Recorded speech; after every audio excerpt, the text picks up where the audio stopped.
at the end of time.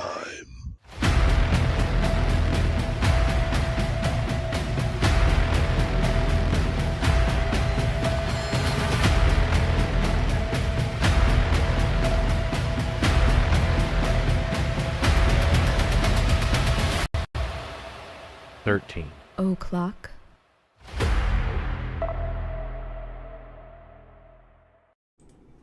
Hey everybody, what's going on? Here we are once again. It's yet another Wednesday. Yep. Life is just passing very quickly, isn't it? Seems like just yesterday we were doing it. Doesn't actually seem like yesterday. It seems like exactly a week ago. I don't even remember what we did last week. I don't remember either. Oh yeah, I do. It was Dr. Sam Shepard, the fugitive. The murder case, the guy that supposedly murdered his wife. That's right. Today we're doing the mysterious death of Marilyn Monroe. Like the mysteries that are around this. Some of the shit that, did the CIA do it? Did she know too much about the Kennedys? Was it the mafia? Who was it? Was it the suicide? Yeah. Accidental overdose? What was it? Well, Jen did a whole investigation on it, so she's got a good show planned. I saw some of the stuff with her. I kind of came up with certain ideas, but there is some weird stuff about this case. We're going to talk about it.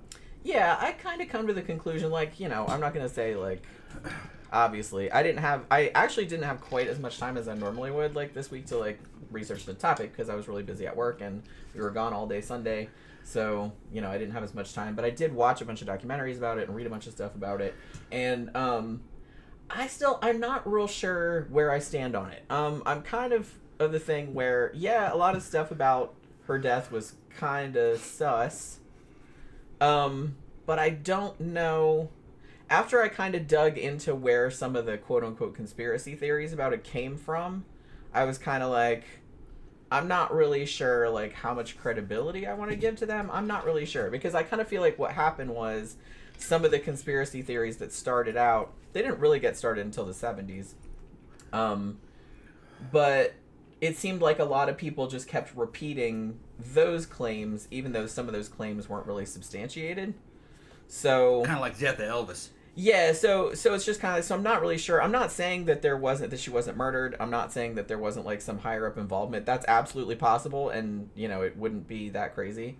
But I don't know. You know what I mean? There were some inconsistencies with some of the witnesses, like her housekeeper, for instance, changed her story a couple of times and shit like that. So there was some fishy shit about her death, but I don't really know what the answer is. And I mean, obviously nobody else does either, because there's still a million books and a million documentaries about this still to this day, and it happened, a very long time ago. Then people are still really fascinated by it because it's never been solved, and it probably never will be at this point. Unless barring some kind of explosive evidence that is irrefutable that comes out, So I don't know. So like I said, I'm coming at it from a completely, I don't have a opinion about it one way or the other. I don't know what happened. So I'm just gonna try and be as objective about it as possible. You know what I'm saying? Because some of the documentaries I did watch, you could tell that they were pushing a particular agenda or particular theory. Yeah, just like Kennedy assassination. Rather than just presenting this kind of, or presenting both sides of things, or once a case is this old, you always have to wonder how accurate is the information they're giving you.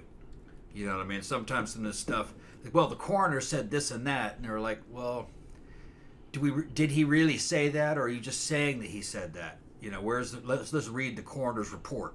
That kind of shit. Yeah, like I said, if you're just giving information second or third hand, yeah. Oh, hey, my ex-wife said this, that, and the other. It's she very well might have, but let's hear it from her. Yeah. You know what I mean? Not you. Because you're right. A second-hand source, you could just be pulling it out your ass. You know what I mean? And honestly, people remembering what other people said is not super reliable anyway, because people's memories are faulty, clearly. So Elizabeth Jackson, what year did she die? It was 1962. Papa's 77. It's his birthday today. What's up, so Papa? Happy birthday. Happy birthday, bro. How old are you? Don't ask that question. That's very rude. He's a man. You can ask a man. As a woman, you don't have to. Men are proud of how old they are. So I made it, man. I'm fucking 62. I can't believe I made it. Although, actually, I don't care if people ask me how old I am, but it's still, you know what I mean. I think that's kind of an old school thing. You know what I mean? Yeah, men don't care. Yeah. Now, CB said, I read someone moved her body and dressed it because she was naked and wanted to give her dignity in death. But when they found her, she was naked, though. Yeah, they're like, check it out. Probably. Yeah. Well, there are photos around that floating around of the crime scene. Like, you can find them pretty easily. So, if it is a crime scene, it's a well. Or it could be, like I said, it could be, the only thing I think is unlikely is accidental overdose. Just because, at least according to, you know, the coroner, the people that did the autopsy, they said there was way too much drugs in her system for her to have done it, like, over a long period of time. They're like, this was absolutely something that was, like, it was equivalent about 30 pills, like, taken in a very short period of time. So it wasn't like, oh, I was just hanging out one night taking all these drugs and I forgot how much I took and I overdosed on it accidentally. They said this is something you would have had to, like, pretty much house them, like, in a couple of minutes or something like that. So... if that's correct.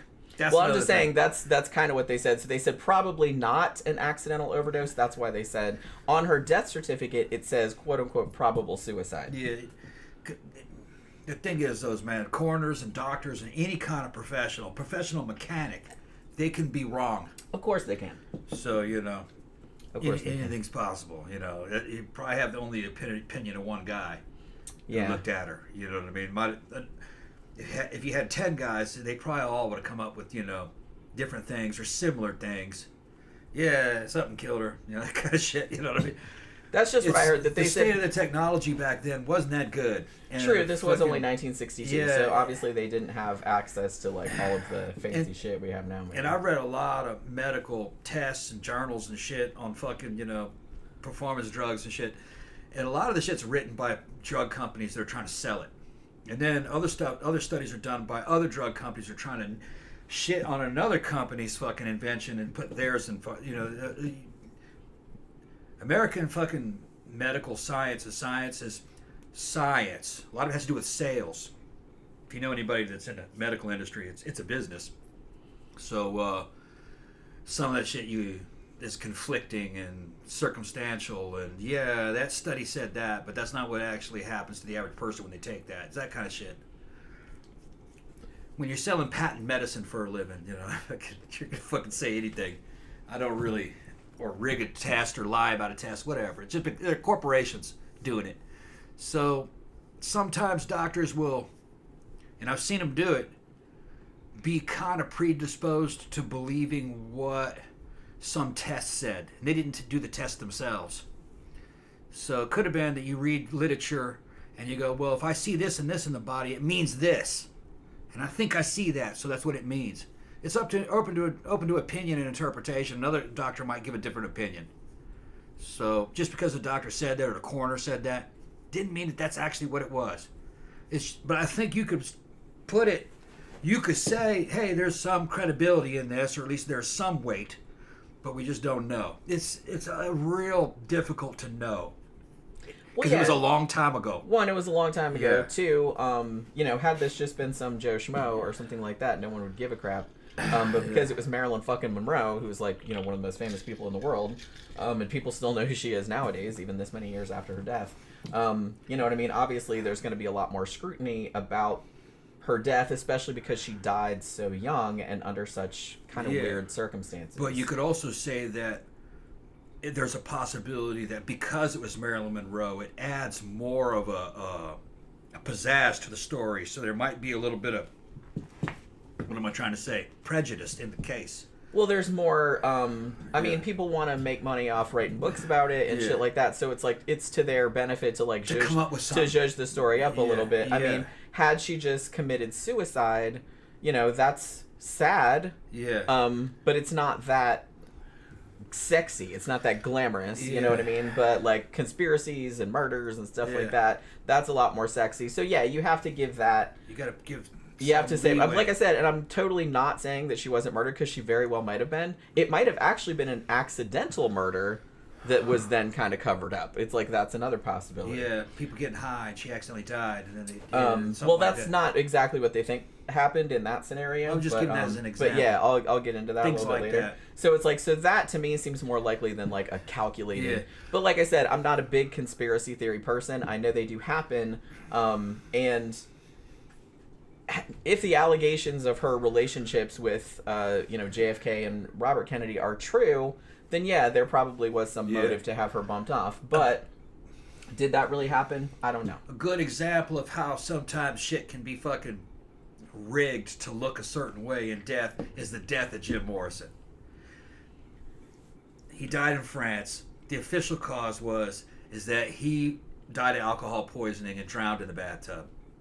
But there's a lot of fucking good evidence to say that that's not what happened. What happened is that he fucking died shooting heroin in a bar that he hung out with just up the street, and he died in the John. And the owner and his friends took him out of the John and didn't want people to see him like that, dying from shooting up heroin, because he shot heroin. And they snuck him out the back alley back to his apartment. They put him in a tub of fucking hot water, and then the girlfriend called the police and says he drowned. There was no real autopsy, from what I understand. The French police were like, "Oh, it's Jim Morrison. Okay, yeah, I guess he drowned." Shit happens. Yeah, but he died of a heroin overdose. Yeah, and I mean, in that case, if that is indeed what happened, which seems pretty plausible. It's real plausible, yeah. There's a lot of witnesses. That's that not said, a murder or anything like that. Like No. you said, that was just an accidental overdose, and people covered up his They death. covered up how which he is died. Also not cool, but Yeah. it's not, and it's still illegal. But It wasn't malice. They were trying to protect his right, reputation. exactly, that's what it was. Yeah. So it's like, so I don't really know. Yes, I don't know. Like I said, there's even conspiracy theories that go so far into like, that she knew shit about Area 51 and like the aliens and shit like that. I was like, you know what I mean? So they get like more and more outlandish like as time goes on. But not saying, like I said, that I don't think some of them could be true. Obviously, anything like that is possible. Not the Area 51 thing, but her getting murdered by somebody. But I don't know. It's possible that it was just entirely what it appeared to be, which was a suicide. And I don't know. To me, it seems kind of likely, but also kind of unlikely, just, judging by what people said about her beforehand. But I don't know. Like I said, we'll get into that. Honestly, I knew a little bit about a lot of the conspiracies around her death and everything. Like, I had never done, like, a deep dive on it or anything. But I didn't actually know. I think I've only ever seen one of her movies in my whole entire life, which was Some Like It Hot, which is great. But I think that might have been the only one that I've seen, like, all the way through. And I didn't know much about her upbringing. I didn't realize, I don't know if I'd call it a shit show, but it wasn't a great start in life. You know what I'm saying? And I didn't realize a lot of that. It's kind of like when we did the show about Betty Davis and Joan Crawford and like all the shit about Joan Crawford's childhood and stuff like that. I didn't know any of that either. CB said apparently she gave awesome blowjobs. I don't doubt it. I don't doubt it. How else do you get fucking that famous in Hollywood? They casted the fuck out of that couch. Yeah. Everybody did. Most of those girls were like that, yeah. You're not going to get very far by being prudish in Hollywood. True that. And the Hollywood studios basically kind of pimped them out anyway. Yeah, and we were kind of talking about this when, because Tom was kind of half watching one of the documentaries with me, and he's like, man, it's like, particularly women back in the golden age of Hollywood, man, they got super fucked over. Yeah. Not saying the actors didn't too, but it's like women got especially fucked over. It was, they rented them out. And well, they were not only that, but it's just kind of like we talked about this when we did the show about Judy Garland a while back. Yeah. But it's like it was very common practice for them to just like give you drugs. Yeah. They did the same thing with Marilyn Monroe, like to lose weight. Yeah. And to give them energy so they could be on the set, to put them to sleep if they couldn't get to sleep. Yeah, they had no problem giving people methamphetamine. Like all that shit. Yeah, that was before good awareness of drugs. They thought, well, if you took something and it gave you energy, made you feel good, then it was good for you. The idea of like drug addiction, really, that wasn't there, or the idea that drugs could accelerate wear on your body. I don't think they really thought much of it. And even if they knew about it, they probably wouldn't give a fuck because they're like, it's okay. Her shelf life is only another 4 years anyway in Hollywood. Then we'll get her out of it. They saw them as disposable. Yeah, they just went through them like a fucking mill. You know what I mean? It was just like they'd use them up after a few years when they were starting to get old, when Yeah. they were pushing 30, for Christ's sake. Yeah, oh my God. Then they're like, all right, well, we got some new ones, so... There were some exceptions to the rules. You can go back to some of the other shows, fucking Mae West. Mae West wasn't famous until she was like 40. Yeah. And she was a bombshell. Not shapely by the standards of those days, but dudes do like a full figure. And she had the kind of like a fucking bad girl image, kind of like gangster girlfriend kind of image, and guys loved her. And she was one of the richest people in Hollywood. Yeah, out of for a long anybody, time. man or woman. Man or woman. And she was very powerful. And I think it's because Mae West's personality, just the way she looked, she was very intelligent. And she knew how to play mind games with powerful dudes. She'd get into fucking, she'd drop her nuts on fucking studio executives, and they just thought that was cool. And they're like, okay, have it your way, West. All right, mate. Yeah, that kind of shit. Yeah. She could get a guy to bend to her will. Charm. Yeah.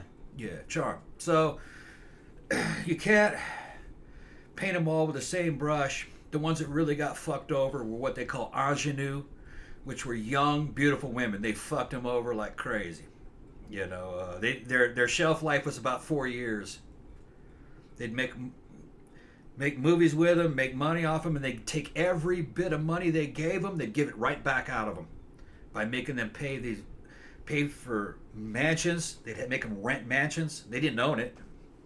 They'd make them live in a mansion, and it would suck up all their money. The studio owned the mansion. Make them buy cars. They make them fucking buy all their fucking clothes. And they were the ones selling them the clothes, these fantastic clothes. So any amount of money they made, Hollywood took it right back from them. And when they were done with them, they mostly had nothing. And a lot of them fell into late becoming escorts after. And, famous ones. Louise Brooks, poor girl. Spent the rest of her life as a hooker. Shame. The thing about very talented, intelligent young lady. The thing about Marilyn Monroe was that, she was quite famous during pretty much the entire 50s. Yeah. And she was one of the highest paid actresses at the time. So she actually did go quite far, but like I said, she was only 36 when she died, so nobody knows if she would have continued on. She was becoming quite difficult toward the end because of her drug addiction and stuff like that, and was getting fired from movies and whatnot. She'd have ended up like Joan Crawford.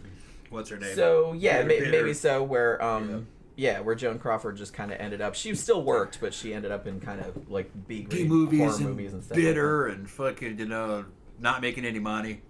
Although the same thing happened to Bela Lugosi, Yeah. But and I don't know. I kind of feel like Marilyn Monroe she's kind of typecast when people remember her, like her iconic image of her as this the dumb blonde character, and they cast her a lot as that.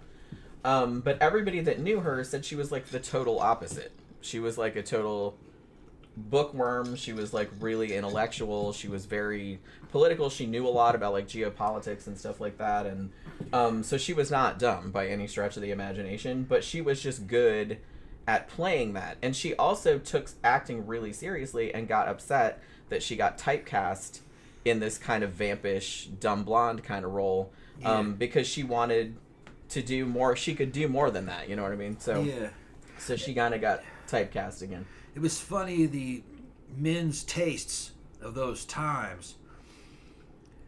You look at her today, I look at her today as a man. She's not ugly, but she's not really all that good looking. There are Instagram girls that blow her out of the water today. For the time, she was considered to be a bombshell, and you do compare her to a lot of the other women from that time, and yeah, she had a little bit of a bigger figure, but they weren't very athletic, and they liked skinny, and buxom or big boobs. For them, it didn't take much to impress them in terms of size. Yeah, she had a top end, but this wasn't. It was just kind of average or above average by today's standards. And it's funny how the tastes of that time kind of dictated who it was that they were choosing, because there were a lot better looking women than that weren't famous. Well, a lot of it had to do with screen presence and things like that too, because looks aren't everything. Because sometimes you have like really beautiful actors or actresses, and they're on the screen and they're like a wooden board, and like they don't have any charisma or anything like that. But so she apparently had like a lot of charisma. But they were being promoted as like super good looking and beautiful standards by which, you know, women would be judged. But if you go back in the 50s, photography, the high end strippers, you know, were better looking, a lot better looking. And I don't know if they had like Virginia Bell. She was just mind-boggling bombshell. And she could dance. I don't know if she could act. Oh no, she did do some movies. She was in some movies, but never in a leading role. Virginia Bell, and then there were other one, you know, Belle Starr, and they had some of the 50s, and then that ended up being the Russ Myers girls later on. You know, that type of body, but for some reason they never allowed women that looked like that to be a mainstream actress, and I think that was kind of fucking piss poor business decision. Because they kind of thought, well, if a woman's built like that, then she's dumb or she's a slut or something like that. You know, I mean, that's inappropriate. We can't have her in a movie. That's the way a girl's built. Or they think that that's how audiences are going to perceive it, whether they think. I think they were prejudiced against them. Maybe so. But like, I think it was like a Japan, China type mentality where if you're built a certain way, then that means you are a certain way. You know, because they're projecting their thoughts onto that person. You know. The thing about Marilyn Monroe is that I always thought she was quite beautiful. I thought she was more beautiful before she did the platinum blonde thing. Like with her natural hair color, which was kind of brownish red. Usually when they're showing her in a movie, she's completely made up. Makeup and hair. Yeah. And she looks just like all the rest of them to me. Well, it's an iconic image. And obviously it resonated with people because people still do that look nowadays. But I'm saying that, like, her early days, before she got really famous, like, when she was modeling and stuff, when she just had natural hair, like, she looked better. Yeah, I thought she actually looked a lot better. Like, you could see she was a naturally beautiful, like, her face was a naturally beautiful face. The same phenomenon is happening today. You know, you have girls that have these fucking face jobs and lips and boobs and the fake asses and shit. And they look good, but they all look alike now. Because, you know, and then you see the before photograph of what that girl looked like before, and she's unrecognizable. Just a totally different face. She now has like a stock face chosen out of a catalog, kind of. Yeah. You're like, yeah, she looks like the other 40, 50 of them you see a month, you know? Yeah, that's what I mean. That's kind of why you get into kind of a thing where, they want everybody to look a specific way. Yeah. But after a while, they start looking the same. Yeah, you know what I mean. So I'm kind of more interested in people that look a little distinct, bit different. You know what I mean. We got a super within chat. reason. We got a super chat from Bryce. Thank you very much. What do you say? Marilyn Monroe's mother was from Mexico. Yes, she was, which is interesting. I also agree her natural hair looked better. Yeah, she just looked in a lot of those early pictures when she was modeling. She just looked, like I said, like a natural beauty, like the hot girl next door kind of thing. I did like the platinum blonde look, but it's a lot more calculated look. It's not like, obviously it's not natural. That's a lot of maintenance. You know what I mean, with the makeup and the white hair and everything like that. I didn't realize her mom was from Mexico though. Yeah. Which she must have been white though. Yeah, I'm not. I'm not. There's a lot of white Mexicans. Yeah. I mean, people don't realize that. I've seen pictures of her mom. She looks white, but I mean, they're black and white. You know. There's a shit ton of fucking Mormons in Mexico. Like tens of thousands of them, and you know, just white as can be, and they've been there for fucking over 100 years. Yeah. Zach asked if we'd seen the movie that had Ana de Armas playing Marilyn, and I have not seen that yet. I think it's just called Blonde, right? I've been wanting to see that, and I meant to do it, but then I keep forgetting about it. And somebody said the only movie they'd seen her in was her last movie, which was The Misfits. Said she was disappointed with her performance in The Misfits, but I thought she was really good. I would actually really like to see that. That was the last full movie she did. It was written for her. The part was written for Arthur Miller, who she was married to for a while, the playwright, who also wrote Death of a Salesman, among other things. And so they had a lot of trouble with her on the set of that because it wasn't, that long before she died, and she was having like a lot of issues of, drug addiction, illness, and like not showing up and being difficult and things like that. And the movie was kind of a box office. I don't know if I'd call it a bomb, but it was a disappointment for sure. I've never seen a single one of her movies. You would probably like. I don't know. You might like Some Like It Hot, which is like which is a comedy. She was really good at comedy, but she was a good dramatic actress too. Like she had really good comedic timing. There's something about that era. The movies from that time just tend not to interest me. There's a few, but there's something about film of that era. I liked the shit before. Silver screen stuff, that was kind of a little more interesting, 30s, 40s, 30s really more anything. But something about early 60s is just, I don't know, a lot of it's stale. Stale and like bad comedies and shit that's not funny and, But like I haven't seen everything from that era, but bad westerns. Zach said, I think the parents were American but living in Mexico when her mom was born. Yeah, it's probably something like that. He said Clark Gable's last movie too, I'm pretty sure. Yeah, I think it was. I think Clark Gable died only a little bit after that movie was done or like right after it came out or something like that. But yeah, I've seen clips of it, but I've never seen the whole thing straight through. But researching her made me want to watch more of her shit. You know what I mean? That's kind of why I would. The other day when I put up the review of Straight Jacket, that Joan Crawford movie, I kind of got interested in seeing that when we did the show about Bette Davis and Joan Crawford, because I was like, ooh, Straight Jacket, like Roger Corman. It's like that sounds really good. She's playing an axe murderer, so it's like I'm gonna have to check that out. You know what I mean? A lot of the old Hollywood actors were not as lily white as they appeared to be in the movies. You know what I mean? Like for instance, Boris Karloff. Boris Karloff was Indian, but he didn't really come off that. They always have him playing some kind of ethnic type, ancient Egyptian or some mysterious character, but. He was Indian. I think it was he half Indian or was half Indian? I think he was half his Indian. dad was from India and his mother was from England. Yeah, or something like that. We did a show about him too a long time ago. Yeah, and then you can go back and watch him in The Black Cat, and he just looks like a white dude. But then you go back and you look at it and think, well, he's half Indian. You see it, but but it's not. It doesn't really occur to you. It doesn't occur to you in black and white. Boris fucking Karloff. It's Boris Karloff. Yeah, he's just Boris Karloff. You don't really think about it. And he was a great character and a good actor, so he could be whoever he wanted you to think he was. I mean, he played Fu Manchu too, being a Chinese dude. That was a wild flick. Christopher Lee played Fu Manchu. Oh, was it Christopher Lee? No, I thought it was Boris Karloff. I think Boris Karloff the original one, right? Yeah, but there was a later one that Christopher Lee played him. Yeah. So I was like, that wasn't that uncommon. Yeah. CB says Tom watched Gentlemen Prefer Blondes, 1953. It's one of her best films. Really? Oh man, it sounds terrible. No, it's I've heard it's good. I haven't seen the whole thing. And he also said Some Like It Hot. Yeah, that's the one I've seen, and I really like that one. Zach said Rita Hayworth was actually from a Cuban family, I believe. Yes, she was. They dyed her hair and did all kind of stuff with her hairline and all kind of crazy shit. Pretty sure Ricardo Montalban was Mexican. Well, I mean, he wasn't trying to hide. He wasn't trying to hide, but he was trying to be like he was from fucking, he's trying Spain to be like continental. But I think he had a heavy Spanish heritage, you know what I mean? Yeah. But it's just, I think he was from Southern California. Because I guess back then it was like cooler to be from Spain. It was cooler to be from Spain than to be from Mexico. That was too close. You were European. Yeah, that was too close. Yeah, it wasn't classy enough. He had to come from Cordoba or some shit. Yeah, like you had to come over the ocean. He had to come from.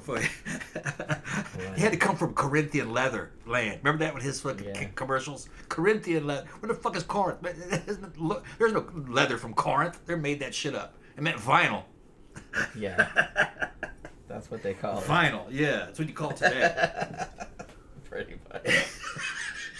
Well, that's what I mean. They're trying to make everything. They're just trying to sell shit. Funny, They're just trying to sell a product. Okay. Yeah. And fine, Corinthian leather. Oh, you mean vinyl? They're not lying to you exactly. But they're just trying to make it sound like way cooler than it actually is. Than it actually is.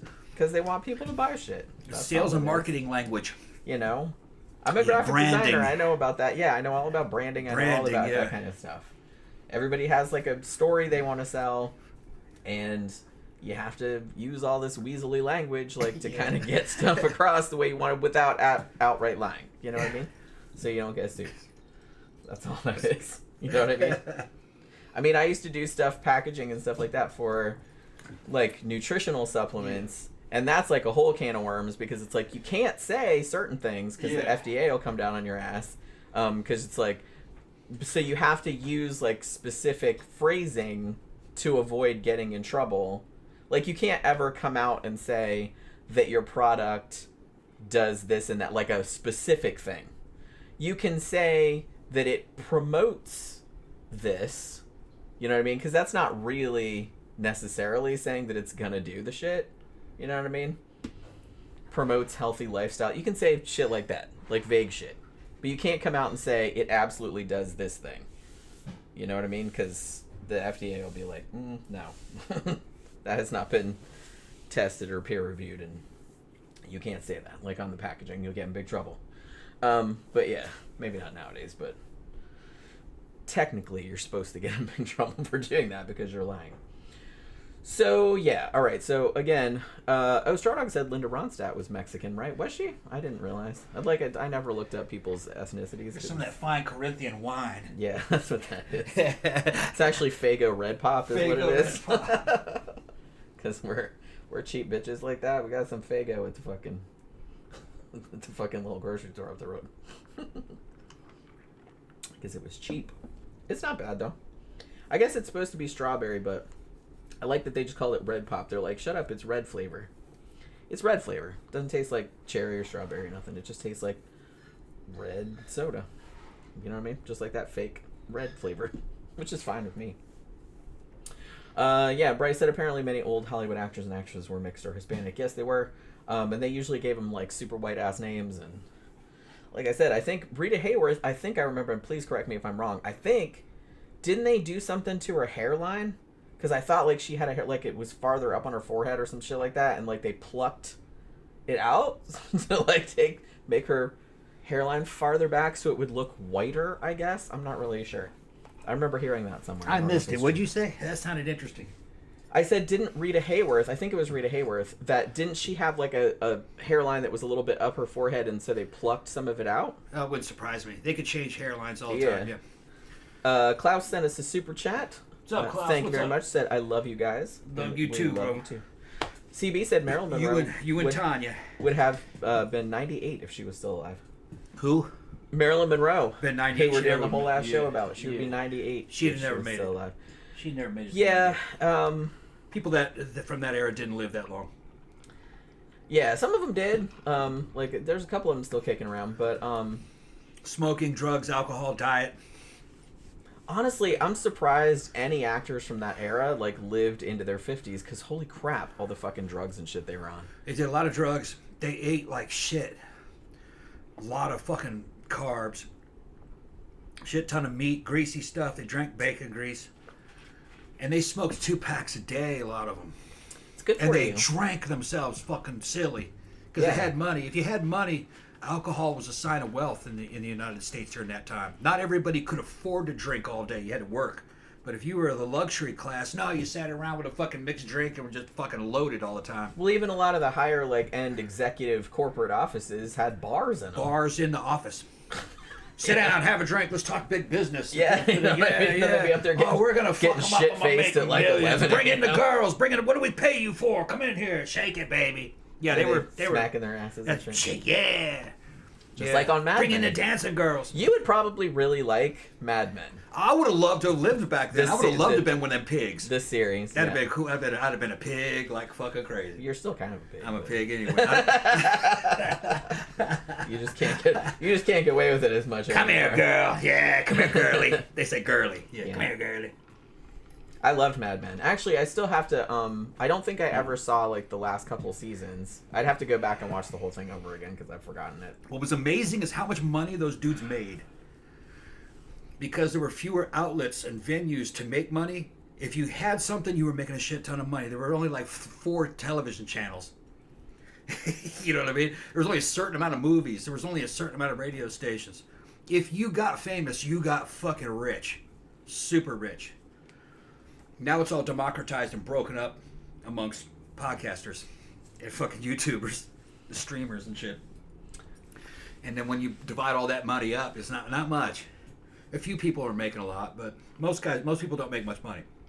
Zach says, ironically, yesterday I found my way into Mamie Van Doren's Facebook page, of all people. Mamie Van Doren was fucking hot. She's 94, and looks, I didn't even know she was still alive. Wow. And looks like she's 40-something. It's actually kind of creepy. Really, yeah. Ironically, she was really again, hot. seen more Mamie Van Doren movies than I have Marilyn Monroe movies, just because MST did some of them. Yeah. So I've seen some of them multiple times. I don't remember. I still can picture her, but I remember every time I came across her, I thought she was really good looking.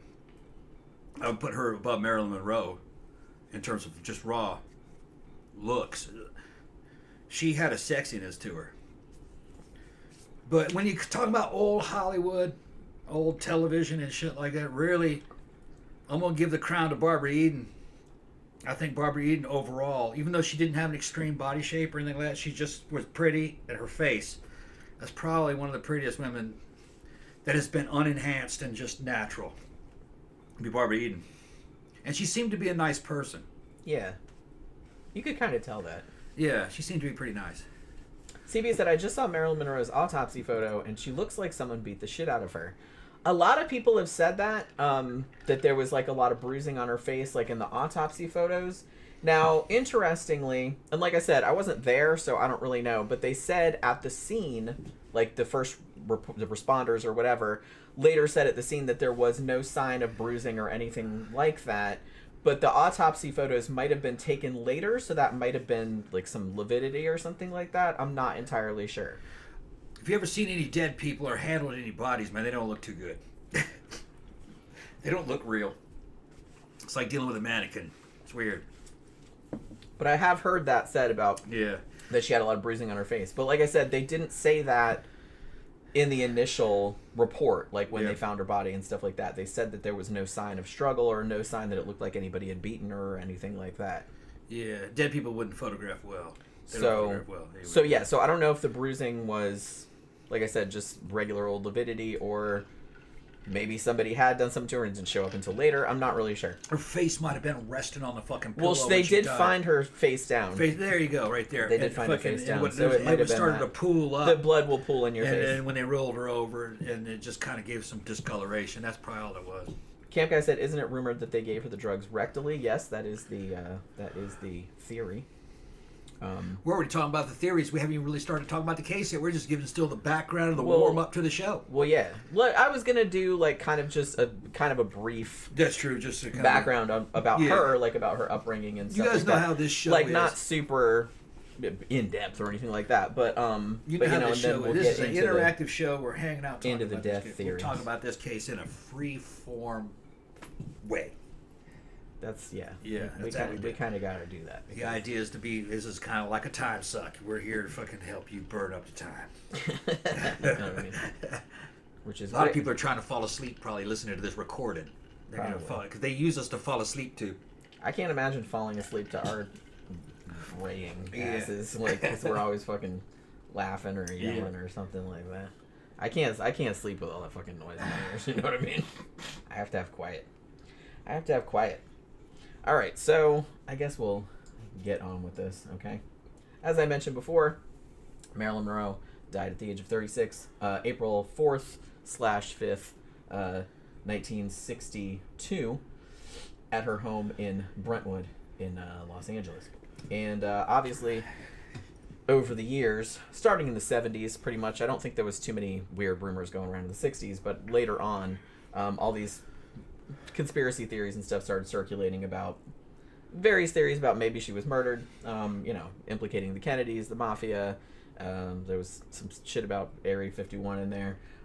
Maybe her doctor killed her, maybe the housekeeper killed her. There was just all kind of shit. So, pretty much everybody and their mom has been, like, accused of killing her, pretty much. And while I will concede that there was some fishy shit, and some people, their stories were not consistent over the years, I'm not entirely sure, like, where I stand on this. I don't really have a pet theory in this situation. I don't really know. So, Marilyn Monroe, obviously not her real name. She was actually born Norma Jeane Mortenson. Mortenson was actually the last name of one of her mother's husbands. But he was not her father. Matter of fact, she did not know who her father was, and they only found out in 2022 through DNA who her father was. And her father was actually a dude named Charles Stanley Gifford, who was a co-worker of her mom. Okay. Because because her mom, she had been married a couple of times, but she was largely kind of a single mother. But the thing about it is, this is kind of sad. I wonder if he knew that he was the dad. I don't know. Like I said, probably not. The mom didn't put anyone's name in the father slot on the birth certificate. I bet you she got all famous and the dad was like, God, she's hot. And doesn't even know that's his daughter. I mean, yeah, wouldn't that be creepy? Yeah. Wouldn't that be creepy if you had fathered like some super hot famous person, and then you're like jerking it to that person, and it's like your daughter? That's your illegitimate daughter. How would you feel like if you found out later? It'd be like a Star Wars New Hope. I know. You didn't know it was your sister. You know what I mean? Don't count. That doesn't count. I didn't know. I didn't know. Yeah. You know what I mean? I didn't know. Don't count. Yeah. What's funny is that the name Norma Jeane is kind of a very cool name, and she could have been famous with that name. Norma Jeane Monroe would have worked. Yeah. I would have kept that because Norma Jeane, that's got a ring to it. My mom's first name is Norma. Yeah, it's a good name. She doesn't go by that though. Norma Jeane you could get famous. That was also my grandma's. You could get famous with the name Norma Jeane. Yeah. Yeah. And they were talking about. It's got a good American ring to it. Talking about the Elton John song. Yeah, he wrote a song about her. Goodbye, Norma Jeane. Yeah. Yeah, that was about her, obviously. But yeah, sometimes he didn't write it though. That would have been his friend probably that wrote it. Who, Bernie Taupin? No, you're talking about what was his name? Elton John. Elton John. Elton John didn't write most of his songs. I said, was it Bernie Taupin then? I think that's his name, right? Yeah, his friend. Yeah, that's a good song though. Yeah. Then he repurposed it for Princess Diana, which I thought was a little tacky, honestly. Yeah. It's like, if you're gonna write a song for Princess Diana, at least write a new one. I'd be really pissed if I was famous and I died, and he's like, "Well, I'll just change the lyrics to this song I already wrote." That's so lazy. You know what I mean? Come on now. I thought that was so tacky, like when that came out. You know what I mean? But yeah, so that's neither here nor there. Sorry, Elton John. I do like Elton John. I think Elton did write some of his songs, but I think his friend wrote a lot of them too. We ought to do a show on them. That's an interesting story. That's a straight and gay bromance. Where Samantha says Bernie did the lyrics, Elton did the music. Okay. Yeah. So that was an interesting thing. They were best friends, and Elton was bisexual, gay, really more than bisexual, and his friend was straight, was married, had kids, and they were like lifelong friends, and they worked together on music constantly. A lot of the songs are about each other. Kind of like this bromance going on. But there wasn't any sex. They just loved music, and they were best friends. That's kind of a cool story when you think about it. Yeah. Yeah. I mean, people can hang without having sex. Yeah, hanging out, watching over each other and shit. All right. So yeah. So her mom, Gladys, had a lot of severe mental issues, as I believe her mother did as well. Now, her mom was actually diagnosed with paranoid schizophrenia and had to be institutionalized in 1934. So, little Norma Jeane was actually made a ward of the state and was actually sent to a series of foster homes over the years. Now, I think from everything that I read, most of the foster homes were okay. I think that there was some sexual abuse going on, which, not surprising, obviously. That kind of shit usually happens. But I think that did happen, like, at least one or two of the places. I don't know if it was the foster dad. I think it was, like, a family friend or something like that. But she did say that shit like that had happened to her at one point. But because she bounced back and forth from foster homes, she was in orphanages for a little while and things like that, people have speculated that because she never had any stability in her life, particularly with her, she didn't know who her dad was. Her mom was institutional, in and out of institutions and things.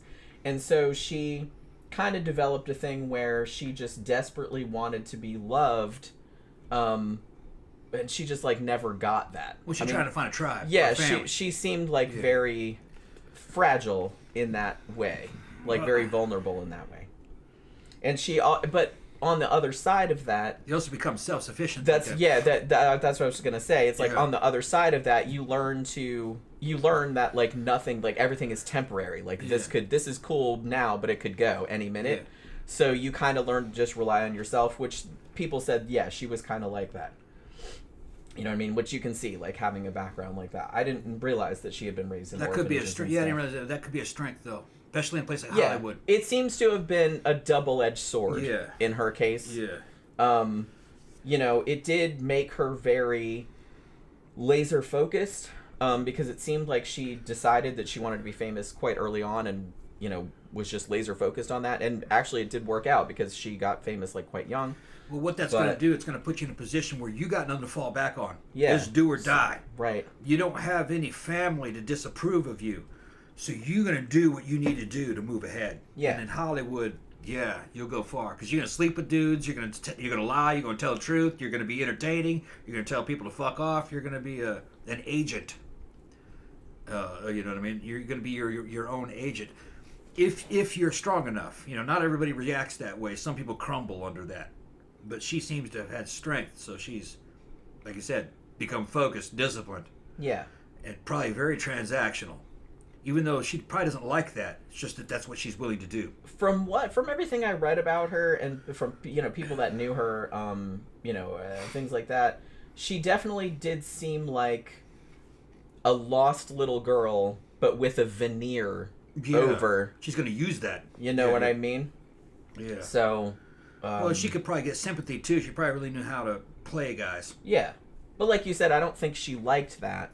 But she understood that that's the only way you could... There was no choice for her. Yeah, like, get ahead. Yeah. So I kind of feel like that's where she was coming from, maybe. Which that's, in a way, a strength in a vicious place like Hollywood. Yeah, which is maybe why she made it, to be honest. You know, obviously she didn't last too long, sadly, but she got famous, like, pretty quickly. She had a good run. Now, so what happened when she was a teenager was she got taken in by a couple who were like family friends, you know what I mean? Because I think her mom was kind of in and out of the picture because she was in and out of institutions. She wouldn't give up custody. There was all this other kind of shit, but she was always like in hospitals, so she was always being placed with other families. So this couple, the Goddards, who were friends of the family, they took her in. But then there was a thing where either like he got a job elsewhere and they had to move across the country or something like that, and she was going to be either sent back to the orphanage or like sent to another foster home, and she didn't really want to do that. She was 16 at this point. So what she did was her and the neighbors kind of got together and she married a neighbor guy, James Dougherty. Now, she was 16 and he was 21. I saw like snippets of interviews with him, and basically he was just kind of like, yeah, it was just kind of like a convenience thing. Like, I was the neighbor and she didn't want to go back to the orphanage, and he said she was too big for the orphanage anyway. Like I said, she was 16. You know, and they kind of discussed it with their family, and it's like, well, we should just marry her off, because if she's married, then she's considered an adult now, and, you know, she has a quote-unquote guardian because she has a husband or whatever, so they're not going to send her back to the orphanage. So that's what they did. So she actually married when she was 16 years old. This marriage actually lasted 4 years. The interesting thing, because he went off to World War II, but even though this was ostensibly a marriage of convenience, it does seem, and this would be a little bit of I don't know if I'd call it a running theme, but it definitely happened more than once. When she kind of started getting famous, he didn't like it. Like, he didn't like all the attention that she was getting from men or from the public in general or whatever. And that was one of the reasons why they actually ended up divorcing in 1946, because I guess he just wanted a regular wife and she wanted to be a movie star, and, you know, obviously they're not compatible goals. So I think that didn't really work out. Now, during World War II, she actually went to work at a factory. She was like doing aircraft assembly and shit like that, like many women did in this era. And interestingly, this photographer named David Conover, shows up to the factory where she works in 1944, and he was taking photos, like morale boosting photos of, you know, pretty attractive women working in the factories to, I guess, send them to the boys overseas, like saying it's like, hey, here's these hot chicks like working at home so you guys can have all your stuff or whatever. So this is what they wanted you to see. Maybe Van Dory at fucking 92. Yeah. She doesn't look that different. Yeah. At 92. Goes to show you, if you know how to take care of yourself and you have the money, yeah, you can hold it together. I would never know she was 92. I would think she was in her 50s. Yeah. You know, she doesn't look young, but she doesn't look bad either. Yeah. She just, you know. Yeah, I wouldn't. Look at it. Look at it. You're wearing midriff. Yeah, I mean, that's crazy. You'd never know that she was 92. Yeah, that's crazy. Goals. You could put her under the knife and even improve her. Yeah, but it's like still. I mean, but still for 92. Yeah. Being almost 100 years old. I mean, that's crazy. I don't think I've ever seen an almost 100-year-old. Look at it. It's ridiculous. Yeah. Bitch is almost 100. Gothed out. Maybe Van Doren. Okay. Makes you want to live, doesn't it? Huh? Makes you want to live to 100. You look at that, you go, yeah, I could do that. Halfway there, Jen. Yeah. That's encouraging. Yeah. But What'd you say? I said that's encouraging. Yeah. But yeah. Oh, geez. All right. Yeah. So where was I? Okay. So yeah, this random photographer, like I said, just came in and was taking pictures of women, and she kind of stood out, you know, as being like really pretty, really good looking. And the pictures of her, I don't think they were ever like widespread published or anything like that. I think, like I said, I think they were just sent overseas as, I don't know, postcards or some shit like that. But from those humble beginnings, just this random ass army photographer showing up at the factory where she worked, ended up leading to modeling gigs, and she ended up getting, you know, a contract with this thing called the Blue Book Agency. And honestly, just in the first couple years after that, she was in like a whole bunch of magazines and like on covers and stuff too.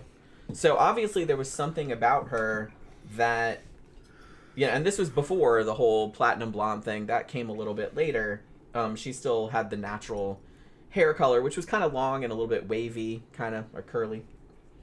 And, but yeah, because I've seen a lot of those photos. But yeah, she was in like 35, like, magazine covers, something like that, just in those couple of years, like after she got photographed, like in the factory.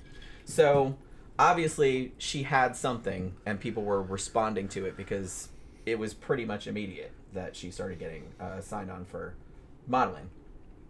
And because she became well known doing that, she very quickly after that got a contract with 20th Century Fox. And it was at this stage that they decided to change her name, as, like I said, they did with a lot of, because they said Norma Jeane Mortenson. That doesn't really sound like a sexy, glamorous name. So they actually named her Marilyn Monroe. Marilyn was from Marilyn Miller, who was a big Broadway star at the time. And Monroe was actually her mother's maiden name. So they were just using some. But that's, that is kind of a more Hollywood-sounding name, obviously, than her regular name. I think I would have stick with Norma Jeane, though.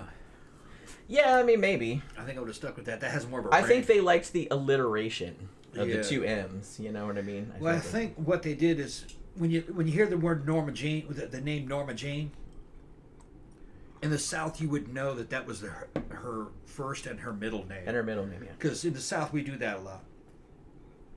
Well, yeah, because my grandma's name was Bobby Jean. Yeah, and my great aunt's name was Bobby Joe. It has a real good ring for us, but she's in Hollywood, so they're trying to elevate her. Yeah. Okay, and try to make her kind of ethereal and sophisticated. That would be one way, and they wouldn't want her to sound Southern, which a lot of fucking Southern people ended up in Hollywood.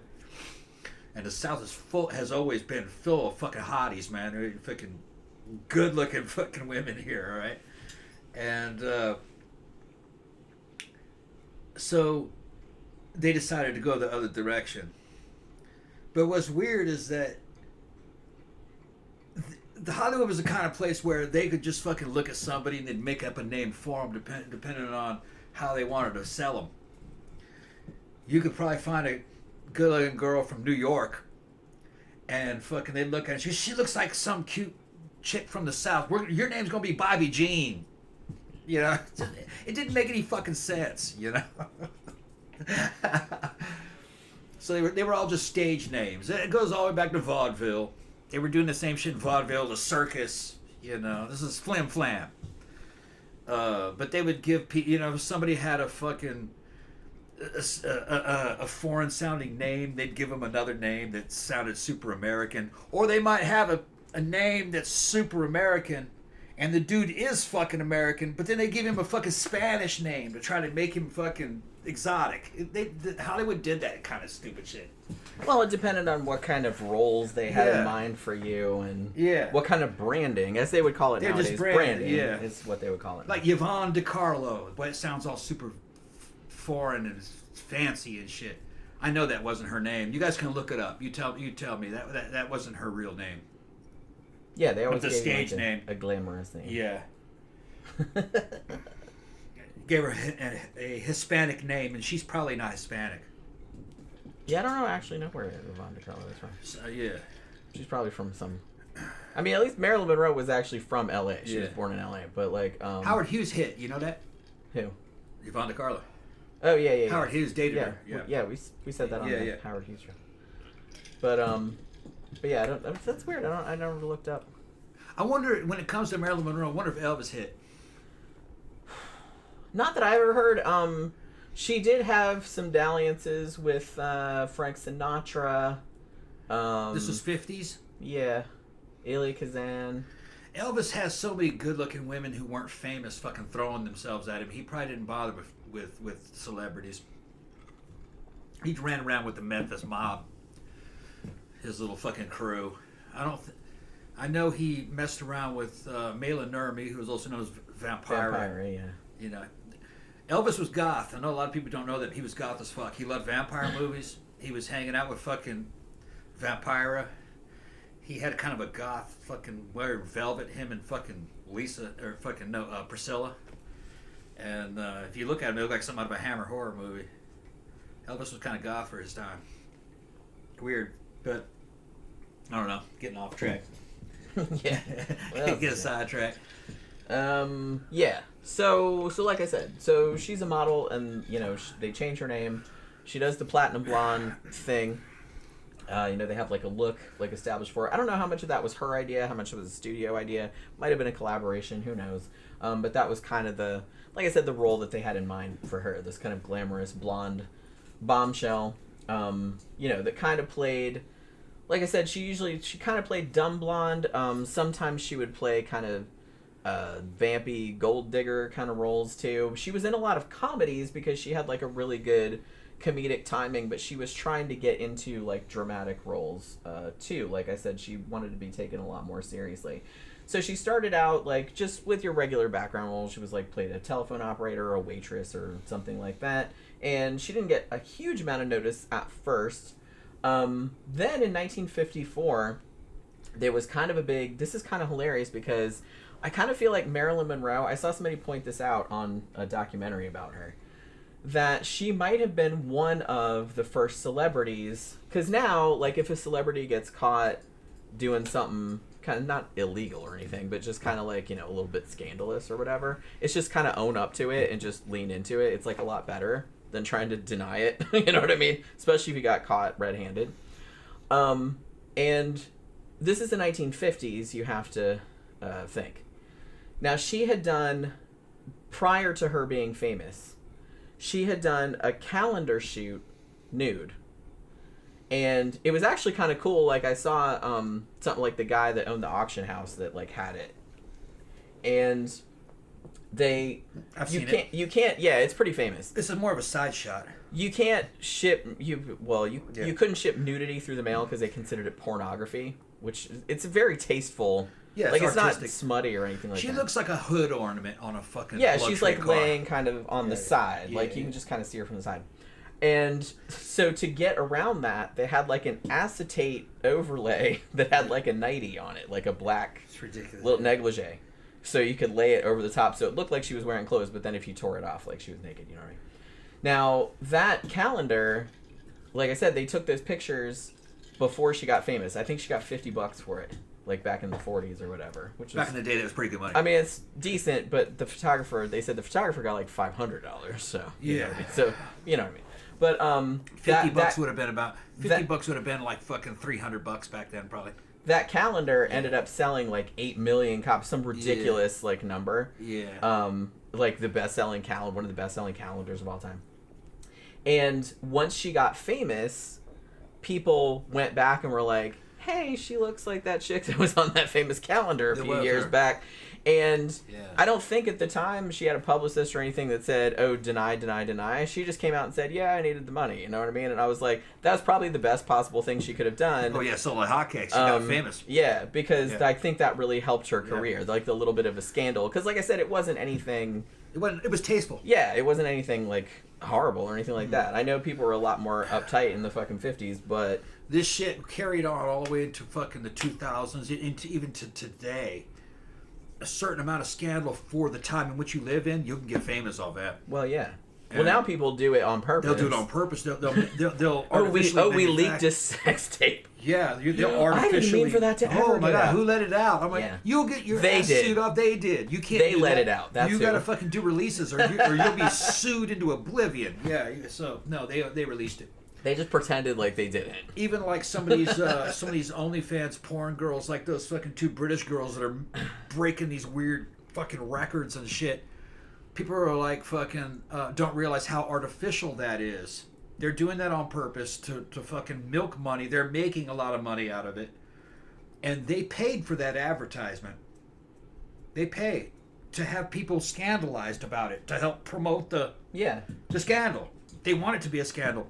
Everything, like I said, everything's kind of artificial. Making money. Yeah.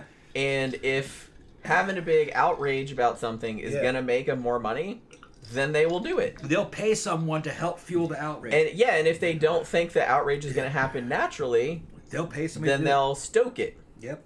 You know? So that's why I try not to get outraged about just shit, because there is no such thing as bad press. There's no such thing as bad promotion. Yeah, I mean, they're talking about you. And, like, a lot of famous people do know that. It's just, like, even if they're talking shit about you, they're talking about you. Yeah. Like, the worst thing they can do is not talk about you at all and just, like, forget about you. Especially back in the old celebrity economy. Especially back then. Which, the pre-internet era. Yeah. You just had to get in the communication channel. There weren't very many channels. It's not like the internet of today. Well, like I said, nowadays it's a lot harder to get. It's a lot harder to get attention. So now you have to do extreme shit like to even get attention because there's so much competition. There are fantastic bands out right now that would have been huge hits back in the 80s and 90s and shit. They're not even noticed now, even though they're great bands. Yeah, well, but radio's gone. Like I said, too much competition. Yeah. It was kind of, in some ways, it was harder to break through back then. And get famous, but if you did, you would make all the money. Like now, it doesn't matter how talented you are. It's like there's so much competition. There's so many talented people out there. Yeah. It's hard to stand out. Yeah. Back in those days, because it's so much easier to get your shit out there. All you had to do is have one hit, and you'd made millions. Just all you needed was one hit. That was it. Yeah. Now you couldn't do that. No, now you got to just keep hustling and keep hustling, which is kind of a bummer. Yep. You know what I mean? Got $5 super chat. Thank you. Who's that? I think that's Stu. Stu. How are y'all doing? I'm glad we're friends. I don't like pissing y'all off. We're not pissed off. I'm not pissed off. You didn't say that one thing that pissed me off. But like, you were drunk though. That was but I mean, still thinking about it, it does kind of piss me off. Don't make her mad. I don't get mad often, but it's like if I get mad, I'm gonna get mad. You know what I mean? But I'm not mad about it. Don't worry about it. I get over it after a week or 2 or 7. So yeah, I'm just kidding. So I think she did the absolute right thing by admitting that was her and just saying, hey, that was before I got famous. I needed some fucking rent money. And, I think people were scandalized, but they related. It's like, girl needs to eat. You know what I mean? It wasn't a smutty picture. And like I said, it wasn't smutty. It was actually a really nice picture, I thought. In this same era, there was full-blown real porn. And there had been that for a long, long time. But it was like a lot more. It was a lot harder to get. Hard to find, but people had it. Yeah, you had to buy it under the counter. There was French shit went back to the fucking early 1900s in the silent film era. That was fucking you couldn't even make that today. Since we went off on this is kind of, well, I guess this kind of counts as a Marilyn Monroe conspiracy theory, because there have been rumors floating around for many years, because this is what Tom was interested in, obviously. Yeah. Was that she was in a stag film or a couple. I heard about it a long time ago. Yeah. And I have heard that she was in a stag film. As far as we could determine, this does not seem to be the case. We saw the film that they're talking about, that people are talking about. It's on X Hamster or whatever. X Hamster has it, yeah. What's it called? Apple Knockers and Coke. Apple Knockers and Coke. I'm like, that'd make a great indie band name. Yeah. If somebody wants to name their band that. Yeah. But that was what this porn thing. But I don't know why Apple Knockers. Like, there is a Coke. She has knockers that are kind of like the shape of apples. Is what they're talking about. They don't look like apples. No. They just look like tits to me. Yeah. But tits and Coke isn't as good. Tits I and guess. Coke. That's not as good a name, I guess. But I saw the woman in it. It's like, it's a shitty, it's not great quality, obviously. No. It's old, it's black and white. Grainy black and white. It's very grainy. But even from the grainy shit, I was like, I can see why somebody, if they're not looking at it super close, would think that was Marilyn Monroe. It does vaguely resemble her, but her face is a slightly different shape. It does kind of look like her, especially like around the eyes, but it's not her. I mean, I could tell just from looking at that. And it's been confirmed it's not her. They found out who it was. Yeah, they found out who it was, and the girl who did it said, "Yeah, that's me." And she was pretty famous. She was a stripper, and she ended up being she was also like a nude model. She did a little bit of porn, stag films back in the 50s, and she ended up being a Playboy bunny. Yeah. And we saw some other pictures of her, and I was like, I can see how. Yeah, there is a superficial resemblance. She's the same type, but her eyes. She has Marilyn Monroe type eyes. Like the eyes particularly looked a lot like her. Marilyn Monroe had a much better body though. But I think this woman had like a slightly thinner face, or a longer face. No, it was a little fatter. You thought? I thought it looked a little bit thinner. It was a little bit fatter. She had a little bit of. It was a little rounder. Well, they thought it was Norma Jeane or Marilyn Monroe before she was famous and when she was a few pounds heavier. That's what they thought. But because she was definitely heavier than. Yeah, she's a little bit. She wasn't fat, but she was a little bit. A little bit heavier in the face. Kind of, if you ask me, body kind of shapeless. Legs just no conditioning in the legs. Just a woman who walked around her whole life. No dancing, no weight training or anything. Marilyn Monroe had some decent legs by today's standards, probably for a natural woman who hasn't been training, like weight training, and it's because Marilyn did dance, so she had some conditioning in her legs. She was pretty good, especially for the time. Standards were a little lower back then. Yeah, I mean they didn't have everybody. In gyms, fucking in the gym and working and on taking drugs, taking drugs. They were not. Yeah, it was a lot harder to get back then, and it wasn't. Some shit wasn't. There was also available. there was less cosmetic surgery. That too. Cosmetic surgery started to come in more like 60s, late 60s. Yeah, like now it's like really accessible. Going to the gym, the drugs, the cosmetic surgery even. It's expensive, but it's not. If you have like a job, like you can usually afford it, kind of. There was breast augmentation in the 50s, just that it wasn't very widespread, and they wasn't implants. They would inject medical grade silicone directly into the breast. It came from Japan. They came up with that, but you didn't really start seeing that until late 60s, 70s. American porn industry had some of that. Then later implants came, silicone implants. I can't imagine just injecting the shit straight into your tits. Oh yeah, it's common. Yeah, I know. It was common in Brazil when I was there in the 80s. As a kid, most of your ladies of the evening had silicone injection. The problem, you can do it. You can get away with it. There are complications, but the main problem is that they were not using medical grade silicone. They were using industrial grade silicone, which is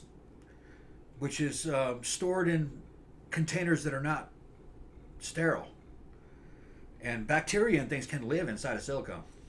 And sometimes there's infections. It's not just from the silicone itself, but the things that were in the silicone. And that's really where the problems come from. Main problem with fucking direct silicone injection is that it migrates. It can move to another part of the body. That's the main problem. I mean, that's a pretty big problem. Well, it doesn't always. There's a failure rate. I wouldn't risk it. Yeah, don't do it. No, it's better to put it sheath it in something. And then some women turned out to be kind of allergic to it. CB said, I don't know how people back then managed to live without internet porn. I know it's weird because nowadays, I mean, we grew up without it. We had VHS, though. I mean, yeah, like we had VHS. But like I said, I'm a girl, so it's probably not the same for me, but it's just kind of like... Oh, man. I found, your dad had, my dad had porn mags and shit like that. Like, you would stumble across when you were looking for something else and be like, oh, okay, look at this. But yeah. By the time 1990 rolled around for $300, you could get a TV with a built-in VCR. But by 1990, you could get that for about $300, $250. Every guy I knew had one of those, and you could get porn. You could rent it. I'm just saying it was a lot harder back then. Like now it's so easy. We didn't consider take your phone out your pocket. And we didn't consider go to town. We didn't consider it very hard at the time. Well, you didn't know any better. Because we didn't know any better. And we went to video rental shops to go rent movies and shit, and we go in the back and go get the fucking porn movies and rent them all together. The difficult part was to fucking get the movie out and go and rent it because it was going to be a girl checking you out and fucking. The title of the damn video was "I'm gonna hit you in the booty part 5," you know what I mean, or some shit like that. You know what I mean? You're like, man, that title that's too sensational. I was like, why don't they just put numbers on these motherfuckers so they're not gonna be judging me when I'm checking out on this shit? It's like, I see. Booty Warriors. Booty Warrior number missiles, 75, or some shit like that. Big titty Booty Warrior. Or if you'd been running, my ass is haunted, number 47, just weird shit that's like still that. My favorite porn title. Yeah. Yeah. So that was the hardest part. Was fucking you're looking to see who's gonna check you out at the fucking front counter. And it's like it's gonna be some teenage girl. It's like I should get this movie that has like a more ambiguous title. I want to get this one, but that bitch is working the front desk, man. I'm gonna have to get this one. I can't rent Ass Blasters. She's Ass Blasters 23. Yeah. Yeah. I get it. That was the hardest part of it. But it was just, that was part of the system, is going to the video store. Well, yeah. That's just funny. It's funny to me. Like I said, it wasn't, like I said, I'm a girl, so we didn't really do that. No, there was nothing hard about it for the guy. For a guy, that's easy. No, I'm just saying that it's just like, it wasn't anything that we did. Young men are driven to it. There's no choice. This is like a moth. Like you're kind of interested, but you're just kind of like, you can kind of take it or leave it. Yeah. You know what I mean? Like I said, you don't have a choice. If I want smut, I would rather read smut. Yeah. I don't like visual smut as much as I like reading smut. Yeah, it's not effective. And I think generally.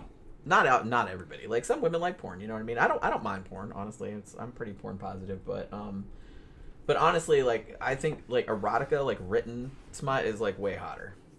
Cuz you can imagine it. Yeah, most women I know say like that. I said, I don't really like the visual kind of thing cuz that's somebody else's fantasy that they're shoving in your face. I'm trying to compare you to like girlfriends of the past. I think it's about 50-50.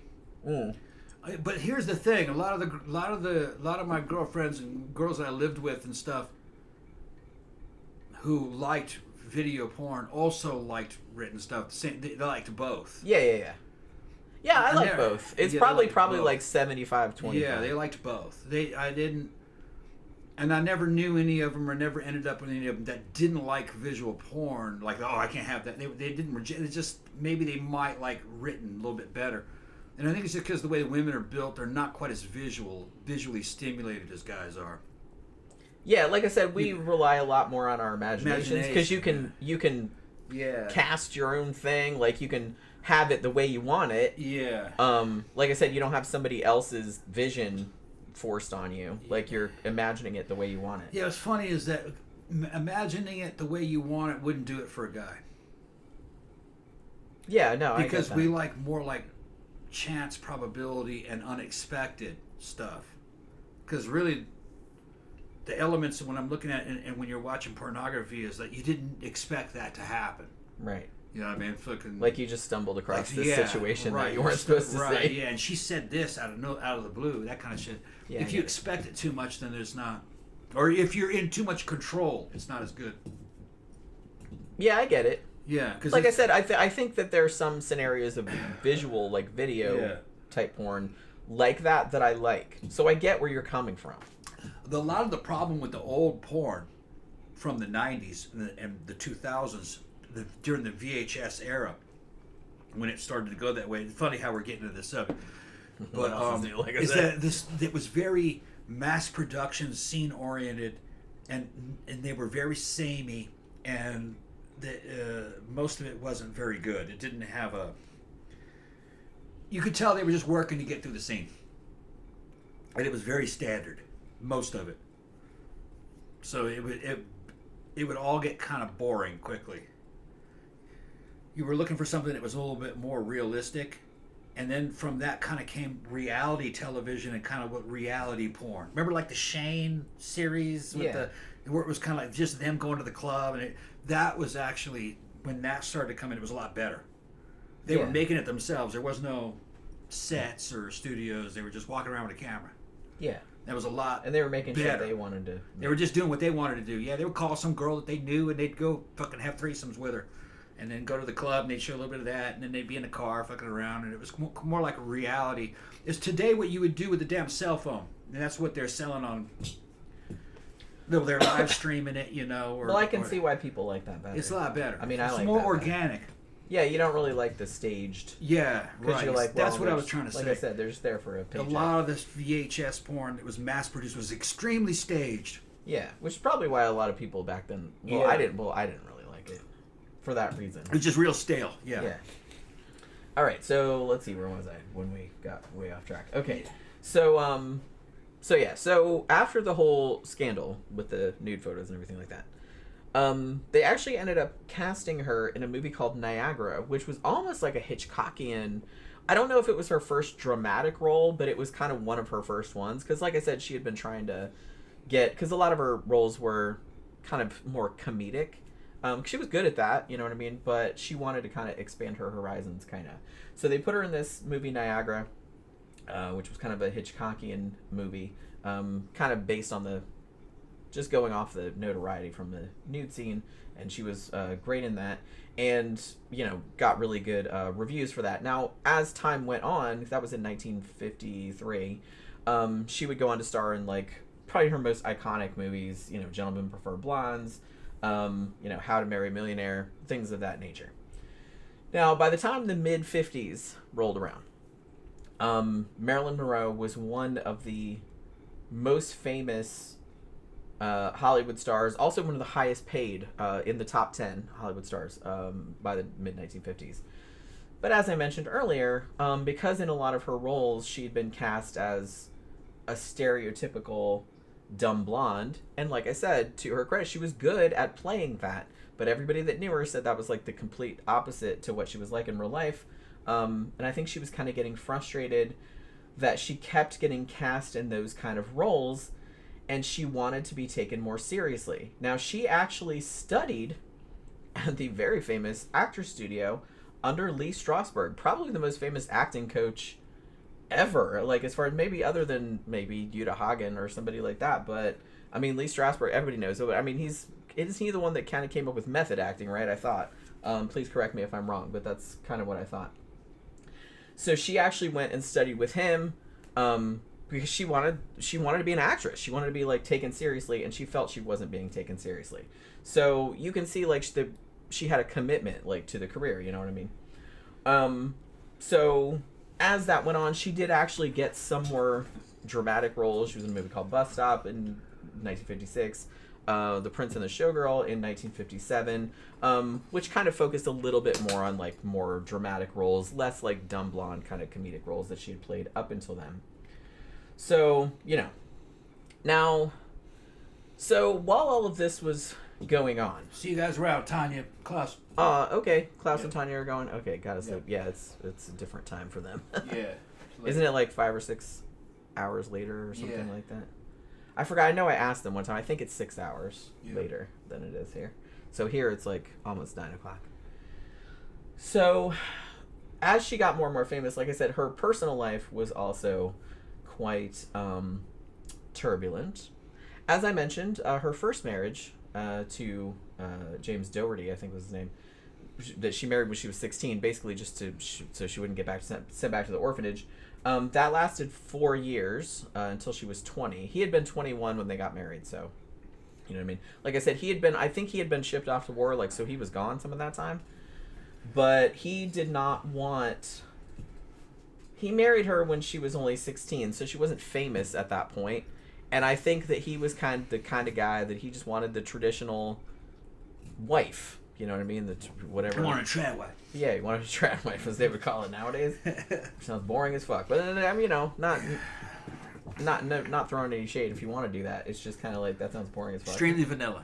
But yeah, I know some people that really like that, and that's cool. You do you. Not for me though.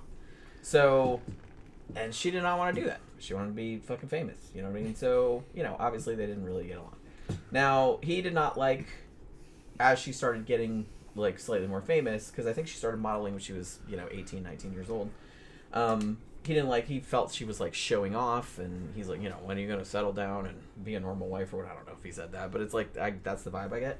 So it's like, they broke up. Now, her second marriage was to a much more famous person, the very, very famous baseball player, Joe DiMaggio. Now, I think he had recently retired when they got married. They got married in 1954.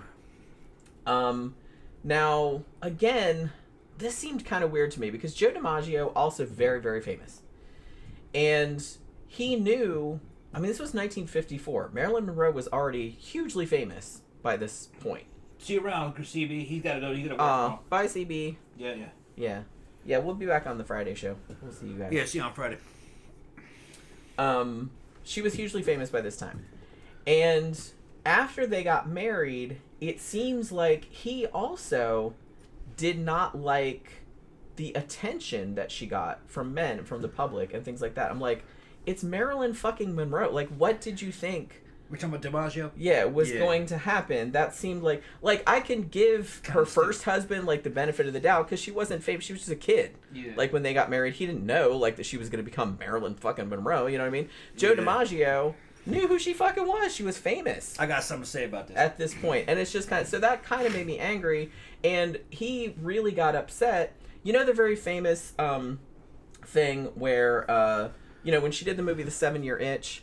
And there's this very, very famous, iconic scene in that where she's standing in that very famous white dress, like over the subway grate, and the dress blows up, and everything like that. And they recreated that, and there was all these photographers there, and Joe DiMaggio got super pissed that basically he was being kind of cucked out by like 100 dudes, like slobbering over his wife, like taking pictures of her with her skirt blown up. She wasn't naked under there. She had underwear and shit like that. She was just giving off a leg show. Yeah, it was just legs. And like I said, it's not like it was that scandalous because they made like a huge big boy style thing of that image that they put over the theater. Like, you know what I mean? Me and Jen have done fucking live streaming on fucking StreamMate. Fucking done, you know what I mean? For the entertainment of fucking clients, all right? I can't understand this shit, all right? I'm going to tell you what it is. Men of the 50s here in the United States are very much kind of like the men of the 90s and even today in Korea when I lived in Korea. Because I lived in Korea for a year. And evidently they're like that kind of like in China too. To where they want an attractive woman. They want to marry her. And then as soon as they marry her, they want to stuff her off into the closet. And she has to give up all her career and all her fucking shit to become kind of like a side character in his main show. Yeah. Man, nah. And that's really... Marilyn Monroe. That's really fucking up their reproductive system there in Korea. Their birth rate is fucking through the bottom. Same thing in China. They're not marrying. And it's because they want a trad wife out of women who are not traditional. The world has fucking changed. And they don't know what traditional is. For us, traditional would be European medieval era. The women all worked. They all had their own identity. Everybody had to work. They didn't even get married in a church. They got married in a bar. We're married now. So everybody's like, all right, fair enough. Yeah, so they were all fucking players. That's actually what tradition was. And people are sexual beasts. I would submit that there is really no such thing as tradition. There is no such thing as tradition. They constantly change. That's why whenever anybody brings up that word, I'm always like, and what kind of tradition are we talking about? Yeah. And when it came to the 50s, the trad wife, and here's the thing, I'm not insulting the dudes on the right or whatever. I actually consider myself on the right, but I listen to these dudes in the manosphere who are on the right, and I'm going, no, dude, you don't want that. They've deluded themselves into thinking what traditional actually means and whether or not they actually want that. You don't want a woman to be boring back at your house, pregnant all the time. What you will get disinterested with her because she doesn't have her own life. She's no longer an interesting person, and then you're gonna fuck around with some hooker, which is what these dudes did. Maybe that's what they want. And that's what. Yeah, no, that's not. Why isn't she say? But that's why what. She's sexy. You told her she couldn't. You told her she couldn't be, and that's what these dudes were doing back then. They wanted to possess some woman and kind of get her pregnant, and then they'd lose interest with her. That's the thing. And they'd run after some other chick who was hot and free and being wild and shit. When you could just be doing that with your woman and having children, because they did that shit in the Middle Ages too. You know what I mean? Yeah. You can be. There is absolutely nothing. There are women we know that stopping women from having children and being sexy and cooking and shit like that, and also being sexy and crazy Yeah. and shit like that. We know lots of people. We know lots of people like that. We know women that have 3 children that are in their 50s. You go to the club and she looks like she's in her 20s, fucking wearing scantily clad, having fucking fun. Even though they got kicked out the other day. Yeah, they did actually. You would never know that really they were in their 50s. But he's fucking tickled to death with her. They've been together longer than we have. Yeah. So 20 years, I think. So having kids doesn't necessarily mean being quote unquote traditional. The traditional they're talking about is boring. Yeah. You don't want that. Well, that's kind of what I think when anybody You might as well says just that go word. to China. Just be Chinese. They're doing that. Like I said, I don't know Joe DiMaggio, okay? Yeah. And he's been dead a while. I'm just saying that it seems very weird to me that you would hook up with somebody. Like I said, it's different if you hooked up with a chick when she was a nobody, Yeah. and then she got super famous, and then you got mad. But it's still not cool. But I understand that, okay? Yeah. I get it because thick shit's changed. Yeah. But he got together with her when she was Marilyn fucking Monroe. Yeah. She was super famous world over, and it's like I think that it's almost kind of like.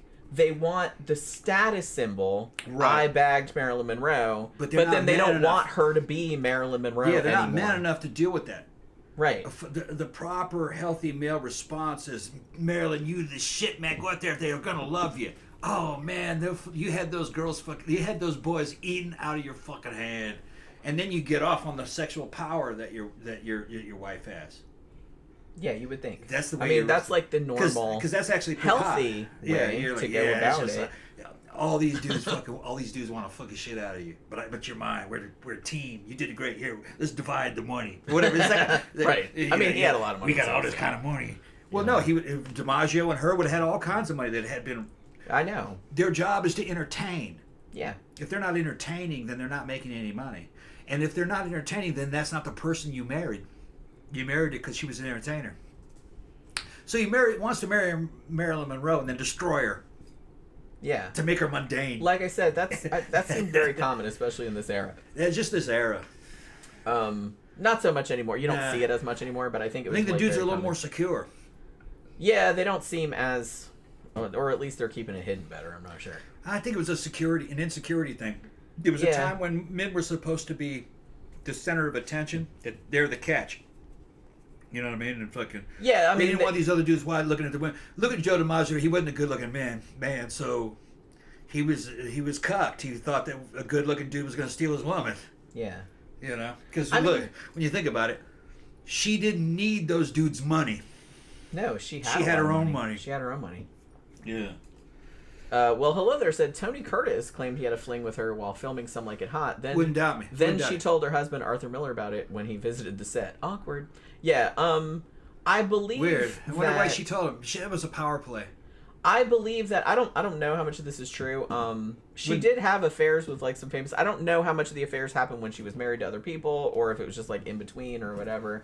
From everybody that knew her, they said, well, she was just constantly like looking for love, looking for that person, and it seems like she never found it. Tony Curtis was a good-looking guy. He was actually, days, so yeah. That doesn't surprise me. Yeah. So yeah, I mean that totally might have happened. Yeah. I don't doubt it. He had star power. But the thing about Arthur Miller fucked around on her too, so it's not like no, she might have been getting even with him. That's what we're saying. That's So like I said, you can say she fucked around, but it's like Arthur Miller. She might have been getting back at him. So it's not you like did she. It, so I did it with it's this not like it's not like she was doing some bad shit and he wasn't doing anything bad, because So you got to look at it from that way.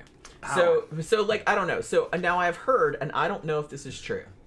I did hear that one biographer said about Marilyn Monroe that after this whole incident where she was photographed with the dress blowing up and everything, and Joe DiMaggio got mad about it, and I've heard that he beat her up after, that he was like physically abusive. I don't know if that's true. I'm just going by like one biographer that said that. So that could be a total fabrication. I don't know. One thing I will say is that Joe DiMaggio seems to have two things. He seems to have loved the shit out of her because after she died, well, they stayed friends after they got divorced. They weren't married that long. I think it was only 9 months or something. Because they got divorced like pretty much that same year, like later that same year. But they stayed friends after that, and he was the one after she died, like years later, that put the funeral together, and he sent roses to her grave like every week, I think, until he died. And the rumor was, which has been substantiated by several people, that when she died, she was actually planning on remarrying him.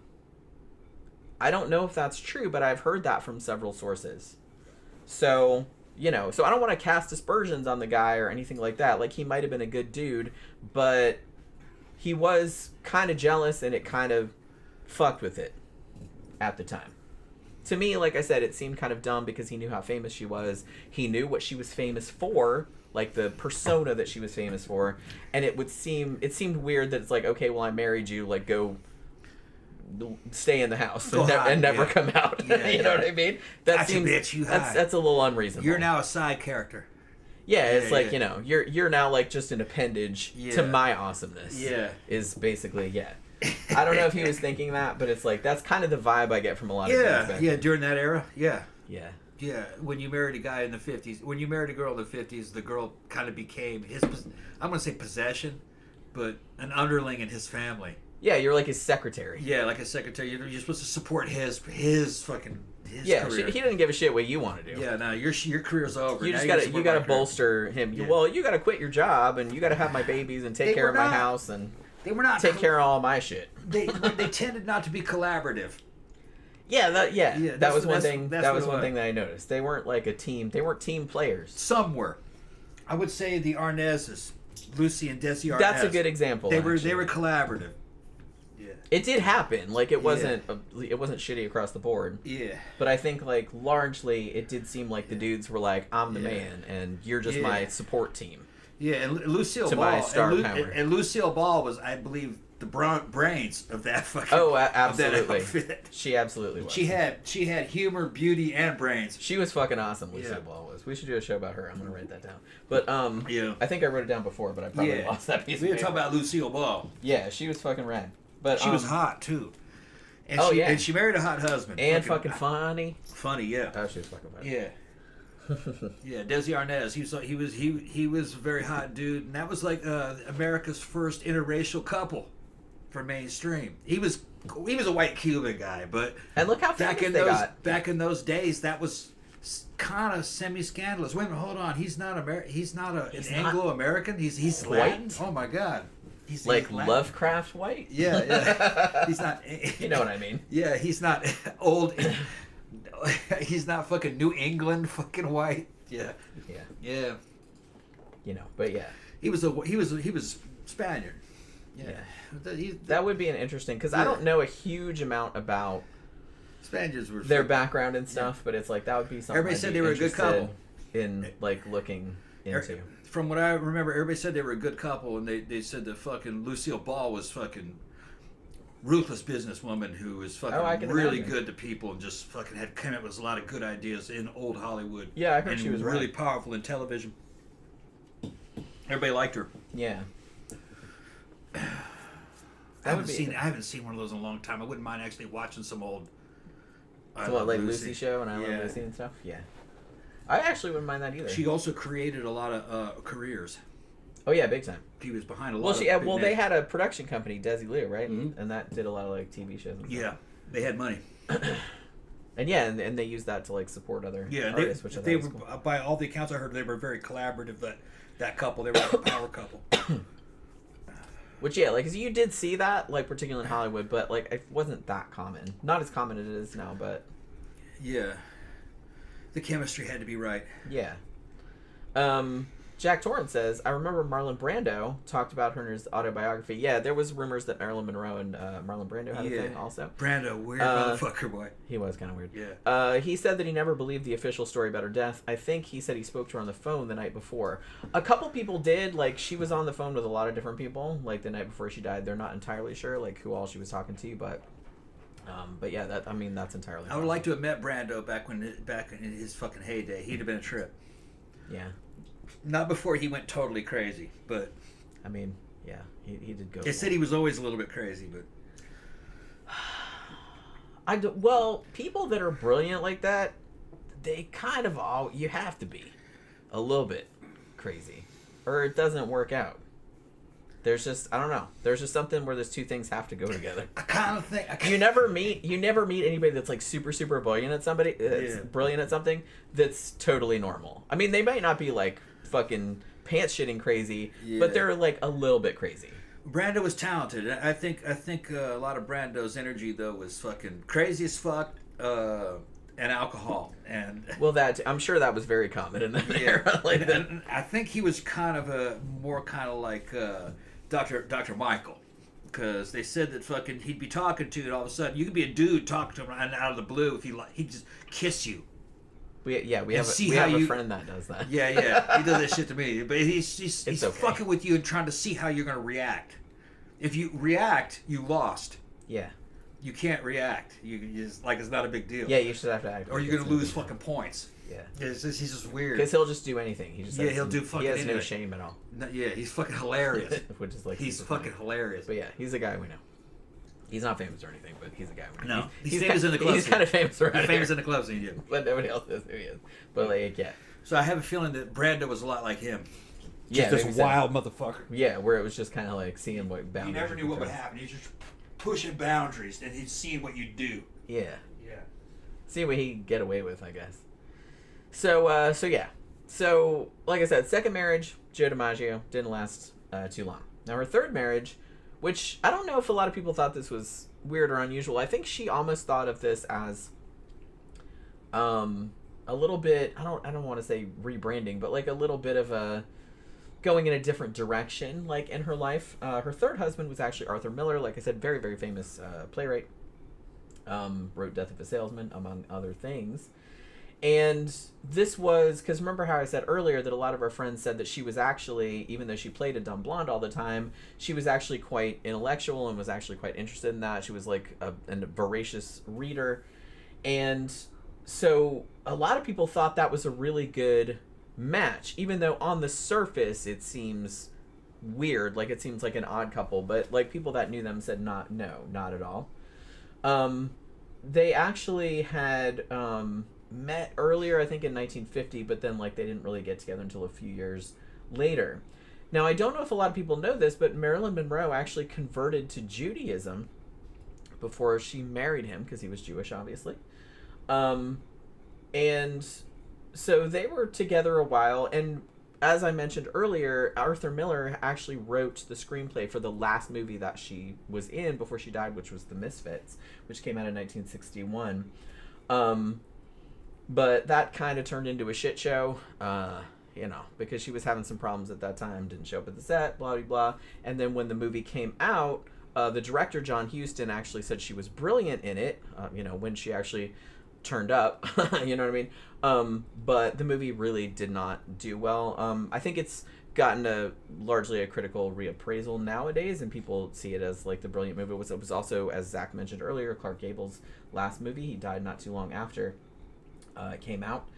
But, you know, it just didn't do really well. So I think, like, her star at this point, like, you know, not long before she died, was kind of on the decline a bit. Now, she, you know, like I said, she was kind of, had some mental issues. Like, you know, her mom had paranoid schizophrenia. Her grandmother had also had mental illness. Do you want another drink, or is that good? Yeah, no, I wouldn't mind another. Okay, I'll make another one. And she kind of struggled with, you know, pill dependency and other things. She had actually been briefly institutionalized for a time. I don't think it was for very long. It was just like for a few days or something like that. Like they put her in a padded cell or something. And I think it was Joe DiMaggio that got her out, or maybe it was Arthur Miller. I can't remember. But like they took her and like they put her in there, and like somebody came and got her out. But and the thing about it too is that she had. This is one thing that kind of contributes a lot to the death theories about it's like, would it actually being a suicide, is that she had actually attempted suicide before, you know, so it wasn't like that would have been the first time, you know what I mean? But I don't think, as far as I could determine, that there was anything super weird about those attempts. Obviously they were not successful, but that's why, you know, people that advocate for, you know, yes, it was suicide just like they said it was, said that, you know, they pointed out that she had actually attempted suicide a few times before, and she had been institutionalized for it and was having mental problems and things like that. But yeah, so Arthur Miller, I guess, like I said, I think he was kind of fucking around. She might have been fucking around. I'm not really sure. And he was also kind of detached, I guess, and that made her feel insecure, I suppose, because you know, she struggled with that throughout her life, just because of her upbringing and, you know, the experiences she's had throughout. She always felt like, and this is also kind of sad because, you know, look at how beautiful and successful she was, but as happens with a lot of these types of women, is like they just feel like it's never enough, because there's always somebody criticizing. There's always somebody who's like, well, you could do this better, you could be less fat, you could do this and that and the other, and it's just constantly harping on them, so they feel like they can never be good enough. And I see how that would get to people, and that was something that was very common, especially in this era of Hollywood, and previous to this too. We've talked about it a little bit with some of the other actresses. We talked about like Judy Garland and stuff.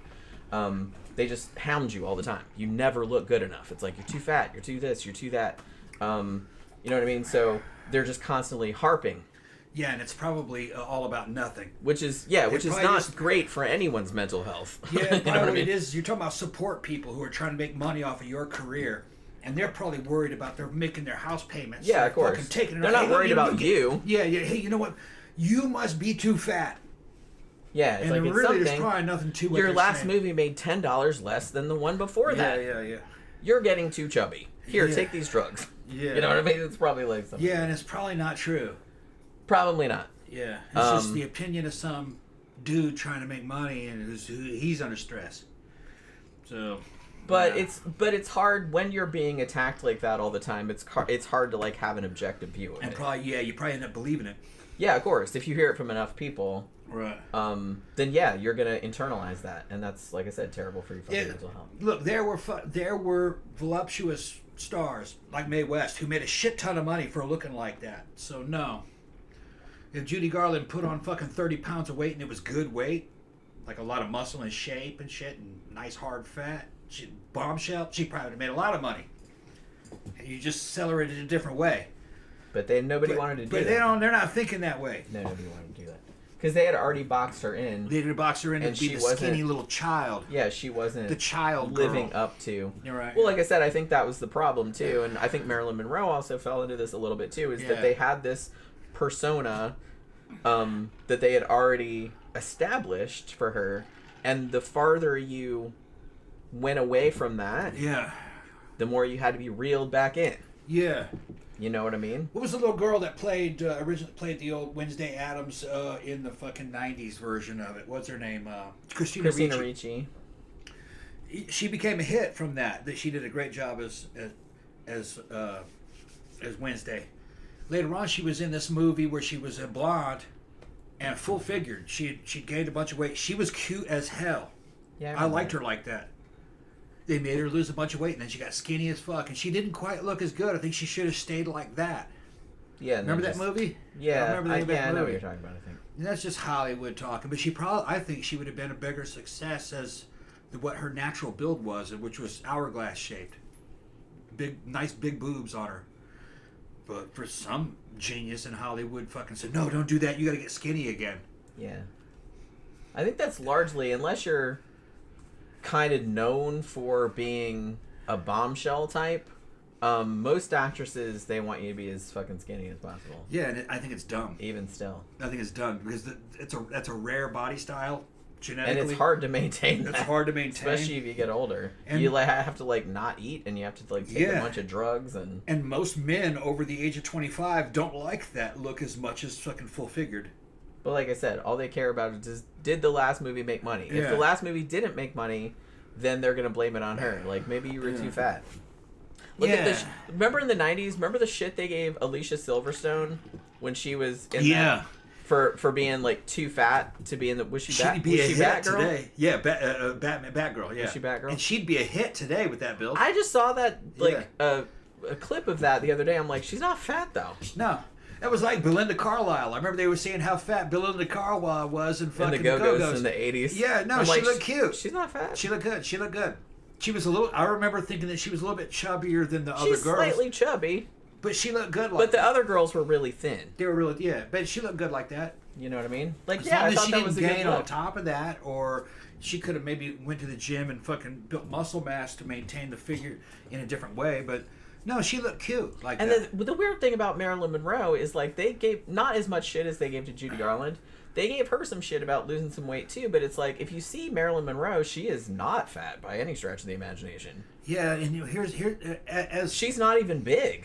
As a professional fucking athlete, almost, you could call me at my fucking body type now, and I could be a professional trainer. I was a professional trainer of soldiers, cops, in the army, and fucking as a security contractor.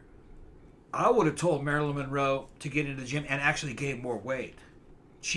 That frame could have held more fat. She would have been even better looking. But these fuckers of those days are like, no, you gotta. They don't know what they're talking about. They didn't understand how the human body worked. Look at Brazil. Those girls don't worry about losing weight. They worry about gaining ass. It's like the fucking booty capital of the world. And the American market would buy that up too. You know what I mean? But if you were in some of the photos that I saw of Marilyn in those movies, put another 20 pounds on her, she would have looked even better. Yeah, I mean, she wasn't thin, but she wasn't, I wouldn't call her even medium-sized. In the 50s, they would have called her a bombshell. Now they would call that kind of normal. Yeah, that's just like a regular... Right, because they wanted skinny, childlike looking waist. It's just a good body. It's just, she just had a generic, I think it was a backlash of the flapper look, which was to be fucking super skinny, like a child, super skinny, and asexual. I would have told Marilyn to put another 20 pounds on, even if it was fat. I think she would have looked better. Yeah, I don't think she got as much shit. She did get shit for her weight, but I don't think she got as much shit for her weight as like Judy Garland or somebody did, or some of the other ones did. Judy Garland got shit about her weight like her whole fucking life. Well, Judy was little. And they wanted her. Yeah, she was only 4'11". Yeah, they wanted her to be as skinny and childlike as possible. Because that was the role that they had determined that's what she was going to play. If she went outside that box, like by growing up, then that just they wanted to keep her childlike as long as possible. It's a shame because women that small, with weight training and the proper diet, they could gain the kind of weight that they need to get a bombshell look very easily, and it's very maintainable. She probably would have sold a lot of movies. It's just that they have a limited imagination and they have a limited knowledge of the human body at this point. Well, like I said, they don't know how men are going to react. I don't even men think they like care fertility. About that. They cared about well, you were in XYZ movie looking like this. This is the type that we've established for you. Therefore, you must maintain this type at all costs. Yeah, but they were wrong. Until we no longer have need for you, and then we will get another one. They're going to respond to what you show them. They're going to respond to the best things that they see. And if you only show them a very limited amount, that's what they'll respond to, the best of the limited amount that you've given them. If you were to go back and take Judy Garland and give her fucking another 20 pounds, a mixture of fat and muscle, she would have come back kind of more athletic, kind of a fucking rounder, more filled out look. Guys would have responded to that. Especially if you put her in clothes that accentuate that body style. Guys would respond to that just genetically. Because guys are instinctual. They would go, wow, she's more athletic and a more fertile look to her. Guys would choose that over a skinny waif. I know. I've seen the data. I see the comments in videos guys make about women and their build. And I look at female fitness girls who are experimenting with different body styles. A woman could get within genetic reasons, you can get any body style you want. But they will buy the body style that you show them. If you show them an alternate, really good body style, guys will respond to that. Just in the way that they responded to Mae West. It's build it and they will come. It's like that. They never show any kind of like athletic or really like hyper feminine or sexual build in any of these women. They don't work for it in this era. But they don't have the knowledge. You'd have had me there on a Hollywood team. I said, "Now give me her. I'll give her back to you in 18 months, and I'd turn her into a star." Yeah. Because I show them something that they'd never seen before, and the dudes will respond to it. Because guys like novelty. Well, like I said, in this era, I don't think they were really about adapting with this particular actress. Because, like I said, it's like we got other ones.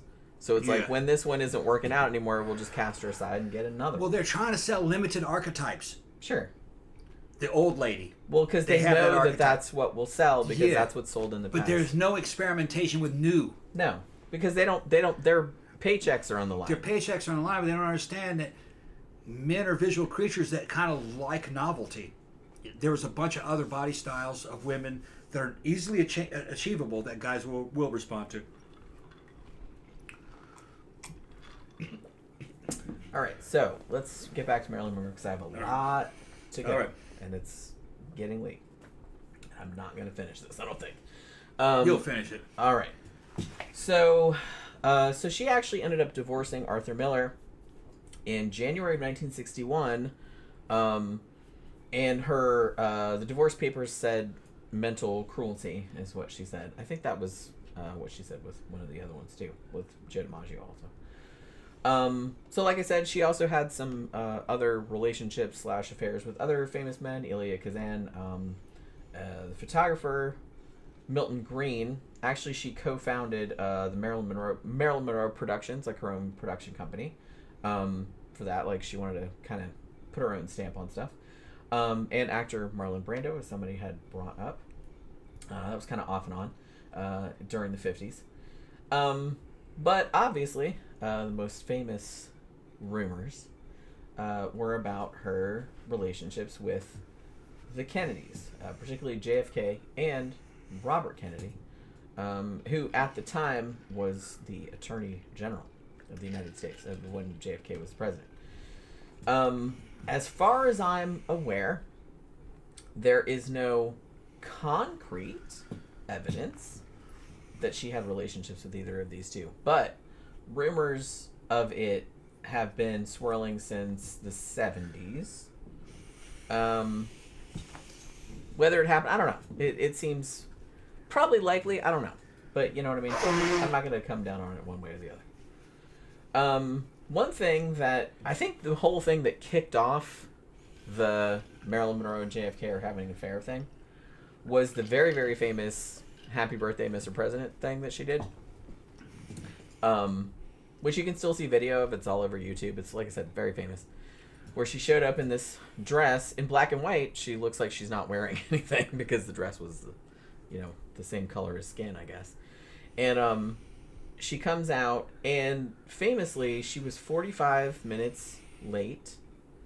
This was actually 10 days before the president's actual birthday.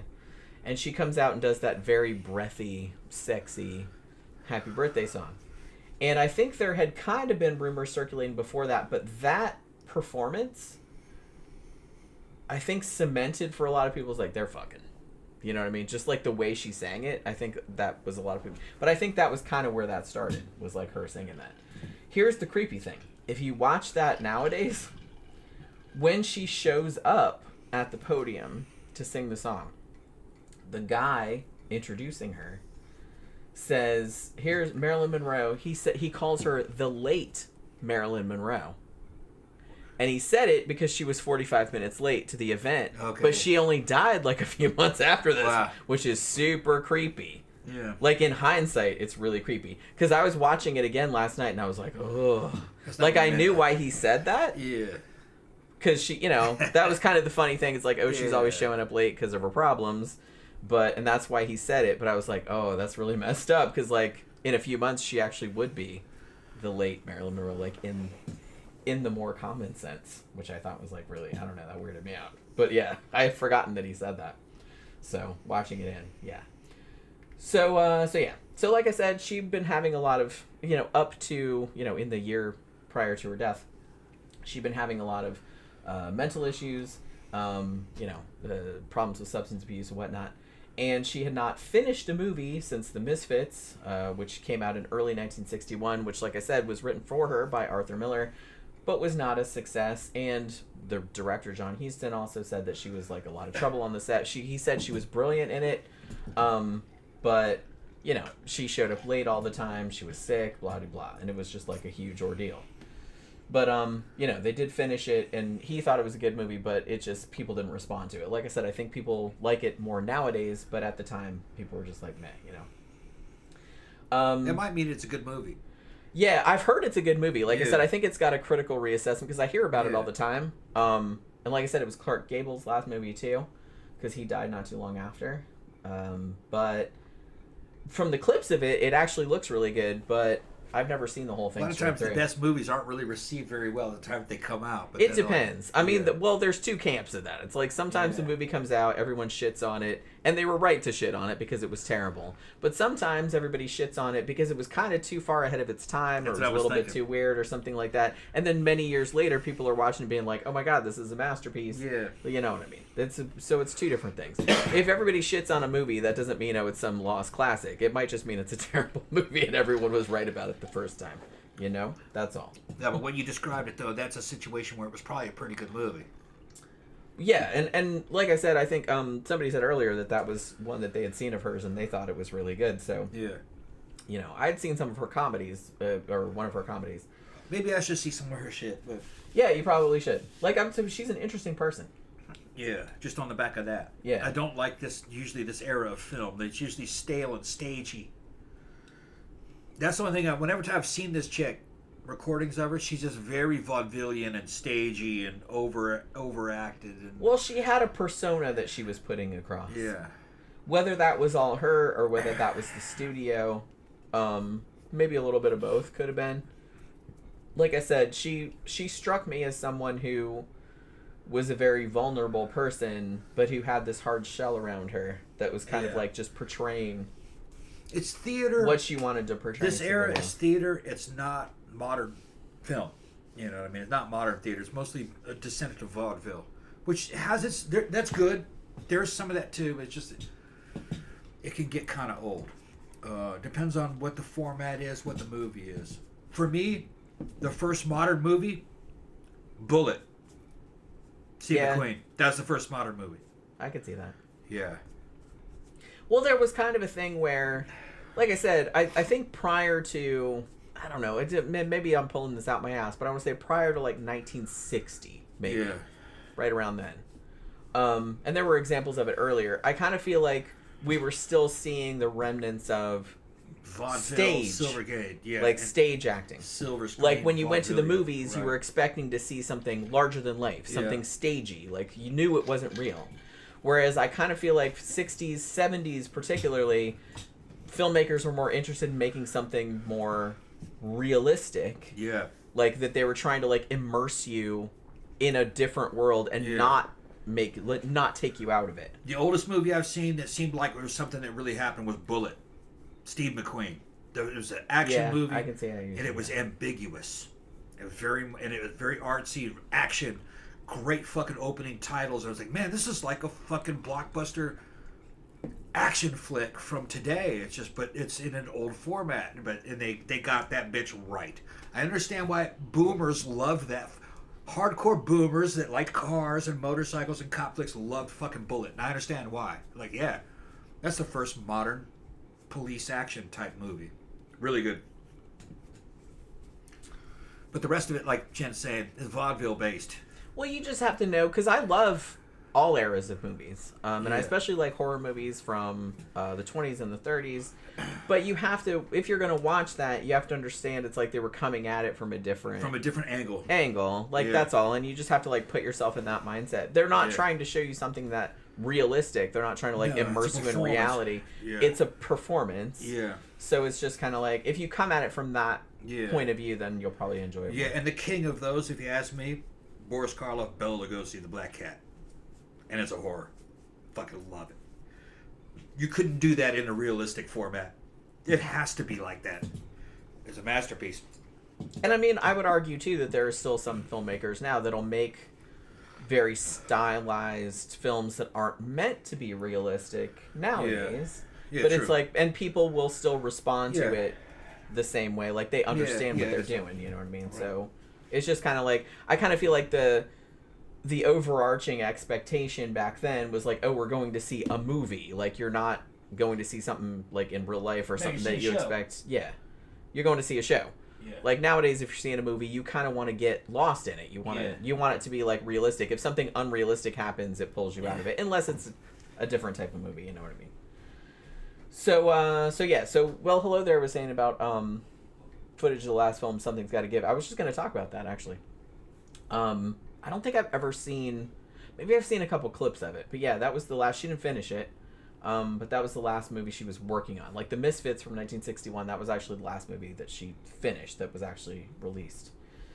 So April 1962, which was only a few months before she died, she had started work on Something's Gotta Give, as Well Hello There mentioned, and that was for 20th Century Fox. But she was only on that movie for April, May, like maybe 2 months. And then she got fired because of all the problems. Like she wasn't showing up on the set and she was being quote unquote difficult, all this other kind of stuff. And around this time period, because she had gotten fired and I guess that sort of got out, she was trying to sort of, I don't know, like doctor her image a little bit. So she gave a lot of interviews around this time period to like kind of different publications and whatnot. And she also went back to 20th Century Fox and started trying to convince them to let her back on the movie, you know, and to let her be in other movies. Like I said, she hadn't gotten the reputation at this stage for being difficult to work with because of her problems, you know, just not showing up and things like that, which, you know, you can understand if you had a regular ass job and you just didn't show up for days at a time, then yeah, they're gonna fire you. So I get it. You know, but she would get sued and shit like that because, you know, time is money. They're spending hundreds of thousands of dollars a day on like this production, and it's like if you don't show up, everything's kind of halted, and you know, so they're gonna sue you eventually. She did have some problems with that too. So the day that she died, August 4th, 1962. She was actually at her house in Brentwood in Los Angeles. And over the course of the day, various people were in and out. They know for sure that her publicist, Patricia Newcomb, was there. Her housekeeper, Eunice Murray, was there. A photographer named Lawrence Schiller. And her psychiatrist, longtime psychiatrist, whose name was Ralph Greenson, was there also. Now, so Murray, the housekeeper, had actually stayed overnight to keep Marilyn company at the behest of her psychiatrist, because I guess she'd been having some issues. So there was that. At about 3 in the morning. Now, note that Eunice Murray, the housekeeper, her story changed a couple times over the years, which is, again, one of the things that I kind of a little bit fishy about about this case. But this is what she first said. Her first story was that it was about 3 o'clock in the morning on August 5th, which was a Sunday. She said that she was up, and she saw that Marilyn had locked herself in the bedroom, and she said she peeked through a window and saw that Marilyn was just laying there and she wasn't moving. And so she called Marilyn's psychiatrist, Dr. Greenson. And Dr. Greenson, I think, lived only a mile or something down the road. And he showed up, and the door to her room was apparently locked. See, I don't know about this because I heard other cases that said, well, she never locked her door or the door couldn't lock. So I don't really know. But like I said, this is one of the weird inconsistencies. So he said that he couldn't get in a room because the door was locked. And so he broke a window and went in there. And so he found her, and she was already dead at this stage. Now, here's the weird part. Later on, I'll get into more details in a second.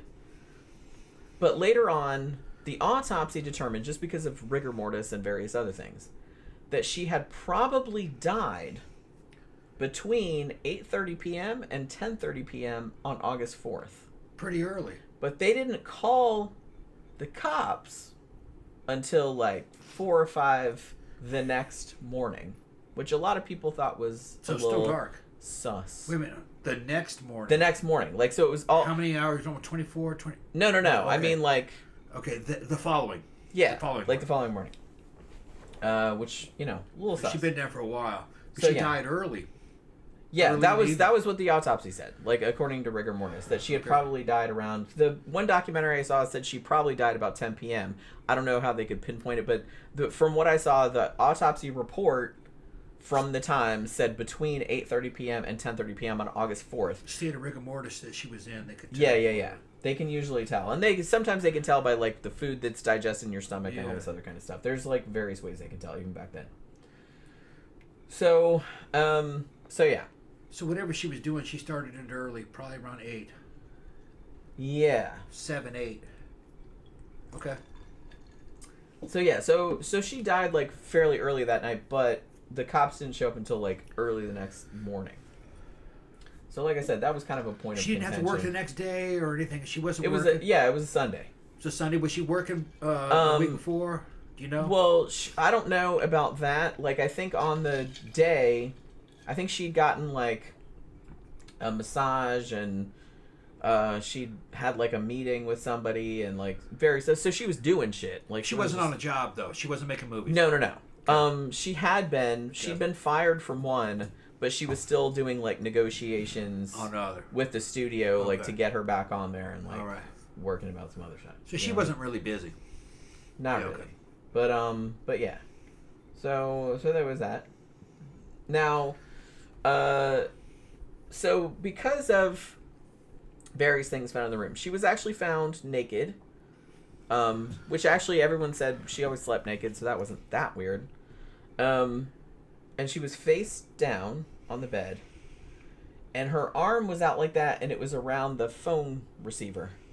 So she'd been talking on the phone, they presumed. Yeah. When she died.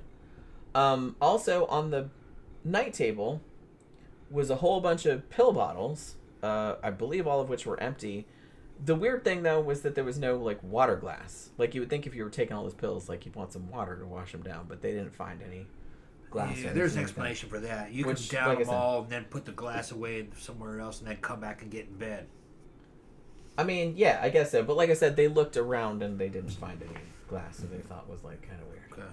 So, now, at the time, because it didn't appear that there had been a break-in or a struggle or anything like that, and because she had been struggling with her mental health, and because she had attempted suicide before, they pretty much the coroner gave it like I said on her death certificate it says probable suicide. Like I said, they're pretty sure it couldn't have been an accidental overdose because the amount of the drugs was barbiturates actually that they found in her system. They said it was too much to have happened over a longer term where it would be like an accident. You know what I mean? Where you were like hanging out and like taking drugs and you realize how much you'd taken. They're like, this had to have been like a lot purpose. In a short period of a very short period of time. So it hit her all at once. You know what I mean? Is how it is. So they said it's very, very, very unlikely that it would have been accidental, like that she didn't know what she was doing. No signs of any other drugs, no heroin, nothing like that. No, not as far as I ever saw. It was all barbiturates. And like I said, a lot of the shit was prescribed. But they said that she'd taken about the equivalent of 30 pills. Even she did take them and somebody else didn't administer them in some other way. So, alright. So since about the mid-1960s or the early 1970s, even though her death was ruled as a suicide and reported at the time as a suicide, over the years, numerous different theories have been proposed. Many of these involve the president at the time, John F. Kennedy, and his brother, Robert F. Kennedy, who was the Attorney General at the time also. There are also some theories about Jimmy Hoffa, Union leader Jimmy Hoffa, and the mob boss, Sam Giancana. What's up, Sly? I haven't seen you in the show in a while, bro. Hey, what's up, Sly? I haven't seen you either. Well, hello there. Says my grandma was born 2 days after Marilyn Monroe and is still alive. Just turned 99 in June. Damn. Yeah, goddamn. Yeah, my grandma also lived into her 90s, although she died last year, unfortunately. But yeah. So yeah. So a lot of these involve like people in kind of probably the most common theories are that the Kennedys had her killed because JFK, Robert, RFK were having an affair with her, and they had told her some sensitive information, and she was threatening to blab, and so they're like, okay, we'll take her out. So there's also that. There's also theories about how the mob had, which is also kind of Kennedy associated, but not directly, or that the CIA had her rubbed out because she knew about Area 51 or some shit like that. Or that she knew about other real things that happened. You know what I mean? I've also heard theories that her doctor might have killed her, like maybe accidentally, and then was like trying to cover it up, so he was trying to cover his own ass or whatever. So there's a lot of different things going on. I've also heard that maybe the housekeeper was implicated because she did have some weird, like I said, one of the things is that I think one of the first things she said was that she noticed her unresponsive at midnight, but then like later on she said no, it was like 3 or 4 in the morning. Like her story changed over the years, which I thought was a little funny, you know?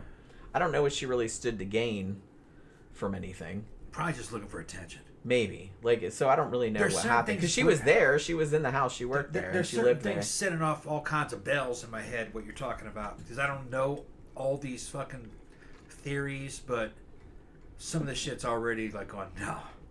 First of all, the mob. On the surface, the mob wouldn't kill her. She was Marilyn Monroe, and they tended not, in this era, they wouldn't fuck with women. And a famous woman? No. They had other ways of dealing with problems. CIA and the Kennedys, very, very unlikely. I kind of feel because they were fucking everybody. They told everybody everything. What difference does it make if Marilyn knows some shit? This was in a time before the internet. They couldn't project this into any medium. If they knew some kind of secret they couldn't tell anybody, it wouldn't go anywhere. Nobody would believe them, or the news wouldn't print it. They didn't have fucking Facebook and fucking podcasts where they could, I know what they're doing. And it just wouldn't go down that way. And they were in a different social scene. People kept their mouths shut. If a girl was fucking some dude, she could tell him something, she's not gonna say anything. Nah, they didn't kill her. Just Yeah, I don't. Very, very unlikely. I'll go with okay. Those dudes were fucking all kinds of chicks. Why didn't they kill them? You know, because they told them stuff. It's Well, just, that's not the way the world worked I mean, back the then. only thing that makes me question it is how high profile she was. Yeah. Because, like, look, people do bump off people for knowing shit they shouldn't know, like, all the time. But usually that's just some, like, fucking nobody, right? Yeah. I mean, this is Marilyn fucking Monroe we're talking about. It just seems like her death is going to be scrutinized more than some Joe Schmo's death would be. And if you're going to rub someone out, it seems like a dumb thing. I would feel like, okay, let's say, theoretically, that she knew some shit that she wasn't supposed to know, which she very well may have. And she, theoretically, said to, say, Bobby Kennedy, hey, you told me all this stuff about XYZ. If you break up with me, which is one of the theories, I'm going to go to the press and I'm going to tell them all the shit that you told me. Like, had she done that, I don't know if the wisest thing would be, well, let's kill her. Yeah. They'd have been like, well, let's just discredit her. It's like, oh, she's a pill popper. Yeah. She's crazy. Like, her mom was a schizophrenic. Like, but she's just talking out her ass. You know what I mean? And They would have bribed her. That probably, yeah, or They that. just would have bribed her. I kind of feel like that would have been easier. So much easier. It would have been easier to discredit her. Yeah. Because she did have documented problems with mental illness and with drug addiction, and her mom was a schizophrenic, so they could have brought up all kind of stuff to discredit her and just say, she's crazy. You know what I mean? Go back and look at the people that got fucking knocked off, always it's about testifying. Always. Yeah. You know something in a criminal case and you're going to testify against this other, they fucking kill you. Yeah, that happens all the time. That's the main fucking. You know something, and you're gonna fucking especially go testify. mob-oriented stuff. That's really. Yeah, it's like, well, this guy was going to testify against this powerful mob boss, and then strangely he fell out of a window. The Kennedys. We don't know what happened. The Kennedys were not under any kind of trial. Nobody was fucking suing them. They weren't in it. There was. She couldn't have done anything to them. So, and she wouldn't have known anything. And it didn't have UFOs. Come on. No. That was the most bullshit. Yeah, no. Well, because like I said, I was watching this one documentary, and it seemed pretty normal, like up until the end, and then you could tell that at least one guy on there, I don't think he was the guy that made the documentary, but he was trying to maybe push the theory that the reason that they had her killed was because she knew too much, but it's like she didn't know too much about like something real that happened, like the Bay of Pigs or something like that. Like, no, she knew about aliens. What? Like, she knew about aliens. They were ridiculous. And it's like, I don't think so. Because, like I said, specifically it was about aliens. If Marilyn Monroe came out and said, hey, RFK or JFK told me that there really are aliens and he saw the autopsy or whatever the fuck, like, everybody would say, bitch crazy. Bitch crazy, yeah. Or they just would have just made fun of it in the media. Yeah. And just like they still kind of do that now. And they definitely would have done it then. Yeah, yeah. So it's like, I don't see why you wouldn't kill her over that. There's no mob or political people that are going to kill a hottie like Marilyn unless she's going to testify against them. And there was no trials going on, so no. Yeah, I mean, like I said, you get killed, you're going to testify. I'm only, like, I still got, like, so much to go. You but go it's ahead, just kind of like, you know what I mean? It's just kind of like, we'll get a little bit more into each of the ones. As I said, as I was watching some documentaries, like, some of the stuff was like, man, that sounds kind of convincing. But then, like, when I looked back at who it was that was making these claims and what their agenda was and all this other kind of stuff, it kind of became less likely. Like I said, I don't know. The most likely scenario to me, I'm just going to say right now, if she didn't commit suicide, which she very well may have, if she didn't commit suicide, I think the most likely scenario is that she was accidentally overdosed, perhaps by her doctor, and then he was like, oh shit, I'm going to lose my license, so then maybe there was a cover-up in that regard. I don't know if it was kind of a higher-up CIA, Kennedy's kind of thing. Well, it might have just been the doctor being like, hey, I'm going to give her some drug. Oh shit. And then she died, and then he was like, okay, well, I can't have this. Well, that might have happened. If we're going to give up theories, I'm going to give my theory right now then. I think she accidentally overdosed herself. And this is what I mean by that. I think she took some pills and got depressed. Was possibly drinking. And then she decided she wanted more than pills. and it got even more depressed. And she said, "Fuck it, I'm out of here," because she was having. I mean, possibly. It was something like that, maybe. Like, a lot of people did say that it's like, well, she wouldn't have killed herself because she had all these plans. Like, she had told me, it's like, oh, I'm going to remarry Joe DiMaggio. But like I said, it does happen that it's like sometimes, especially if you're drinking or on drugs or something like that, you kind of get into a spiral and you're not really thinking about that anymore. And it's just like in the moment, you're just kind of like, I'm fucking out of here. You know what I mean? When I was in high school, one of my Mississippi friends, when I wasn't in Mississippi, but there at the time, is fucking he fucking shot himself in the fucking chest with a fucking 410 shotgun. Wrote a fucking. His name is Greg Dees, who was a good guy. He was fat though, and he was, everybody loved him. He got drunk. He was still in high school, couldn't get laid. Was pissed off about being fat. Got more and more drunk, and then wrote a suicide note. Says, "I wish I had a bigger gun, but I can't take it anymore." Shot himself in the chest. Then he kicked around for a few minutes and died. Was that Greg? Was Greg like that? No. He was in a moment of weakness, and Greg drank himself. Even in high school, he just fucking drank himself into a fucking stupor.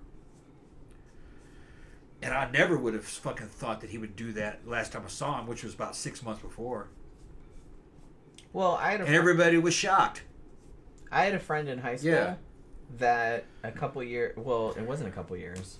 It was not long after we graduated. Shot himself. In the head.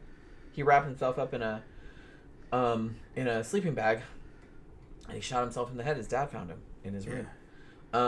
They don't plan it. And I kind of get. He didn't have issue. He was an alright dude. But, you know, he was a little bit awkward, and he didn't really have a girlfriend, and... Yeah, they're going through changes in life. I think he was kind of bummed out about that, and I think he just thought it wasn't going to get any better. But he was only, like, 18 or 19. Yeah, it's the same thing as Dee's. Yeah, it's the same thing. You're not really thinking it through, like, because it seems like the end of the world when you're that age. In a moment of weakness. And he was drunk, you know, and feeling sorry for himself. But that motherfucker could play you underneath the table of poker. We'd play, and he'd take all your money. And he could drink. And everybody liked him. He was a very charismatic guy. He was fat as fuck. He was a good-looking guy, but just fat. He could have lost all kinds of weight. He could have got a girlfriend the way he looked. Yeah. I've known guys that are that big that get all kinds of girlfriends. You know what I mean? But he was in a moment of weakness. He killed himself. Yeah, like I said, that does happen sometimes. Right. It's not like it's not always like a steady decline, and then they do it. And it's like, oh, we didn't see it coming. It's like sometimes you just, like I said, you get just real drunk one night and just like, fuck this, and you're not really thinking about it, like in any clear kind of way. Yeah, and had that day played out earlier, he maybe never would have done it. Yeah, like that something else might have happened. Yeah, and then like a couple years later, he's fucking 60 pounds lighter. It was just and then he's feeling better. You know? Yeah, he just in that particular moment he killed himself. It might have been something. I think it was that. It very well might have been. Well, like I said, I still have a long way to go. Okay, so, go ahead, like, go. So please stop. You know what I mean? So please stop. So I'm never going to finish. Okay. So I don't even remember where I was. Okay. So, like I said, Kennedy involvement, that's like the main thing. Also, mob involvement, usually Jimmy Hoffa and Sam Giancana, which actually I saw a snippet of an interview with Sam Giancana's godson and his nephew, I think. And they wrote a book later called Double Cross, where they alleged that Sam Giancana had killed Marilyn Monroe as a contract hit. I don't think they said, not at the behest of Bobby Kennedy. I think it was at the behest of, was it J. Edgar Hoover? I can't remember. It was somebody that wanted to frame Bobby Kennedy because they knew that there was something going on with them, and it's like they wanted to make Bobby Kennedy look bad, and they knew that they had a thing going on, and that maybe, allegedly, Bobby Kennedy might have been at her house that day, which is still in dispute. So it's like, so they wanted that to happen, so Sam Giancana got the contract to kill her, and killed her with either an injection or a suppository with the drugs in it. Because like I said, one of the points of contention with a lot of people saying that it's like, oh, she didn't take all those pills, was that there was no pill residue found in her stomach, which normally would be the case if you had taken that many pills orally. Like, they would still find the dyes or the casing or whatever, like, in your stomach, even after all those hours, allegedly. I don't know. I'm not a coroner, obviously. However, they did say, had the drugs been injected like as an enema, for example, like, or as a suppository, then obviously it would not show that because it would just go right into your bloodstream and you wouldn't see it in the stomach, which was a possibility. And from what I could determine, sometimes the mob did do shit like that, like to make it look like an accidental overdose. So, but I don't know. But that's what they said. And they were selling a book, so take that with a grain of salt, I guess. But, so the thing is, there was enough, I guess, uncertainty going around. Because there was some shit about some of the autopsy photos, some of her organs, like things like that, like mysteriously disappearing, which, again, very sus. And maybe the autopsy wasn't as stringent as it would have normally been under normal circumstances. So some people have pointed to that, like, and a lot of the evidence is apparently missing. So a lot of people thought that was kind of funny, like somebody was covering it up. So there was enough uncertainty surrounding the case that they actually did reopen it in 1982. But after they reopened the case, they apparently did not find any evidence that compelled them to go further with it as a murder. And they upheld the original statement on the death certificate that it was a probable suicide. However, again, like, theories have continued to circulate. Now, like I said, it's not a secret that Marilyn had been addicted to amphetamines, barbiturates, and alcohol also. Like I said, very common for actresses and actors in this time period. They would just give them fucking drugs, man, like to keep them going, like give them energy. It's like, keep them from gaining weight. It's like, look, we're doing a 16-hour shoot today. It's like, so they'd give you drugs to like keep you up, and then they would give you drugs to put you to sleep, and then they'd give you more drugs to wake you up again. Like I said, we talked about this with Judy Garland. Very, very common. Nobody thought it was strange, I guess, but obviously it wasn't great for anybody's health overall. And it was not a secret that Marilyn Monroe had had mental health issues in the past. She had issues with depression, anxiety. She had been institutionalized for a short time. Her mother was a paranoid schizophrenic, as was her grandmother. So it wasn't, and she had attempted suicide before, more than once. So it wasn't crazy that this would happen again. You know what I mean? So I don't think anybody really questioned it until like later on. But, because of her associations, or her possible associations with the Kennedys, because she had been married to Arthur Miller, who in later years was accused of being a communist. Don't know if that was true or not. But, so all kind of conspiracy theories begin to, like, fucking circulate about that. So, yeah. Now, the thing about it, too, is that while she was filming her last movie, The Misfits, here's a fact I didn't know, that I didn't see brought up on any of the documentaries, was that she actually was sick. She had like sinusitis or whatever. And her doctor said, hey, she's real sick, like probably you should put off the filming. And the production company didn't want to do that. Like they just kind of made her do it anyway. So again, not great. She also had real bad endometriosis and had to have surgery for that. So she had other health problems too that were not exactly like related to her drug addiction. So there was that. So let me see. I'm trying to skip through some stuff that we've already covered. Okay. So here we go. So let's do like a sort of timeline of the last day, and then we'll see what we can say. So Marilyn, the last day that she was alive, which was a Saturday, August 4th, 1962. She was at home. In the morning, she had a meeting with Lawrence Schiller, who was a photographer, and they were meeting about Playboy was going to publish some nude photos of her that had been taken of her on the set of the movie that she was working on that she got fired from, which was Something's Gotta Give.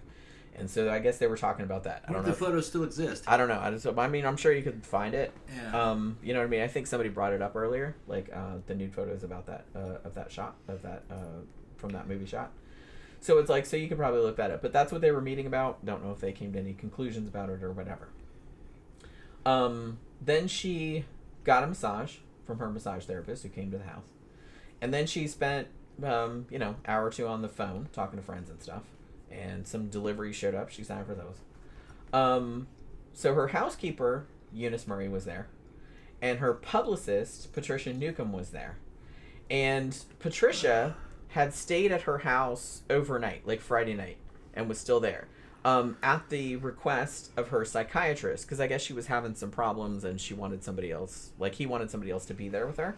So Patricia was there. However, on that Saturday, evidently, Marilyn and Patricia had an argument, and no one's entirely sure what it's about. I don't think Patricia Newcomb said anything about, as far as I know, she's never said what the argument was about. And interestingly, not only a couple days after Marilyn died, maybe the next day, she took off to Europe.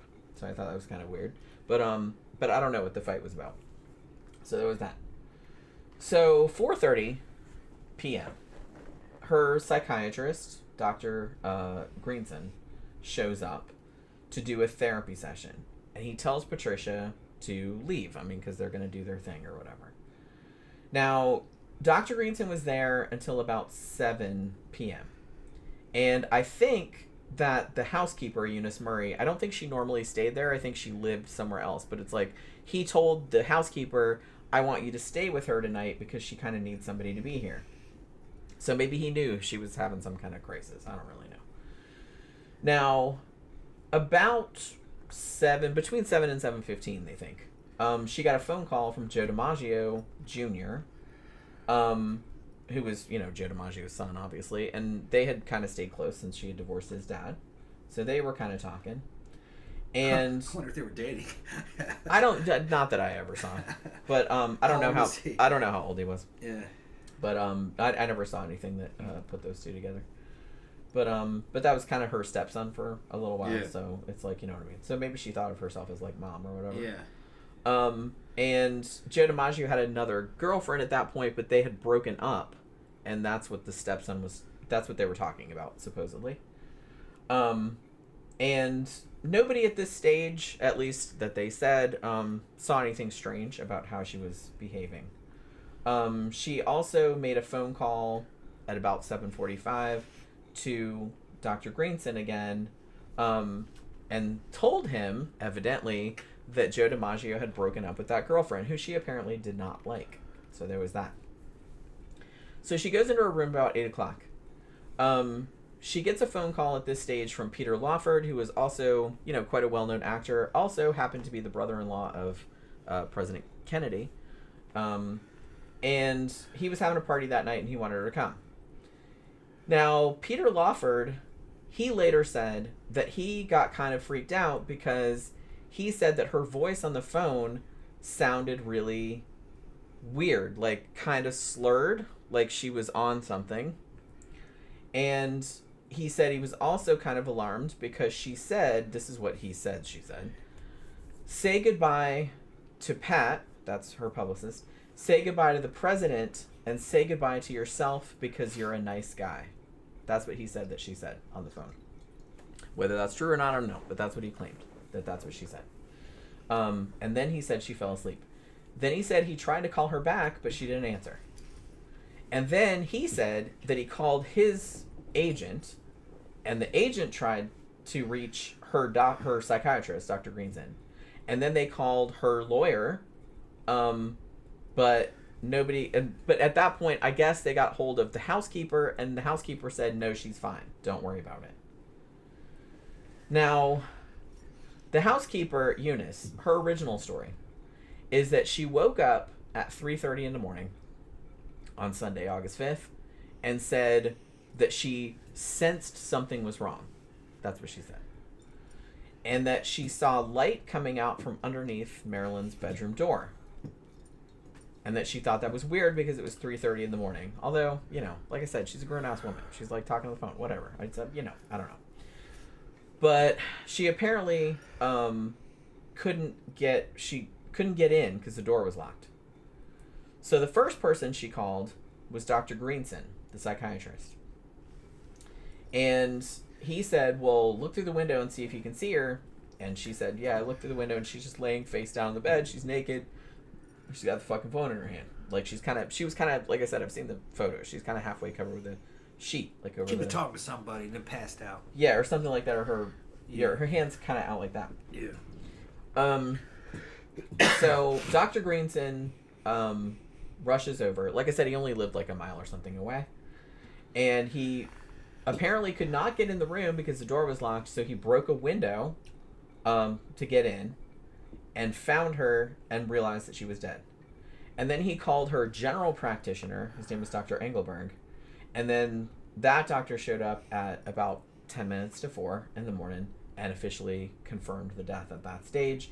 And at 4:25 in the morning, they called the LAPD. Like I said, later, the autopsy report said that she had died earlier that night, probably around 10-ish p.m., but the police were not called until 4:25 a.m.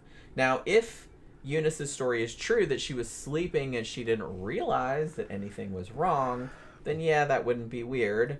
But she changed stories later. Like later on, she said something about like finding her dead at midnight and like not knowing what to do and shit like that. So, you know, I don't know. She might have just been like coming up with shit. Now, the deputy coroner on the case, whose name was Thomas Noguchi, and he did the autopsy the same day that her body was found. On the Sunday. And basically they did the standard shit that you would do. They interviewed her doctor and her psychiatrist and all this other kind of stuff because they were looking at it like it was a suicide. It didn't look like anyone had broken in. It didn't look like, I mean, there was a broken window, but I guess Dr. Greenson explained that. It's like, hey, I couldn't get in, so I broke the window. There was no sign of robbery or anything like that. No sign of violence. And she didn't look like she had been beat up or forced or anything like that. So as I said, because of the rigor mortis, they determined that she had died probably much earlier in the night, probably between 8:30 p.m. and 10:30 p.m. on the Saturday night, they determined. So they did toxicology, as you normally would, and the cause of death officially was acute barbiturate poisoning. They found like a shit ton of it in her liver and various other places. Now, the cops found empty bottles of the medications next to her bed, like I said, very clear in the crime scene photo, but there was no drinking glass or anything like that, like in the bedroom or the bathroom or anywhere close by, which they thought was a little bit weird. They didn't see at the time any external wounds or bruises or anything that would suggest any kind of violence. So these findings were published a few days later, like probably like a week or two later, on August 17th. And this is a quote from it. The possibility of an accidental overdose was ruled out because the dosages found in her body were several times over the lethal limit and had been taken in one gulp or in a few gulps over a minute or so. Huh. So they're basically saying... Well, how would they know that it was over a minute or so? That's pretty precise. Well, I get... Okay, well, here's the thing. Like, how do they know it wasn't over an hour? Drugs taken over a certain time period. You can tell by the rate of decay, I guess, if you want to put it like that. Yeah. Like, how long that shit's been in your body. Because, like, they can tell how long you've been dead by how digested the food in your stomach is. So it's the same thing with drugs. Over a time period, it's like they can tell how long it takes the drugs to, like, you know, absorb into your system. So it's like the fact that the drugs, even after those many hours, were all the same level of absorption. Although here's the weird thing, like I said, at least according to the initial shit that I heard, was that they didn't find any pill residue in her stomach, which is why they suspected that the drugs had been administered probably in an enema or like in a suppository, which she very well could have done herself. You can put a suppository up your own butt. Like, someone else doesn't have to do that. It's unlikely. But you know what I mean. That's unlikely for a suicide. I mean, look, Jen knows me. I fucking popping pills all day long. Most of them sinus pills. I'll take allergy pills because my fucking sinuses are terrible. But I can put 3 of them in my hand and just swallow them without water. And then I'll take a T3. 30 pills, though? 30 pills at once? Maybe she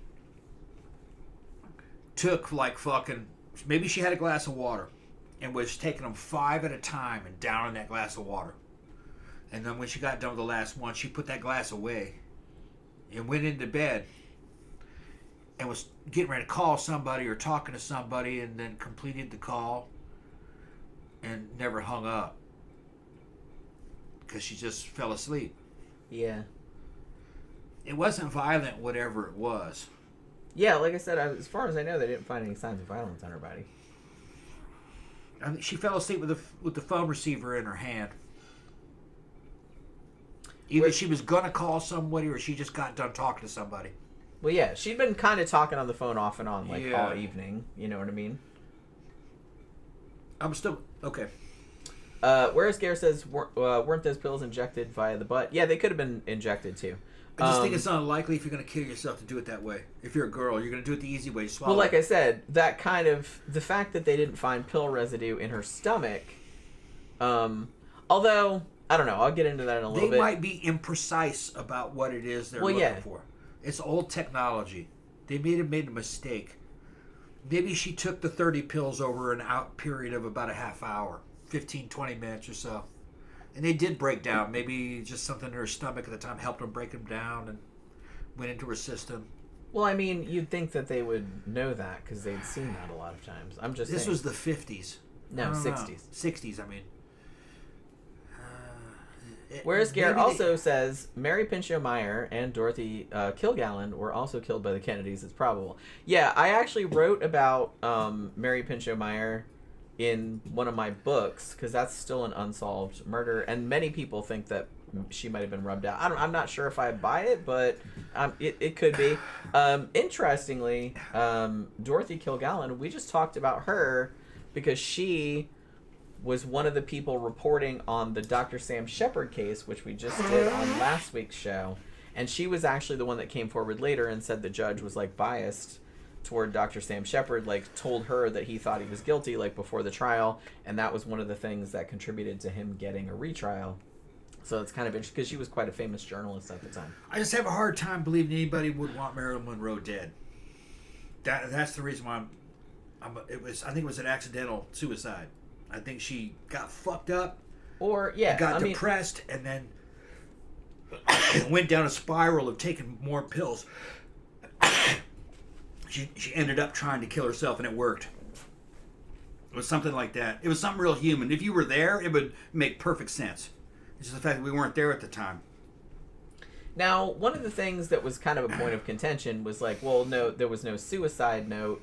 Now, over the years, as I said, she had attempted suicide before, and evidently, from what I've heard, like, she did leave a note in those cases, but obviously it didn't go all the way to fruition, I guess. Well, she might have been thinking about something else at the time. But, well, the other story is that she did write a suicide note, and they took it. But someone took it because there were a lot of people in there, and like I said, there was some fishy shit going on. Yeah. And some people were probably in there cleaning stuff up.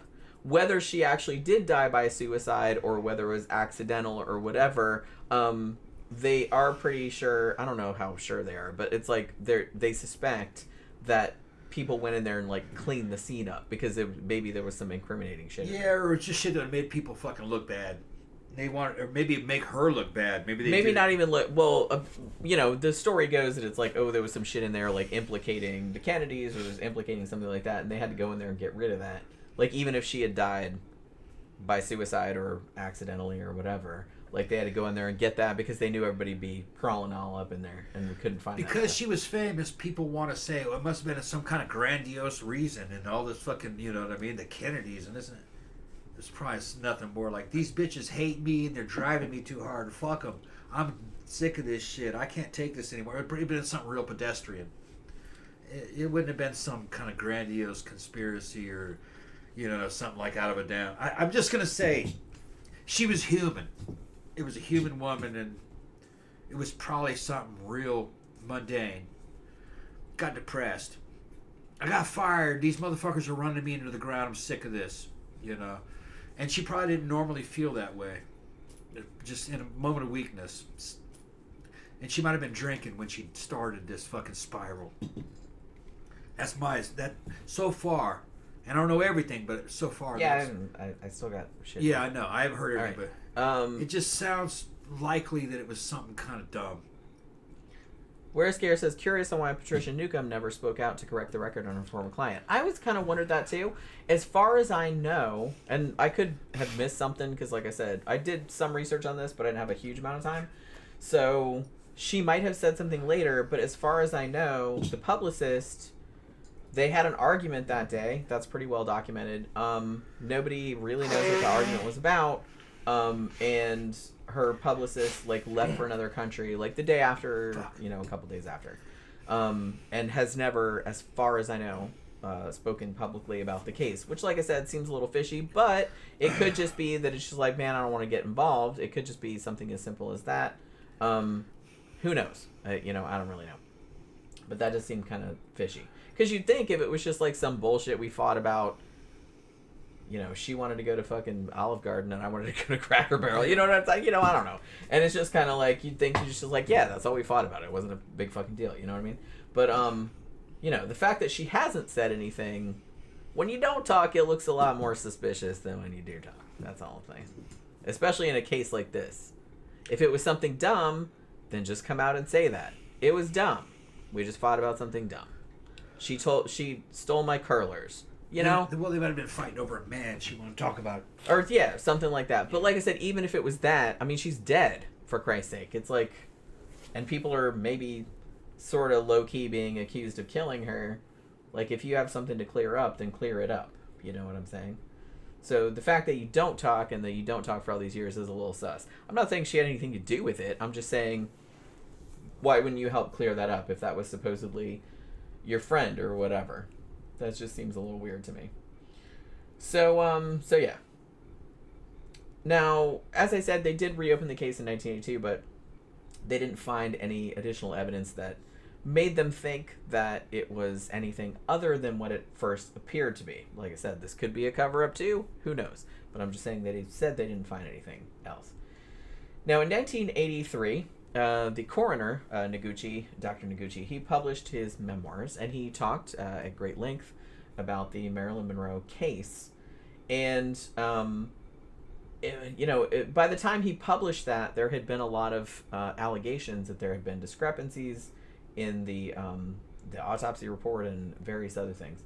And he seemed like he wanted to straighten those things out.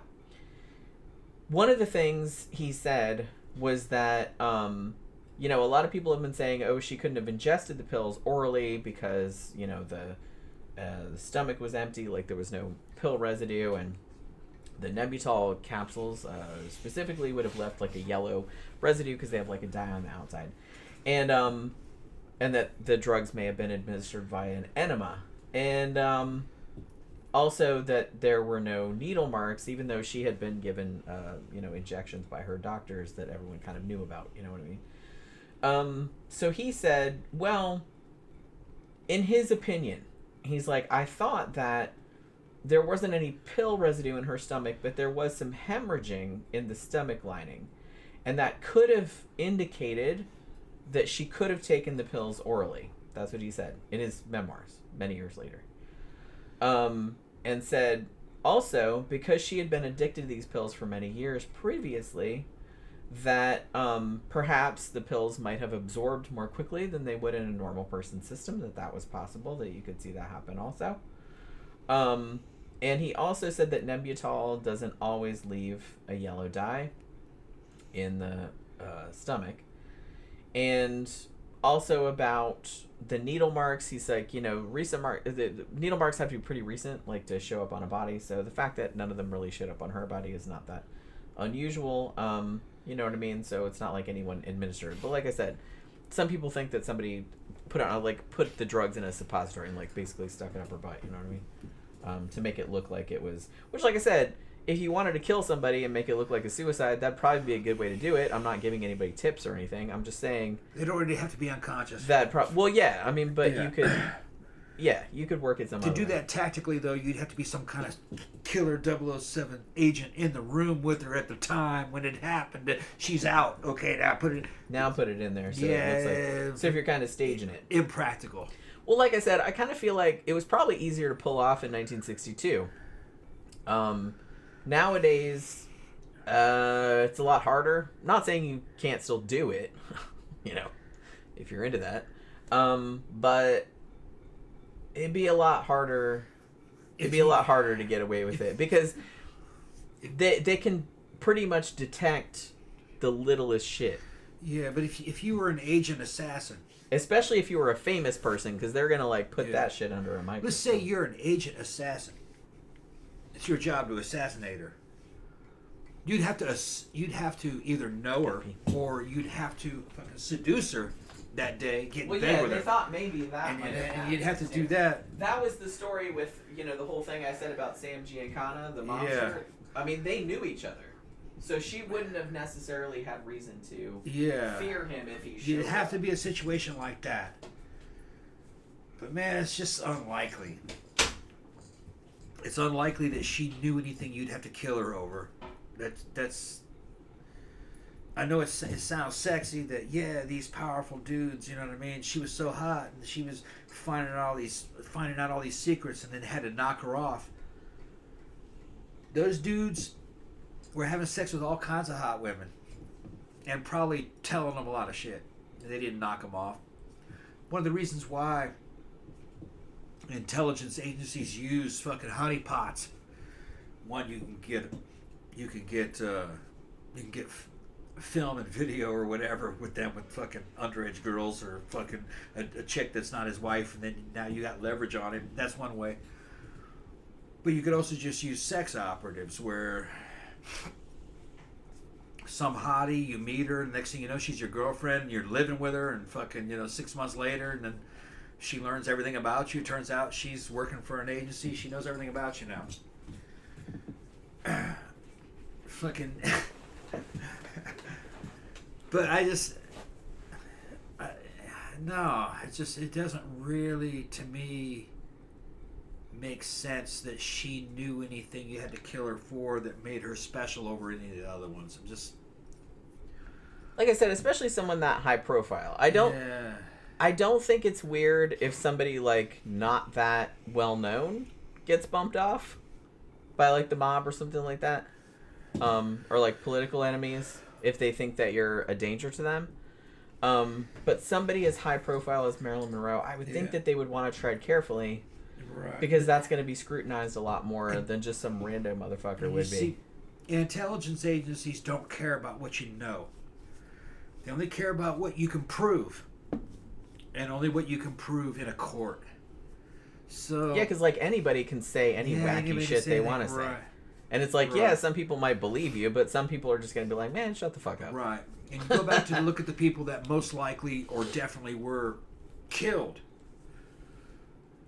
for talking. It's always they're getting ready to testify, or they got a lawsuit against somebody and they're going to testify, and they got the goods on somebody else. Yeah, they turn up dead. Well, yeah, because they have the receipts. You're right. They can do something. But I don't think Marilyn had any receipts, or there was no ongoing fucking criminal investigation. Well, nobody had been indicted. Even if the shit was true, all she had was her word that JFK or RFK or whoever had told her these things. You couldn't prove that. And she couldn't prove that. Yeah. Now, there were some allegations later, which I might mention in a bit, that her house had been bugged. She was on the FBI list. The FBI was investigating her. I don't know if they ever bugged her house. There have been some reports that her house was bugged. And that was from was that Hoover? Yeah. Yeah, he did that to everybody. Yeah, so it's not crazy, because he was, he bugged everyone's fucking house. And he was into celebrities. And I think he also might have bugged Peter Lawford's beach house, because that was allegedly where her and Bobby Kennedy would meet, if that happened. So he allegedly had that house bugged as well, but I don't know if that's true or not. So now, so she died in 1962. Now, during the 1960s, as I mentioned, everyone just kind of accepted, it was suicide. She was troubled, obviously. She tried it before, blah, blah, blah. So nobody really thought much about it or thought to question it. So the first allegations that she had actually been murdered. The first time it was mentioned, as far as I know, was in 1964, and it was in.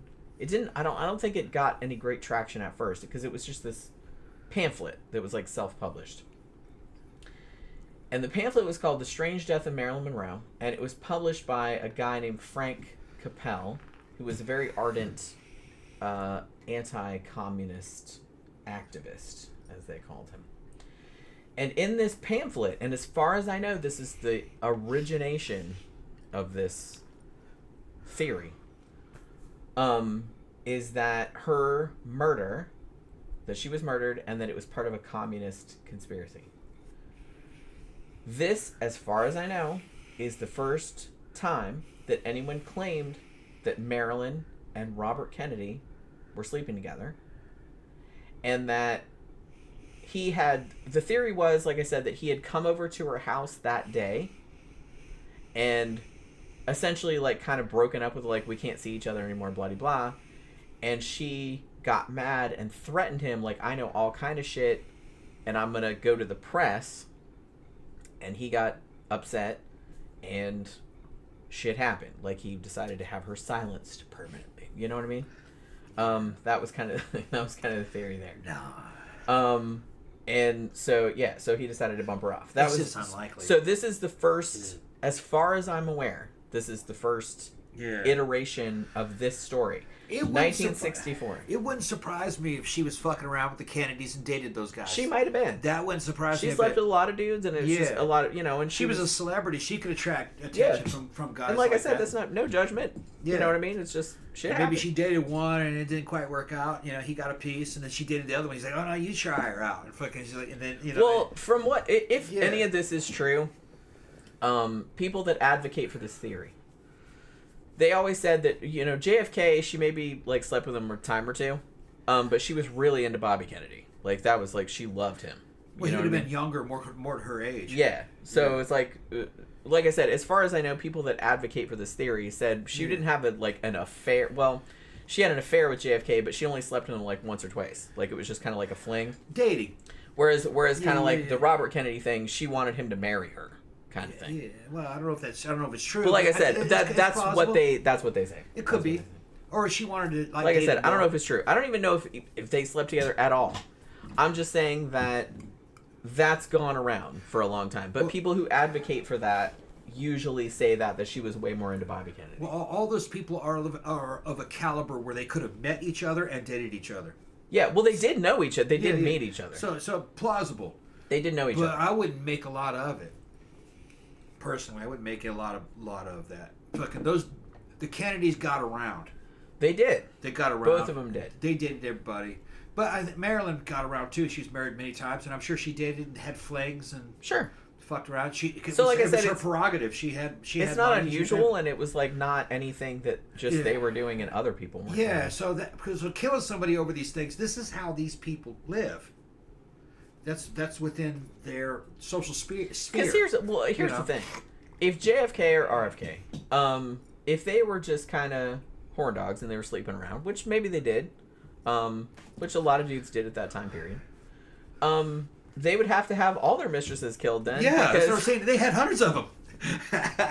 Because, like, look, if you're just gonna hump some chick and tell her all the fucking state secrets, and then you gotta hey, kill I'm gonna her. Tell you about the Bay of Pigs invasion that's coming out. I'm just tell you all this like classified information. I'm gonna tell you about the aliens. Oh shit, I gotta kill you. Like now. Don't do that. Duh. That's pretty easy. Like just not talk about that. But two, like if you're getting around as allegedly they did. Then it's like, you'd have to have all your fucking mistresses bumped off because you'd just be like blabbing to all of them. Yeah, because the Kennedys couldn't keep it in their pants. That's what I'm saying. And it's just kind of, like, and women liked them, and they had money, and they had charisma. They were good guys. That was the way it was. And here's the thing: they were kind of sluts, though. If you're gonna be like, oh shit, hey, fucking Marilyn, check it out, aliens, for real, we got it. I saw the body. I saw the alien autopsy. Oh shit! Guess what? Breaking up, gotta kill you. Think of how ridiculous that should have said. Yeah. What would really happen is how easy would it be to just not say that? The closest thing was, oh, by the way, we broke up and shit. Oh, the aliens things made it up. Didn't happen. That's all you'd have to do. You don't have to kill anybody. That's what I mean. See, that's why I kind of think. No. That's why I kind of think. Because, like I said, they'd have to kill, like, lots and lots of people. Yeah, Marilyn wouldn't have been the only one. You know? Like, maybe she could have made... I mean, okay, theoretically, she maybe could have made more trouble for them because, one, she was famous and people listened to her. So it's just kind of like, yeah, maybe her word would carry more weight if she said, hey, JFK said this, or hey, Robert Kennedy said this. It's like maybe people would believe it more than they would if it came from some random-ass woman. But still, like, it would be easier to discredit her than kill her. Yeah, like, killing her, it's a whole cover-up. It's a pain in the ass. It's like, all you'd have to do is be like, man, is she crazy? Another thing was... She's a drug addict, blah-de-blah, which was true. You wouldn't even have to do that, okay? Because all the executives, studio executives, television executives, were all in the pockets of the CIA and FBI. Everything they did was... At this point, most of the shit was recorded. If you had Marilyn on, she's talking about UFOs, they just wouldn't have fucking sent that shit out. The fucking FBI would say, don't fucking tell them that. Don't tell them that. That's a secret. Fucking, that's a state secret. Or, like, don't say some crazy shit. Like, or they would have made fun of her. Yeah. That's what's crazy to me. It's just kind of like, all of this, all of these dumbass, like, YouTube videos and all this other kind of stuff. The government doesn't want you to know this. It's like, well, if they really didn't want you to know, you wouldn't be able to say it on fucking YouTube. They don't care what you know. You'd be dead. They don't care what you know. They don't give a fuck about They don't care what you know or what you think. They only care about what you can prove. They only care what you can prove in a fucking court of law. And you probably can't even prove it there, even if you had some proof, because they'd rig that up. So, no, they don't give a shit. Whereas Gare says she told Frank Sinatra that she wasn't really interested in continuing life. The issue with Marilyn's case is she's alone, no one in her corner, not even Joe DiMaggio. Who says this? Did Sinatra say this? Frank Sinatra evidently said that. So, yeah, like I said, I don't know. Like I said, she struggled with mental health all her life. Yes, a lot of people said, well, she wouldn't have killed herself because she had all these plans and stuff. But like you said, in a moment of weakness, she might have just been really upset one night for whatever reason. And it's very possible. Okay, it's very possible that her and Bobby Kennedy were having an affair, and he had broken it off with her that day. Maybe that's what upset her enough to like be like, man, fuck this, I'm out of here. You know what I mean? And then another thing is, you're talking about Sinatra. I respect Sinatra's work. I respect the power and prestige he had in his time. Okay, but Sinatra was an asshole, and he was kind of like a gangster, like a fake gangster. Wherever he went, he had these motherfucking gangsters with him, acting like gangsters, scaring the shit out of people. Who knows how much of what Sinatra said was fucking true? I think he did have some mob ties. The Kennedys had mob ties. I think that's pretty well established. Sinatra was trying to make it a signature thing. Well, yeah. Okay, I'm a gangster. Yeah. I'm not sure. It was probably exaggerated. He's exaggerating it. I don't think he was a gangster. I think gangsters liked him. Well, yeah. Otherwise, they would have rubbed him out. Probably. Yeah. Yeah, I think gangsters liked him, but he was trying to use that as his brand. Sure. Okay, fine, whatever. He was like the Morrissey of his time. Morrissey liked gangsters, singing songs about the craze and whatnot. Yeah, like crazy. Yeah, he was like the Morrissey of his time. Yeah, I get it.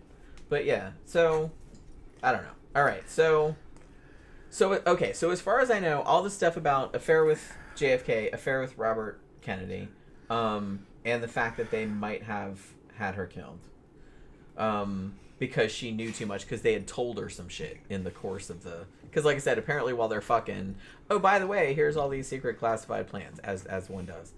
So instead of just very easily keeping their mouth shut.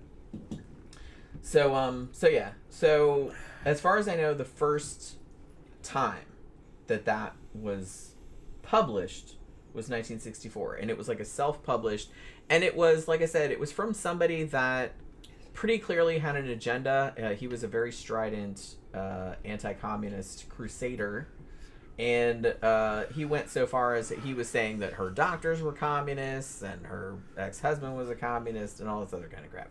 So, he obviously had an agenda to push. Not saying it's not true. I'm just saying he had an agenda to push, so you got to take it with a grain of salt. Listen to what fucking SideQuest said about Sinatra. It's like, I knew an older lady whose sister dated him. Can I have another drink, actually? I'll get you one. Okay. And she said Sinatra was stingy as fuck and expected people to pay his bill for him. Yeah. Okay, look. That honestly does not surprise me at all. I'm going to take Johnny Carson's word on it. Evidently Johnny Carson couldn't stand Sinatra. Just thought he was a fake gangster and a bully. And whenever he would fucking show up to the Tonight Show, he'd have all these little fake gangsters running around watching everything everybody did in the crew like it was part of state security like and we're shit. Monitoring and we're monitoring, for any un-American activities. Yeah, for any un-gangster fucking, and he. Oh Lord. And evidently fucking eventually Carson like banned him from the show. He's just like, I can't fucking deal with this fucker. I don't blame him. And that's insufferable. I'm going to fucking default on Carson. Out of the Hollywood personalities, Carson was probably like, he was the median judge of sanity. He would tell you who was stupid, who was good, who was. If Carson brought you onto the couch, he approved, but he knew who you were. He said some shit like Jerry Lewis doesn't belong in front of any camera or around any child. That also kind of okay. Yeah. So fucking, allegedly. Yeah. So I'm going to fucking err on the side of Carson, the real Hollywood gangster. Yeah, that's pretty ballsy to say that. He could not stand fucking Frank Sinatra. No, he couldn't stand. What was that girl we were talking about? The one from the movie with Betty Davis and what was the other one? Joan Crawford. He could not stand Joan Crawford. Really? He hated her. Said she was the fakest, most abusive person he had ever met. Oh, so maybe Mommy Dearest was true. And that all she did was just berate and mistreat his entire staff. He'd dress her down. He said he couldn't stand her. You want to listen to Carson? We got to do a Carson show. And all the Carson stories about who was an asshole and who was fucking cool. Because I'm going to say... Carson hated Joan Crawford. Whether you're a celebrity or not, this is actually good, and I'm sure all of y'all know this. If you ever go out on a date with somebody you don't know, the second they start being mean to wait staff... That's an asshole. That's your cue to like be like, yeah, I'm out.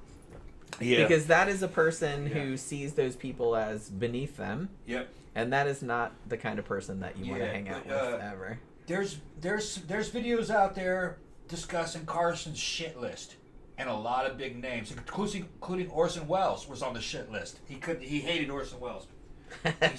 Interesting. He said that it was all bravado. He had talent, but his ego was far greater than his talent. Yeah, he couldn't stand having Orson Welles around.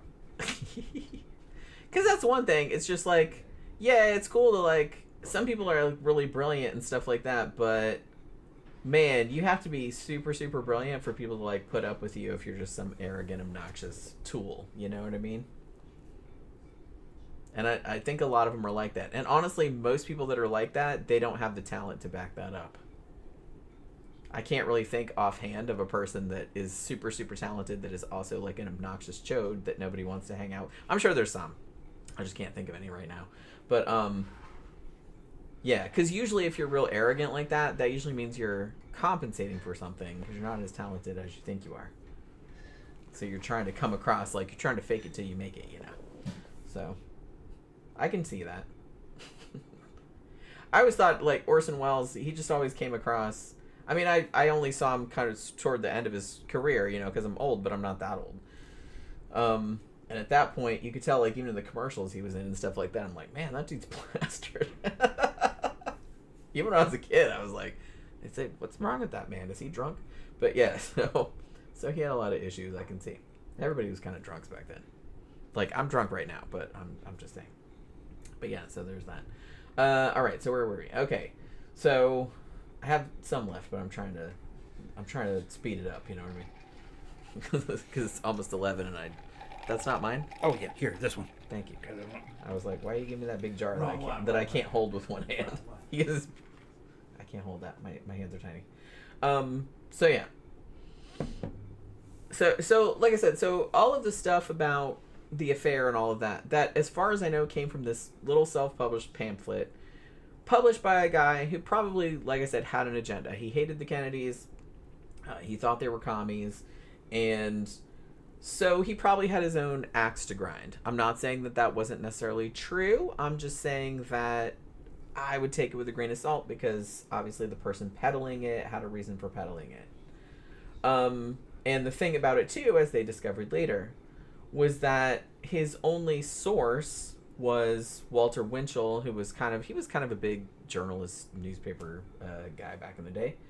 And the funny thing is that Walter Winchell had actually got a lot of his information from the same dude who was citing him. So it was almost kind of like he was citing himself, but like through a second person. You know what I'm saying? So yeah, so he was doing that. So not super credible is all I'm saying.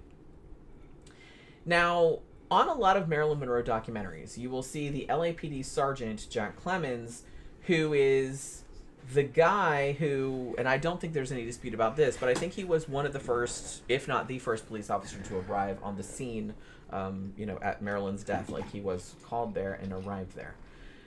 This guy got in with Capel and helped him with the pamphlet. Now, he had a lot of stories about saying that when he first got in there, he thought that the scene was staged. Was he the same guy? I don't know if he was the same guy, because I was watching this one documentary, but I can't remember if it was the same guy or not. It was one of the first, I don't think it was the same guy. I think it was like one of the ambulance, the paramedics or something. And he said, allegedly, that Dr. Greenson had tried to inject adrenaline into Marilyn Monroe's heart, but he fucked it up somehow, and like he's alleging that that's what killed her. Like, I thought that's what he was implying. I don't think that was this guy. I think that was a paramedic. But like I said, that's another thing, is that Marilyn Monroe is a super, super famous person. So it's like you're going to get all these people, even people that were like tangentially involved in the investigation, they're going to come and trying to get their piece of the pie. You know what I mean? It's like, ooh, I could get a book deal out of this, you know? So you kind of got to, I'm not saying that they're just by definition liars. I'm just saying that they have a vested interest in making up a story that people will buy. That's all. So yeah. So this cop, like I said, he said that when he got there, and I think, as far as I know, that this is also the first iteration of this weird fact, is that Jack Clemens stated that when he first got to the house after they'd been called, that the housekeeper, Eunice Murray, was washing the sheets, like in the washing machine, which he thought was very weird. Which, if that had happened, would be very weird, because one, it's like fucking 4 o'clock in the morning. Why would you be washing sheets at 4 o'clock in the morning? And someone is dead in the fucking house. So, yeah, it just seems like you're trying to, like, cleanse some evidence or something like that. But I don't know if that's what actually happened, or if he just said that for this dude's pamphlet. You know what I'm saying? He was the first cop on the scene. That, I'm pretty sure that's verified, but I don't know if he's making up porkies, as the UK, they would say in the UK. Sly just said I destroyed fucking Sinatra for him. I said, nah, man, fucking, and out of that crew right there, out of that particular crew, Sammy was a lot cooler. He seemed cool as shit. Yeah, he was a good dude. Also, he was a Satanist. Yeah. Yeah. Anton LaVey made him a fucking high priest of satanic, but it was more of a joke. Well, yeah. Yeah. He wasn't really like, yeah. Yeah. I just thought that was so funny. Yeah, Sammy was a lot cooler. And he didn't fit the mold. He was little. He was black. And he was friendly. But he hung out with all those guys. They loved him. Fucking Man, he was funny as shit. Yeah, good guy. Crap, he was funny as shit. You can go back and see recordings of Sammy on all his old talk shows. I watched him one time. Fucking, he was a class act. I like Sammy. And of course, he showed up in some of the fucking Cannonball Run and all that, with Dom DeLuise and shit. I think that's where I probably first saw him when I was a kid. Yeah. Like in the Cannonball Run movies. He was like super funny. I didn't even realize like Pookie was on the show. Yeah. She was blending in like through your pants. But yeah, I don't know that much about Frank Sinatra, but That totally tracks. Yeah, a side quest here was like he blessed him with his presence. Yeah. I just showed up. You guys Sinatra thought he was holy. Sinatra thought he was a godfather. Getting too big for your britches is what they call him. Sinatra thought he was a godfather. I can't imagine having that kind of mindset. Like showing up somewhere and be like, "Hey, I'm here, everybody." Like, well, his fans were gangsters, and then he would like fucking make them his gangsters, but they were just street gangsters, you know. He may have had some pull with some of them, but that's the problem with getting that famous is that you can, if you choose to, you can surround yourself with just these sycophantic people that will just tell you whatever the fuck you want to hear and how wonderful you are, and you just live in this bubble where you never have anybody like, you know, deflating your ego at any point. So you start to get bigger and bigger, and I think that might have happened to like Michael Jackson and people like that. Yeah. Where it's just kind of like they started to like become unmoored from reality to an extent where they thought they were kind of like above humans. Yeah. You know, like because you don't have anybody telling you like, shut up, man, you're full of shit. Especially back in those days, there was no internet, so they didn't have a good perspective of how they stacked up against everybody else. You put them in the internet today, and fucking their followings would get much smaller versus everybody else's. They wouldn't have been that big. I will note too that certain types of people, certain types of personalities, are prone to that. Yeah. Because honestly, I don't know. I've never been like super rich or famous or anything, but it's just like I don't have the kind of personality that would gravitate toward that. I don't understand that kind of mindset at all. You send me and Jen back to the 70s and give us a fucking TV show, we'd be fucking huge. Probably. We'd be fucking huge. Yeah. We'd be getting in all kind of trouble, probably. Yeah, we'd get in all kinds of trouble. They'd be talking about us like we're talking about these people. But that's just not the way the world is now. Yeah, I think we would have stood out a lot more back then. If we were exactly like we are now. Exactly like this? Oh, yeah. Yeah. And we had a show. Like, we would have been like, I was going to say like Sonny and Cher, but it's not quite like that. But it's just kind of like... We'd been kind of like the Letterman show, probably. There'd been two of us. But like better and like edgier. Yeah. Because it wouldn't have been hard to be edgy back then. You know. Yeah, it'd be easy to be edgy back then. You wouldn't even have I'd have to watch my tongue. You don't have to do much of it. Yeah, like I could. Yeah. That's what bothers me is like I can't even talk like I would normally talk. Right. Because it's like every 5 seconds I'd be being like censored. It would just be beep beep beep beep beep. My shit would have been probably. It's like when you watch Gordon Ramsay on American TV, where it's like it was like big long beeps the whole time because it's just. Our show would have been like cross between like fucking Letterman and like Geraldo, or fucking or Montel, feel like that because I'd probably interacting with the audiences and having guests and shit. That's having paranormal stuff. We'd be talking about fucking unsolved murders, and then and crazy shit like this. But the thing is this wouldn't have been that old. This subject about Marilyn Monroe wouldn't have been that old back in the 70s. And like I said, I kind of they weren't as interested in this shit back then.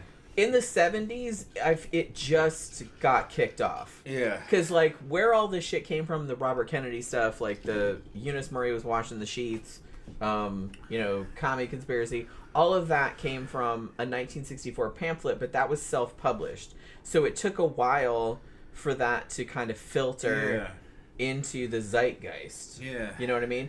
It took until, matter of fact, it didn't really get into the mainstream until about 1973, and that was when Norman Mailer, very famous, wrote a biography of Marilyn Monroe, and he referenced the fact that Marilyn Monroe and RFK had an affair, and he also speculated in the book that the FBI or the CIA had killed her, and had specifically used her murder as a way to like frame up the Kennedys or whatever like that. Now, a lot of people called this out in the book's like, well, what evidence do you have for that? And he kind of cited that thing, and they're like, okay, but that was written by this kind of crackpot, you know what I mean?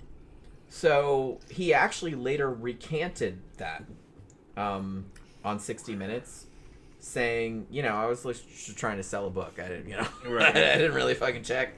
So there was that. So, but like I said, that's kind of the danger, is that you just publish shit without checking it because you think that that's true, and other people are going to cite that as a source later on. So the bullshit will just metastasize across the years, which I think maybe is what happened in this situation. I don't know. Like I said, it's possible that she was murdered. Possible. You know, it's not crazy. I don't know. I don't know how likely it is. Now, a couple years after Norman Mailer's book, so this is 1975 now, a dude, another kind of not that credible dude, named Robert Slatzer, published a book about her, a biography. And that was also based on the original pamphlet from 1964, which, like I said, he didn't really have any solid evidence for. And he was, again, alleging that she had been killed by RFK. Now, this guy, the guy that wrote this book, also alleged that he himself had married Marilyn Monroe in Mexico, and that they were married for 3 days in 1952. And that they were, like, buds until she died. Which, nobody knows who this fucker is. So, you know. You know. Married that bitch. So there was that. Yeah. And, you know, I guess a pretty safe thing. Well, we were only married for 3 days. We got drunk. It was kind of like a Vegas thing. You know what I mean? It was, yeah. You know what I mean? I just can't. I can't put much credibility in this kind of nonsense. And then later in 1975, there was another book that came out by Anthony Scaduto, I think is how you pronounce his name. He was actually a music journalist, and he wrote this big long article about the death of Marilyn Monroe in the magazine Oui, like, you know, the French, yes, W-I, you know what I'm saying, not we like you and me. And then he later expanded that into a book, which was called Who Killed Marilyn Monroe, which came out in 1976, which he published under a pen name, interestingly. Now, I will note that his only sources for this were the previous guy who said that he'd married Marilyn Monroe for 3 days, and a private investigator named, I'm sure I'm pronouncing this wrong, Milo Sparilio is I think how you pronounce his name. Now, this, as far as I'm aware, is the first appearance of the infamous Red Diary. Now, in many later conspiracy theories, it's noted that Marilyn had a red diary that she wrote down everything about everything. And supposedly, for people that go along with the conspiracy theory that Bobby Kennedy killed her or had her killed or whatever, that she had written, oh, Bobby Kennedy was here and he told me this, that, and the other about all these national secrets or whatever the hell. And so that everybody was looking for that diary. This diary has never been found. I'm not saying it doesn't exist. I'm just saying it's never been found. And I will say that the first mention of it is in this book from 1976. And I don't know what his source for this was, other than the previously discredited sources, like that had written the crackpot shit before. But he came up with this idea that she had a diary that she wrote down everything in. She had all this, like, top secret, political information or whatnot from the Kennedys. And that her house had been wiretapped, which was, another allegation that came out later. And the allegation at that time was that Jimmy Hoffa had ordered her house to be wiretapped. I also heard that Peter Lawford's house, like I said, Peter Lawford was the Kennedys' brother-in-law, and he was a friend of hers. He was also an actor. And if her and Bobby Kennedy got together, they supposedly got together at Peter Lawford's house. That's funny that Johnny... Supposedly that house was bugged, and one guy later, who was a private investigator, said, yeah, I bugged their house, and I had the tapes, and I heard them fucking and stuff like that. But interestingly, he never produced the tapes, because they never did. They had to throw Jimmy Hoffa into this shit. Of course they did. Well, he was around. I mean, you know what I mean. It's not crazy. He didn't know Marilyn Monroe, I don't believe. No. He was like I said, he was worried about Teamster shit. She did know Sam Giancana, though, the mob boss. She did know him. Like everybody, because the Kennedys, they had some mob connections. Yeah. So I don't think that's in dispute. And as far as I know, I don't think it's in dispute that she did know Sam Giancana, which, like I said, so it's possible she might have known Jimmy Hoffa as well. But because they were all kind of in the same circles, so I don't think that's crazy that they all knew each other. Yeah. But did they ever killed? I don't know. That's another question. I don't think he would take a great interest in her. Probably not. Fucking intel. He probably would have liked that ass, but that's about it. Dead ass. Those guys had women working for them. Yeah, it's like I said. They don't really care about that much. That stuff that much. Like I said, I'm not saying it doesn't happen. I'm just saying somebody that high profile, you would have to tread very carefully, and I don't know. Like I said, I just think it would have been easier. Even if she did know some sensitive information, I think it would have just been easier to discredit her. Or bribe her. To shut her up than kill her. I mean, it's a lot harder to cover up a murder than it is to just make somebody seem like a nut. Yeah. They would just and she already was having problems. Like, everybody knew she was a drug addict. Everybody knew she had mental health issues. So you could just lean into that.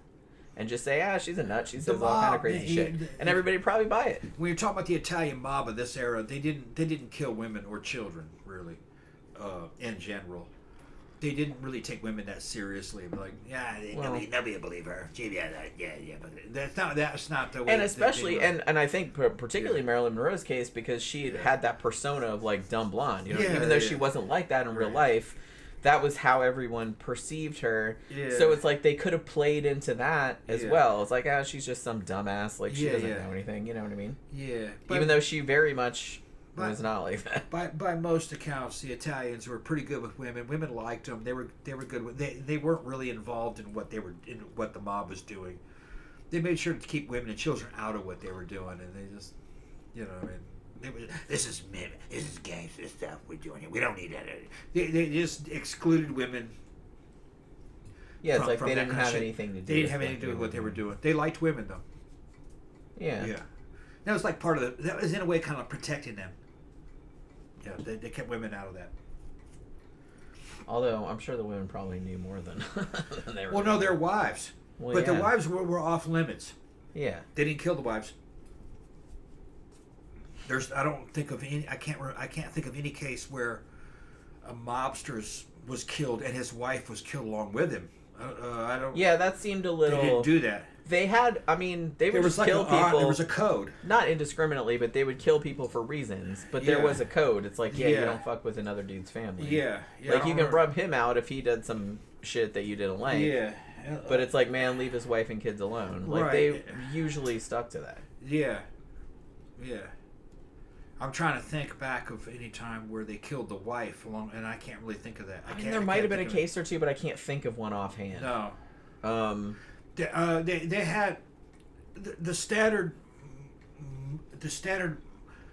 motive or the standard modus operandi was to not let the wife know everything that was going on. That way, there was no way you're putting her into any kind of danger.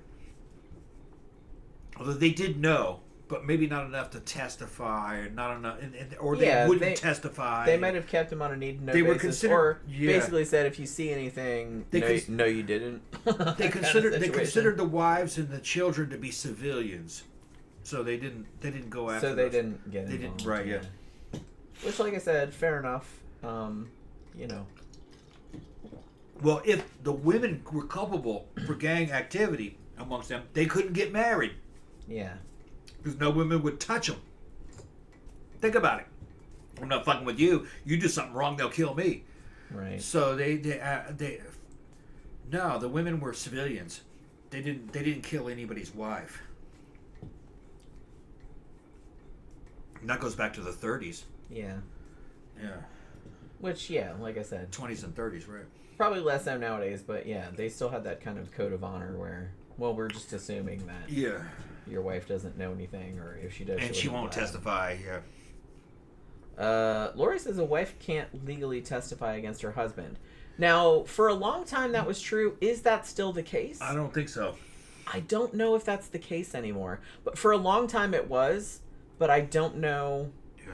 I think they can now, though. I'd have to look it up, like when that was, because I'm pretty sure that. But for a long time, that was the standard. Because I guess their thinking was, you're gonna she's alibi him. She's not head of household, So right. so you can't expect her to betray head of household. I don't think that's the rule anymore, but I don't know when that changed. No, if she's accused also, then she can be forced to testify as a plea deal. Like for instance, there's a couple who is a serial killer. The wife has testified against the husband for immunity or a lighter sentence. So that's like if she knew some shit. If she knew some shit, if she was involved in. Although I think most of the cases that we've covered, at least, where the serial killer was married, in most of those cases, it seemed like the wife didn't really know anything. Yeah. Or if she suspected something, she didn't suspect he was a fucking serial killer, because why would you? Right. She probably just thought he was fucking around or something, because that's the first thing you would think. Yeah. But yeah, I feel like wives have testified against serial killers if they were married to serial killers. So I think that's still, but for a long time, I think, that was the rule. But I don't think legally I don't think they can do that anymore. Because now you can, you could like argue bias and stuff, but I think they'll take what they can get, to be honest, nowadays.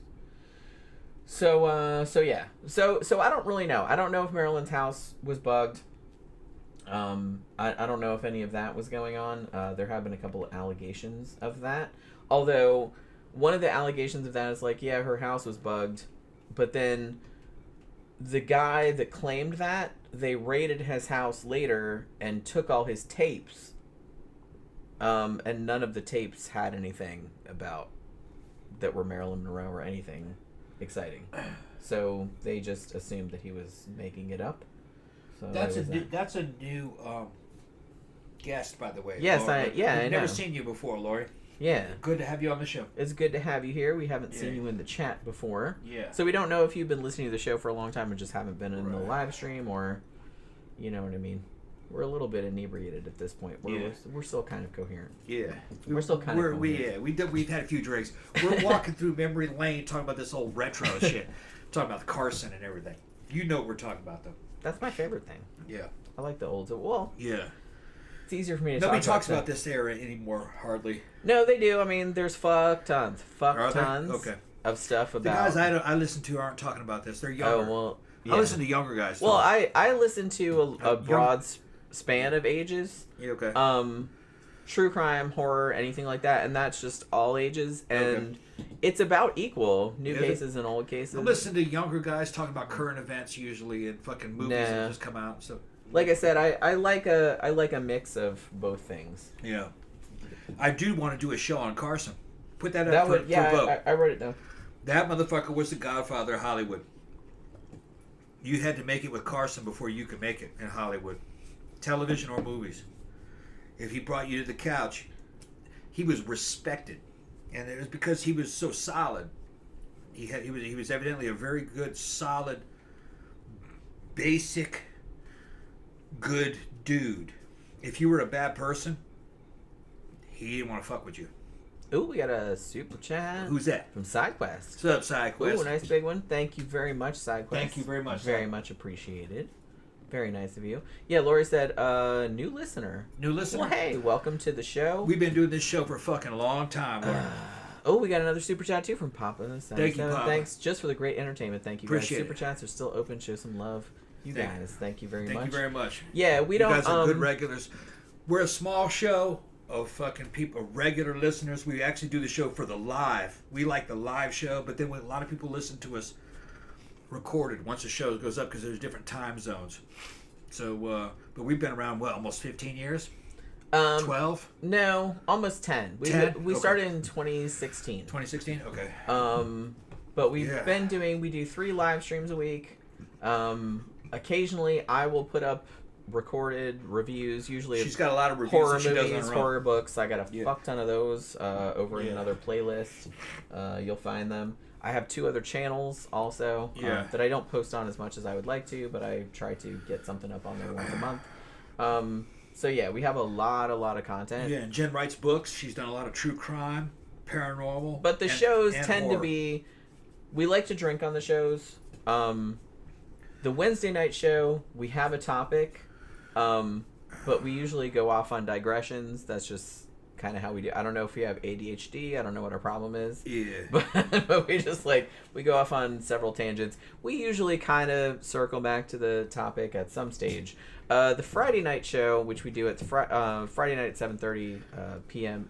Eastern Standard Time, is no topic. We just talk about whatever. Open Lines Friday. We just talk about whatever. And then Monday nights, we do a movie review. Yeah. And then I usually post videos just whenever. Yeah, our Friday show, which is, we call it Sidetracks, because long story why we call it that.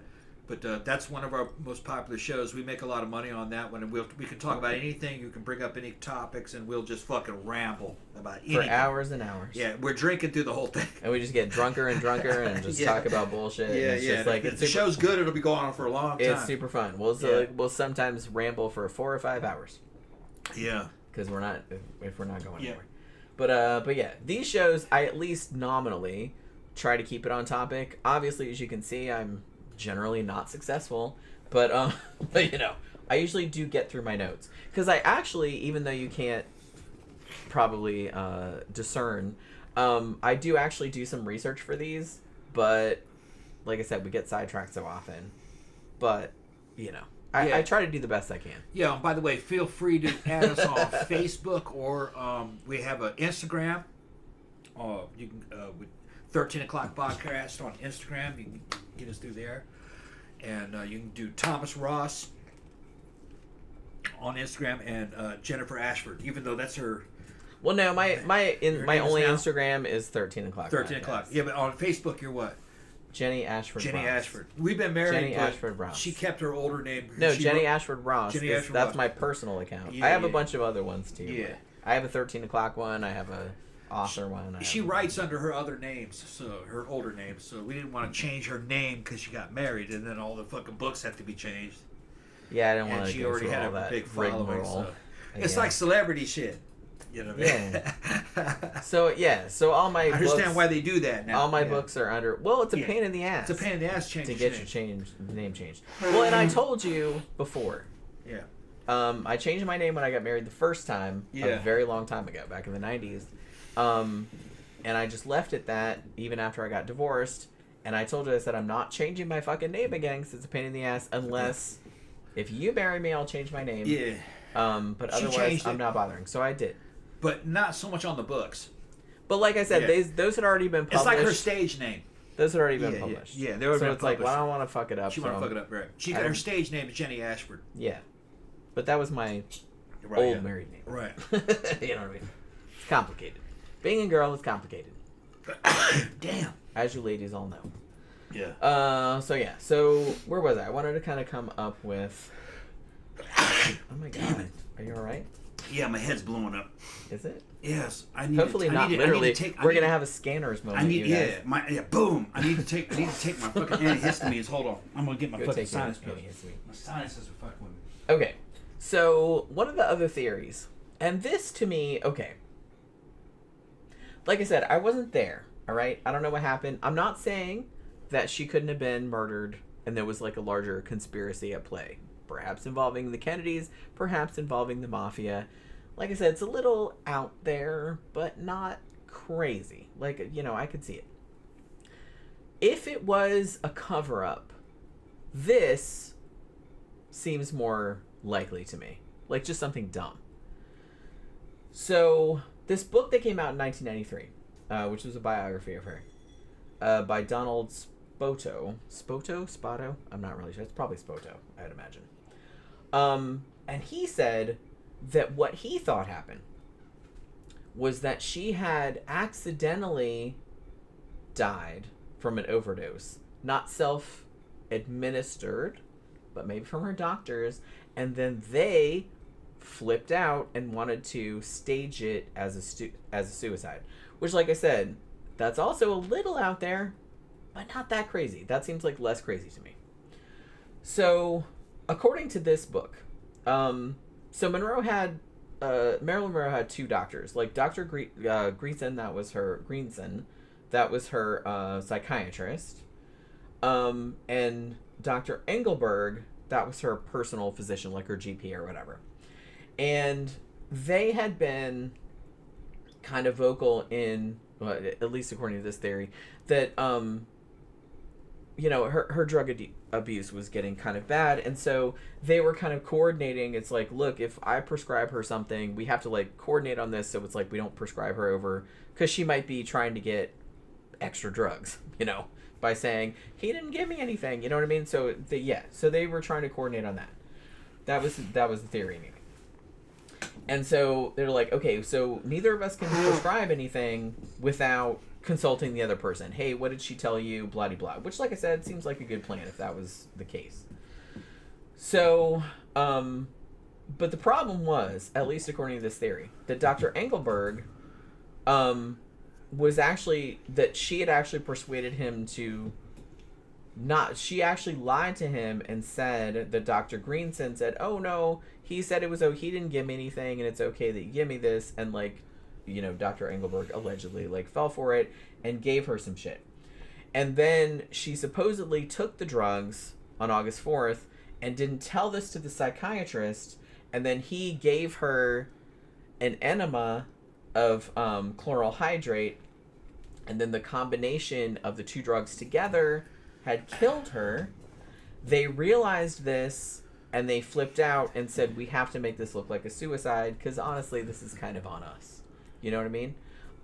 Like I said, still a little bit out there, but that seems more plausible to me than that she was killed by the CIA.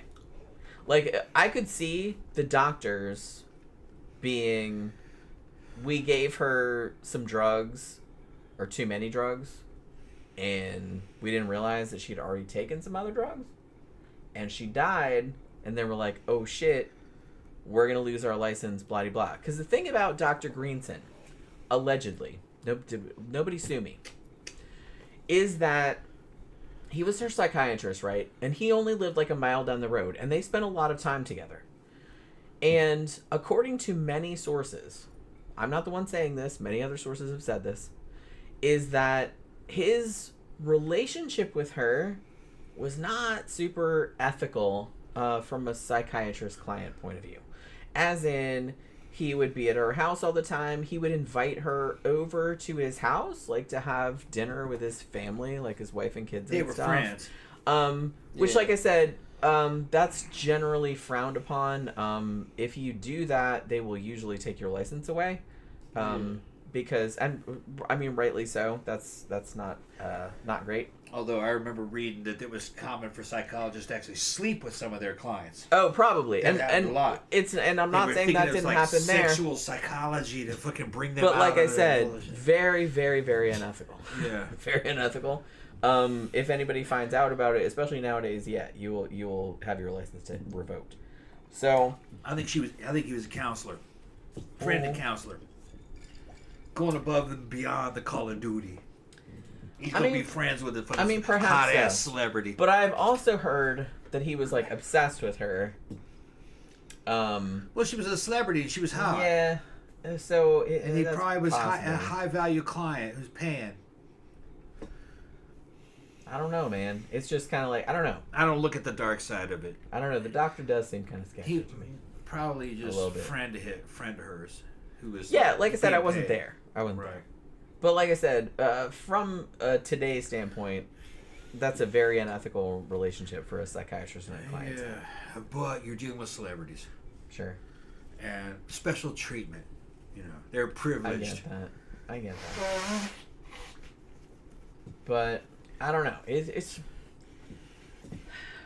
to me, if she did not die by her own hand, I kind of feel like maybe it was a case where one of the doctors gave her something, didn't realize the other doctor had given her something, and then she died, and then they flipped out, and I think that would explain, like, I don't think anybody, like, with malice aforethought murdered her, necessarily, but it seems to me more like just some dumb kind of shit where she accidentally died, and then they were like, oh, fuck, we can't have this get out. So that might be where the cover-up, because a lot of the shit about the scene does look kind of sus. I'm not saying that. And I think that would explain both things, you know? Like, it's like, we're, you know? So I'm not saying that's what happened. I'm just saying that seems... There's a chance. A lot more likely than some big grand conspiracy that. Because here's the thing. It was something small. That's what I mean. It just seems like it was something more mundane like that. Yeah. Rather than... Because, as we were saying before, even if she had been sleeping with JFK and or RFK, which she very well might have been, like I said, as far as I know, there's not any concrete evidence of that, but yeah, there's a lot of rumors about it. And even if they had told her some top secret fucking information, which I'm not really sure they would do, because you'd think they would have their shit together enough to, like, not do that. It just seems like it would be a lot easier to discredit her than kill her. Yeah, of course. No, and this whole thing about she was killed for something that she knew. No, no way. There's much easier ways to deal with that. Yeah, like that's what I mean. That doesn't involve all this murder cover up, because that's a pain in the ass. Now you're attracting. Not that I know from personal experience. And then now you're attracting more attention to it. Exactly. Fucking, I have a government background at the federal level. Fucking, family in fucking defense contracting, mother State Department, and other organizations. And I'm ex-military, 101st Airborne Division, fucking recon infantry from the 101st. Killing somebody attracts a lot of attention. And when you're talking about the intel agencies, there's a lot of easier ways to deal with it. That's not what it was. They don't give a fuck what you know. There's all kinds of people that know all kinds of shit that can get people. They only care about what you can prove in a court of law. And they only care about that when there's a fucking trial going on. And if you're just out there publishing a book or something, I don't really think they give a crap. So there's nobody connected to fucking Marilyn who's in a trial, and she hasn't been subpoenaed. You know what I mean? To testify. No, she was not killed for something that she knew. Everything Jen has said during this show fucking still doesn't fucking reverse my initial feeling. And I know feeling people like, well, it's just feeling, it's not fact. Man, your gut feelings and your instincts, when you fucking combine that with training and experience, I'm gonna call it an accidental suicide. She didn't intend to kill herself, but she started taking drugs and got depressed. And then was like, and then decided to fuck it, and then she started taking more of those pills and she died. And she did it in a girl fashion. It's girl as fuck. She's naked in bed. Well, she slept naked. That's what they said. But she's just listen to what I'm saying. She's naked in bed, hand on the phone. She was calling some people. That's some She had been talking to the phone. Yeah, talking. That's some girl ass way. Okay. If it was a dude, he'd have blown his head. He'd have a pistol in his hand with his fucking head blown off. Well, girls don't do that. Like I said, I knew a dude that did that. Yeah, a friend of mine in high school. Yeah, and I've had my fucking friend fucking Rich Campbell shot himself in the fucking head with a .38 in front of his girlfriend. I've told that story before. And he was a cool scene dude from the Army. Drugs were involved, and he didn't plan that. He just got mad. He got mad at her over the volume of the television they were watching. Like, stupid fucking shit. I get it. Like, I've been that way. Like, I've been drunk enough where I was he was like, drunk. Yeah. He was drunk. I can understand that mindset. And Dees got depressed because he was fat and didn't have a girlfriend back in high school, and he shot himself in the chest with a .410 shotgun, and then kicked around for a few minutes until it finally died. Because you can live for a while without a heart. He wasn't thinking. Did he mean that? Did he plan it? No, neither one of them did. And fucking Dees wrote a suicide letter. So he thought about it for a few minutes. But if that fucker was... I knew Dees. If he was sober, he wouldn't have done that. Yeah. It was a moment of weakness. Yeah. And it was the same thing with Rich. It was just a moment of weakness. I guarantee you with this chick. And I'm gonna call you calling her Marilyn Monroe. I'm just gonna call her she's a chick. Because she's not a goddess. She's not some kind of superhuman diva or anything like that. She's a regular woman in a fucking pinch. She's got a job. She's under all these pressures. She had kind of a rough background. She's a person like any other person, and in a moment of weakness, she decided to take all those pills. And all this shit, well, where's the glass, this and that. She went up to the fucking faucet, put that shit in her hand, fucking drank it out of the faucet, went to bed, called somebody. Maybe she never even made it to dial in the phone. She might have been just thinking about it. Changed her mind and thought at the last minute. Yeah, and she's like, I should have done that. And then she's fucking passing out and didn't make it. It was going to be something very mundane like that. And then because she's a famous, beautiful woman, people have to make all these fucking stories of convoluted stories. Well, the aliens and the CIA and the fucking... That she knew about Area 51. And the gangsters and the fucking... That's why they killed me. Nah. She was a pretty... Like, one, Area 51 is bullshit, so... Yeah. Yeah, Area 51 is Groom Lake. They're testing shit, but it's missiles and jets. It's not aliens. There's no... Yeah, it's missiles and jets. And fucking toxic waste out of fucking weird rocket programs and nuclear powered So they wouldn't... Nobody would kill aircraft. anybody over that. Yeah, but the fucking the I feel sorry for her because she's hidden behind, this woman was hidden behind the veil of celebrity and legend. But that's not who she was. She's a regular person. All right? Yeah, I think that's what kind of makes me sad about these kind of stories is that we have these elevated views of them because they seem larger than life. They seem like they seem like gods, like not like people. But it's just they're just regular ass people. They have the same concerns. They have the same problems that the rest of us have. And I think that veil of celebrity adds to their burden. Yeah, because they can't talk to people in a regular way. Everybody now treats them differently. Yeah, and they realize they're a product. It's kind of isolating. Right. And people are like very worshipful to them. And they're like, I don't really deserve this. I'm just a regular person. And you don't really know me. If you knew me, you wouldn't like me. And I kind of feel like her, of all people, I kind of feel like that was probably exactly the way she thought. Yeah. Like she felt like she didn't deserve it because it was a facade. Right. That wasn't really her. And she was talented. She was intelligent. She was pretty. She wasn't a goddess. You're not talking about Venus. You know what I mean? She's not an immortal or anything, you know, but people were treating her that way, and that's more alienating. And then, that would be a little weird. And then it's also her business. It's her bread and butter is to be perceived that way. Yeah, that's how she makes her money. So if she breaks down that, look, I'm just a regular person, then all of a sudden her mystique's gone and the money goes. Right. So they're in a prison. Yeah, like, and I think we talked about this a bit, like, on some of our other shows about, like, these kind of stuff, particularly female celebrities. Like I said, male ones are privy to it also, but not as much. But it's just kind of like, you get trapped in this whole, like, yeah, the money's nice and everything like that, but you can't be a real person anymore. Yeah. And I imagine that that's pretty... It's just not real psychologically healthy. No, and then you have Hollywood and all their little agents are saying, look, you cannot destroy your image. You have to be perceived as this. You cannot be seen doing that. You have to wear this. So they're not really their own people.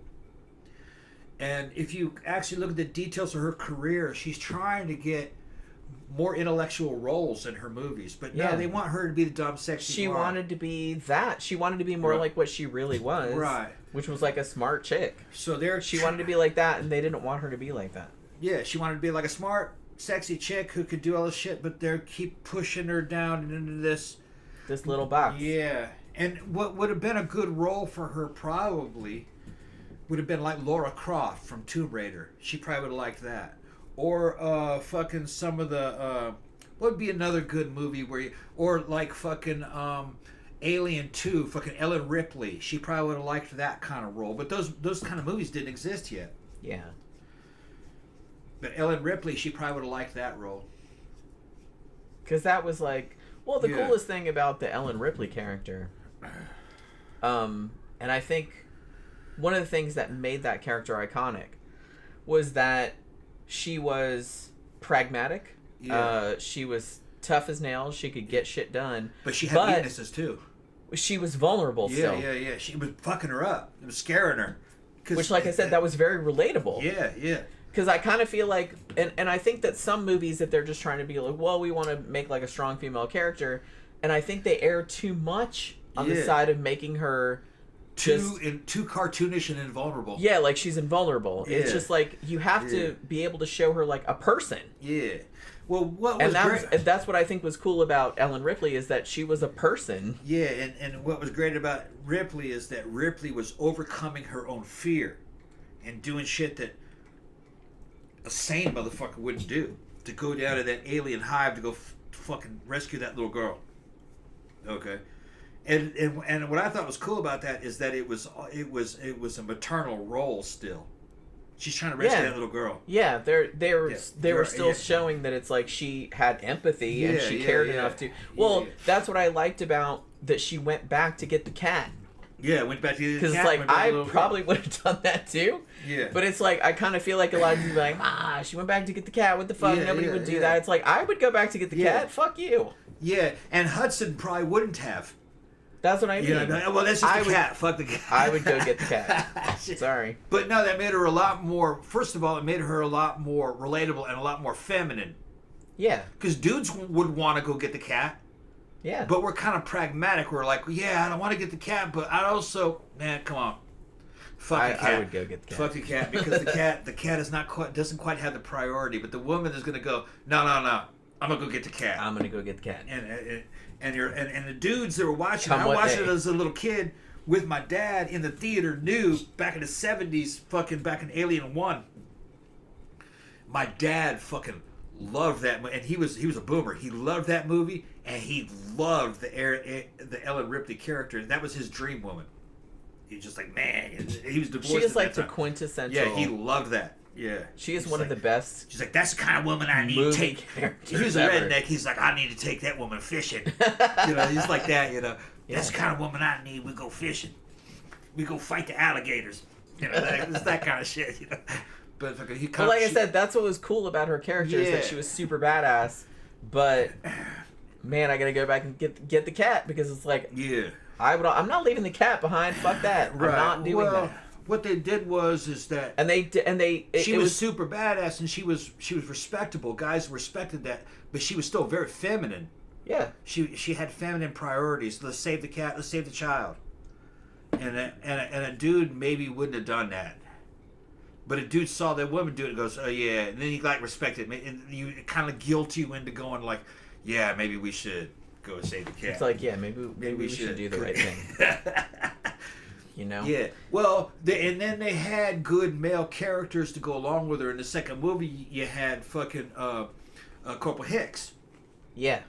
And Corporal Hicks was an underling, but he has survived, and he got in charge. But then he got wounded. But he got in charge, fucking going, yeah, she's right.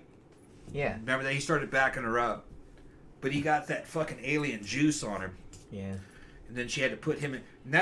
And the reason why Alien 3 failed so much is that they killed him and Newt off screen. Off screen. They should have never done that. That was messed up. Like, I know why they did it, because, like, well, we couldn't get them back for the movie and blah, blah, blah. But it's just kind of like... They shouldn't have made the movie.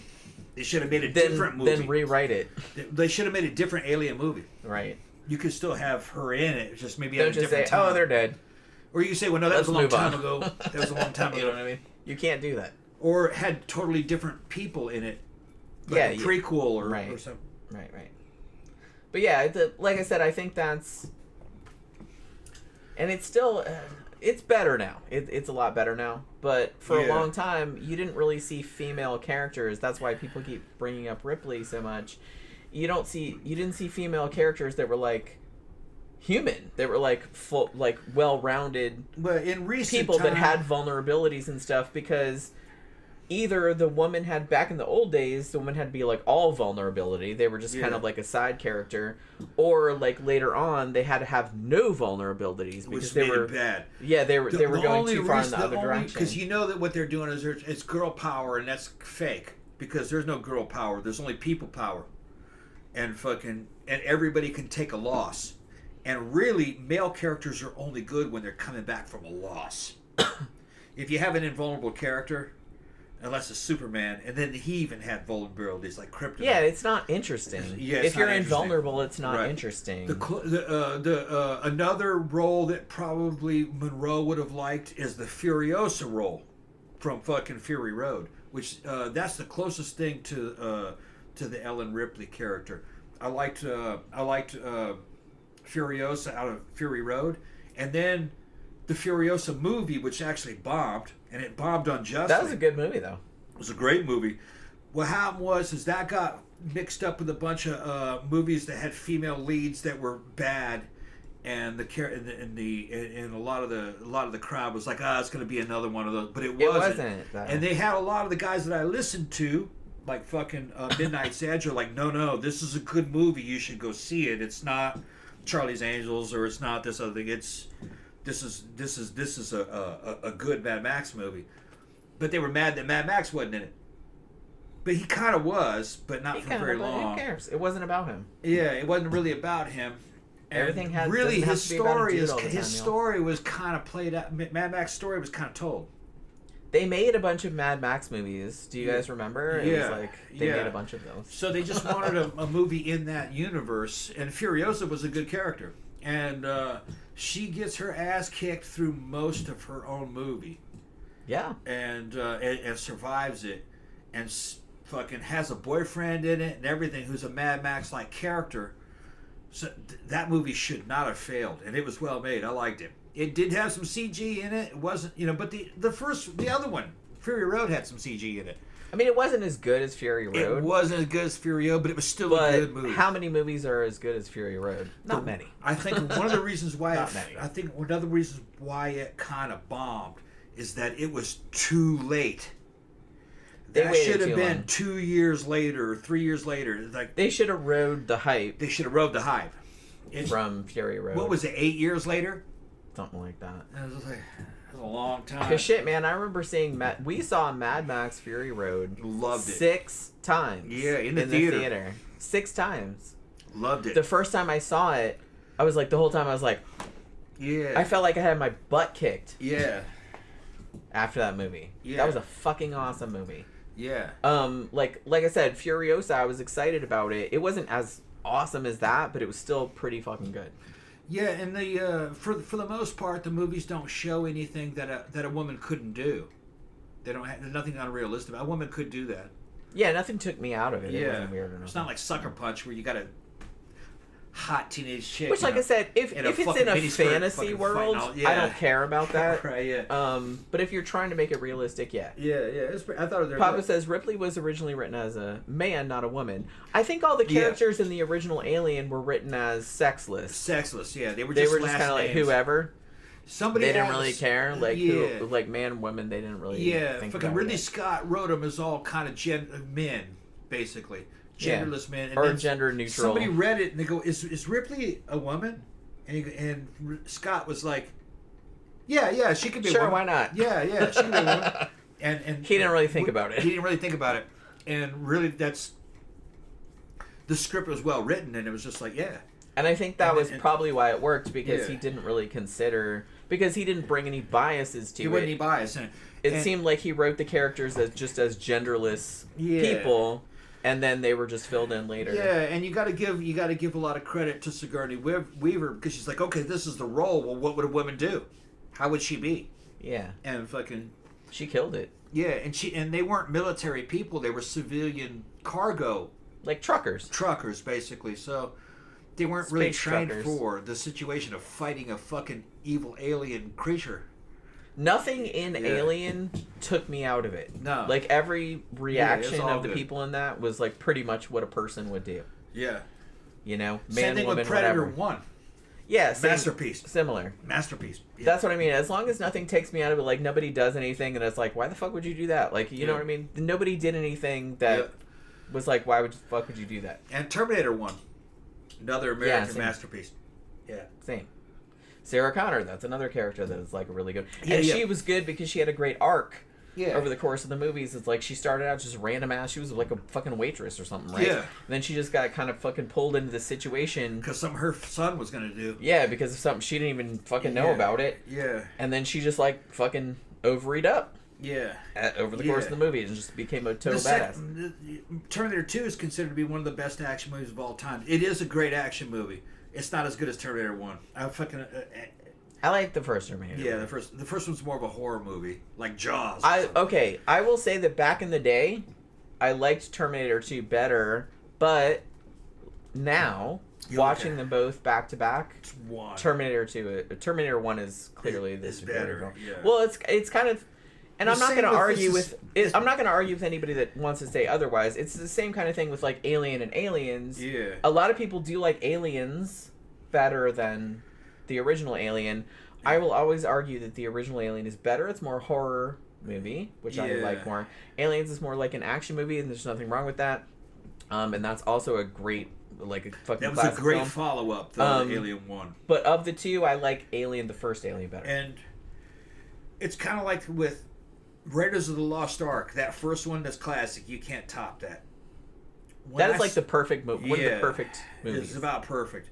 I wouldn't change a single thing about that movie. When Temple of Doom came out, I saw it in the fucking theater many times as a kid when it was new, and I liked it. But I watch it now, and I'm like, no, 1 was a lot better. I liked 2 better at the time, like you said. Yeah, because it had more like overt horror elements, which even back then I was really into. Like, ooh, people getting their hearts torn out, sign me up. Yeah. So it's just kind of like, but watching it now, is better. It's still good, but the first one's way better. And 3 is better than 2. 3 wasn't bad. 3 was pretty good, but yeah, I would. 2 had too much of that screamy chick, and it had a that annoyed me. It had a Kenny in it. It had a little kid in it. That annoyed me. When I was younger, it was better, but I watch it now, and I was like, nah, man, fucking, it's kind of inferior to 1. And 3 is a little better than 2. Not as good as 1, but it's a little bit better. Yeah, I didn't think so at the time. I thought 2 3 was kind of try hard. Yeah, at the time I thought 3 wasn't any good, but I've seen it recently. I was like, no, that's better than 2. It aged, but it aged a lot really better. Well. It aged really well. So you want to go ahead and shut it down? Man, yeah, it's getting close to midnight where we are. Just about midnight in Florida, so we should probably shut it down. Yeah, I think it was an accidental suicide. In a moment of weakness, she took a bunch of pills. Could have been, or like I said, went up to the faucet. And if we're going the murder route, I think it was probably more likely that it might have been her doctor fucking up, and then trying to cover shit up. That's like B. I think that's like Situation B. But all this stuff about the Kennedys and the mafia and all that stuff. Aliens. No. Yeah. Well, I mean, possible, but I think that's like extremely less likely.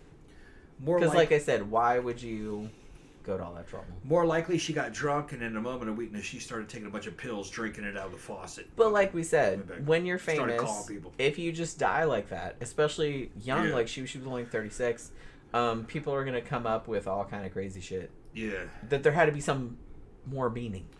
Yeah. You can't just die like some dumbass way. You can't die like a regular person. Like a regular person. Yeah. So I think there's a little bit of that going on too. Yeah. But you know, like I said, I don't know. I'm not a big advocate of conspiracy theories, so you know, depends I don't on the know. theater. It depends on what it is. What we're talking about, right? How much evidence do you have for it? And there's not a huge amount for this. So, all right. So hopefully you guys enjoyed the show this evening. Many of you guys gave us super chats. We really appreciate that as always. We will be back on Friday night for our sidetrack show. For all of our new listeners, that is our regular Friday night show. We just drink and talk about bullshit. We don't have a topic. We just talk about whatever comes up in the chat or whatever we feel like talking about. It's always super fun. We usually get pretty inebriated over the course of it. Sometimes it goes on 5 or 6 hours. We don't know how it's going to go. So, but yeah, it's always a good time. So hopefully you can join us for that. So yeah, have a good rest of your evening, you guys. Have a good day tomorrow, and we will see you guys again on Friday night.